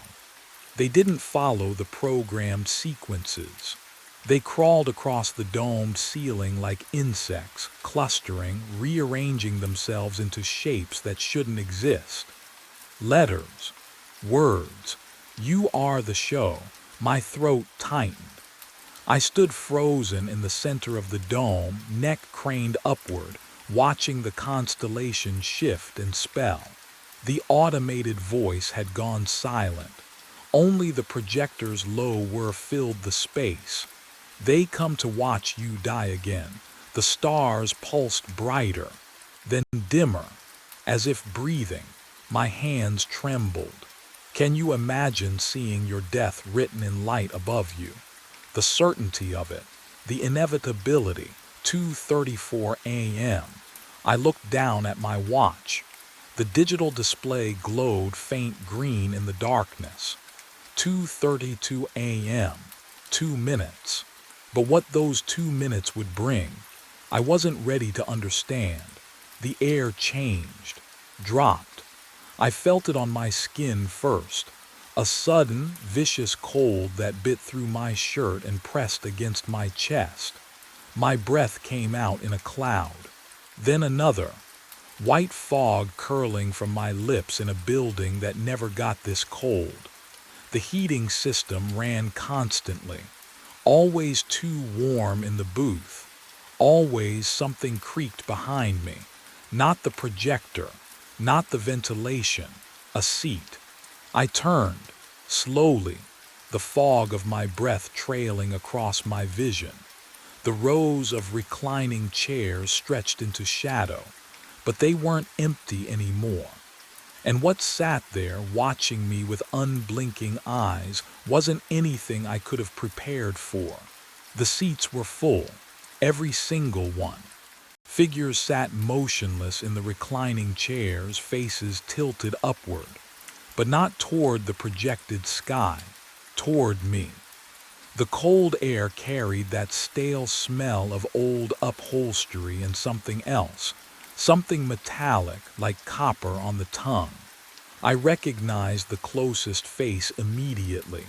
Mine, not a resemblance, not similar features, exact. Same crooked nose from the bike accident when I was 12. Same thin scar through my left eyebrow. But this version wore a leather jacket I'd thrown away years ago, face smoother, younger. Teenage me staring with eyes that didn't blink. My breath caught. The figure beside him was older. 40s maybe, thicker around the middle. Hair graying at the temples in a way mine hadn't started yet. Still me. Still those same pale blue eyes locked on my face with unnerving stillness. I turned slowly, scanning the rows. All me. Different ages scattered throughout the dome like a gallery of lives I'd lived. And lives I never would. In the back row sat a version with white hair and deep wrinkles, liver spots on hands folded peacefully in his lap. Can you imagine seeing yourself at 70, knowing you'll never reach it? The silence pressed against my eardrums. No breathing, no rustling fabric, just the mechanical hum of the projector and my own ragged gasps fogging the frigid air. But what terrified me most wasn't seeing myself multiplied across the theater. It was the realization that they'd been waiting for this moment. The speakers crackled overhead. That automated voice, the one I'd recorded years ago for the Memorial Astronomy program, filled the dome with smooth, professional calm. Welcome to the memorial show. The spotlight above me blazed to life, and every version of myself leaned forward in perfect unison. The projection lights moved, not dimmed, not shifted naturally. They snapped into new alignment with mechanical precision, and suddenly every beam converged on me. A perfect circle of white light pinned me to the center of the dome floor. The audience sat just beyond the brightness, their faces half-shadowed, eyes reflecting the glare. My automated voice echoed through the dome, impossibly calm. Please observe the subject in his final moments. The words hung in the frozen air. Subject, not person, not man. Subject. Every version of me leaned forward an inch. Perfect synchronization. Not one blink among them. The teenage me in the third row had the same hollow stare as the elderly one I'd never become. They weren't watching the stars anymore. They were watching me die. Can you imagine that? Being the only exhibit in your own memorial. The cold I'd felt earlier. It wasn't from the air conditioning. It was something deeper. Something wrong with the space itself. My breath came out in visible clouds, but the spotlight burned against my skin, hot and cold at once. My body couldn't decide which sensation to process. Then the pressure started. Oh, a weight pressed against my sternum. Familiar, terrifying. The same crushing sensation from 8 months ago, except I had no memory of 8 months ago. I'd been here every night, hadn't I? My left arm tingled, not painfully, not yet, just present. Wrong. I glanced at my watch. 2:33 a.m. 1 minute left. But what I didn't understand then, what none of the audience versions would tell me, was that the real show hadn't even started yet. The pain split my arm open from the inside. White hot. Molten. I gasped. No air came. My knees buckled and the dome floor slammed against my shoulder, cold concrete biting through my shirt. The impact should have hurt. I felt only the crushing weight against my sternum, like someone had stacked cinder blocks on my chest. Can you imagine? Dying while they watch. Every version of myself leaned forward in perfect synchronization. Not a sound. Not a breath. Just the slow creak of seats tilting and that horrible silence pressing against my eardrums. I tried to speak. My jaw moved. Nothing. My heartbeat thundered in my skull, irregular, skipping, frantic. Thump, thump. Pause. Thump. The rhythm felt wrong, like music played off tempo. I clawed at the floor, fingernails scraping concrete, searching for purchase that didn't exist. Above me, the projected stars began to move. They swirled. Faster. A vortex of light spinning counterclockwise, pulling my vision into a tunnel. The edges of the dome darkened first, then the seats, then the faces of my audience. Only the spinning remained. Only the crushing. Only the sound of my own failing heart. 2:34 a.m. My watch face glowed in my peripheral vision. But what happened at 2:34 would change everything I thought I understood about death. The pressure peaked. My heart convulsed once, then stopped. Silence, complete, total. The kind of quiet that exists before sound was invented. Darkness swallowed the vortex, the dome, the versions of myself. I floated in nothing. No pain, no cold, no anything. Then the hum of the projector filled my ears. Fluorescent lights buzzed overhead. Coffee stains marked the control booth console. I stood upright, hand reaching for the playback button. The automated show began. My watch read 2 a.m. And that's when I realized the real horror wasn't dying. It was having to do it again. 34 minutes. That's all I have. 34 minutes before my heart stops, and then I'm back here again. The control booth hums around me. Same coffee-stained console. Same flickering monitor displaying 2 a.m. exactly. My hands won't stop shaking. I bolted for the exit. My footsteps echoed through the empty corridors, sneakers slapping against linoleum that smelled faintly of industrial cleaner and something else. Something stale, like air that hasn't moved in months. The emergency exit glowed red ahead. I slammed into the push bar with both palms. The metal was ice cold, and I was back in the control booth. Not, not transported, just there, like I'd never left. The corridor, the running, the door, gone, erased. I tried again. Different exit, same result.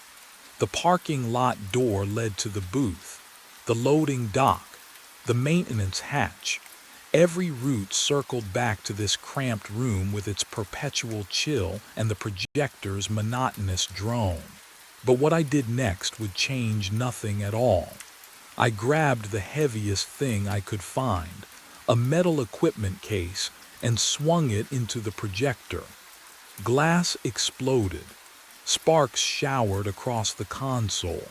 The sharp smell of ozone and burning plastic filled the air.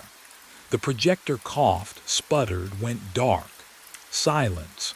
Then, a whir. The projector hummed back to life. Glass fragments on the floor lifted, drawn backward like a film in reverse. They reassembled. The cracks sealed. Within seconds, it sat perfect and undamaged, casting its programmed stars across the dome. I screamed. The sound swallowed itself in the empty planetarium, absorbed by rows and rows of vacant seats that I knew weren't really vacant at all. My watch read 2:17 a.m. I pulled up the booking schedule with trembling fingers. 6 months of entries, memorial service, memorial service, memorial service, every single one, for me. And that's when I noticed the dates had changed. At 2:31, I stopped running. My legs simply wouldn't carry me anymore. Not toward another exit that led nowhere. Not toward another tool I could break the projector with. The cold air of the control booth pressed against my skin like 1,000 frozen fingertips. I could hear the steady electrical hum beneath everything, the sound of machinery that would never stop. What would you do if you finally understood? I walked down the corridor toward the projection dome. My footsteps echoed wrong, each one landing twice. The door opened before I touched it. Inside, the audience of myself sat waiting. Teenage Simon in the third row, middle-aged Simon near the aisle, an elderly version I would never become, hands folded in his lap. They turned as one, made space in the center row. I sat down. The fabric smelled like dust and old popcorn, familiar, exactly as I remembered from my living days. The vinyl squeaked under my weight. My other selves didn't speak. They didn't need to. We'd all reached this moment eventually. But here's what I hadn't expected. Movement in the control booth window above. Another figure stumbled into view. His hands were shaking. He was listening to something, a recording maybe. His face twisted in confusion, then horror. I recognized that expression. I'd worn it myself. How many loops ago? The new Simon pressed his palms against the glass. Above us, the projected stars began to shift. They crawled across the dome in deliberate patterns, spelling words in constellations I'd memorized 8 months ago. You are not alone in your ending. I understood then. I wasn't trapped. I was the show, the memorial, the eternal witness.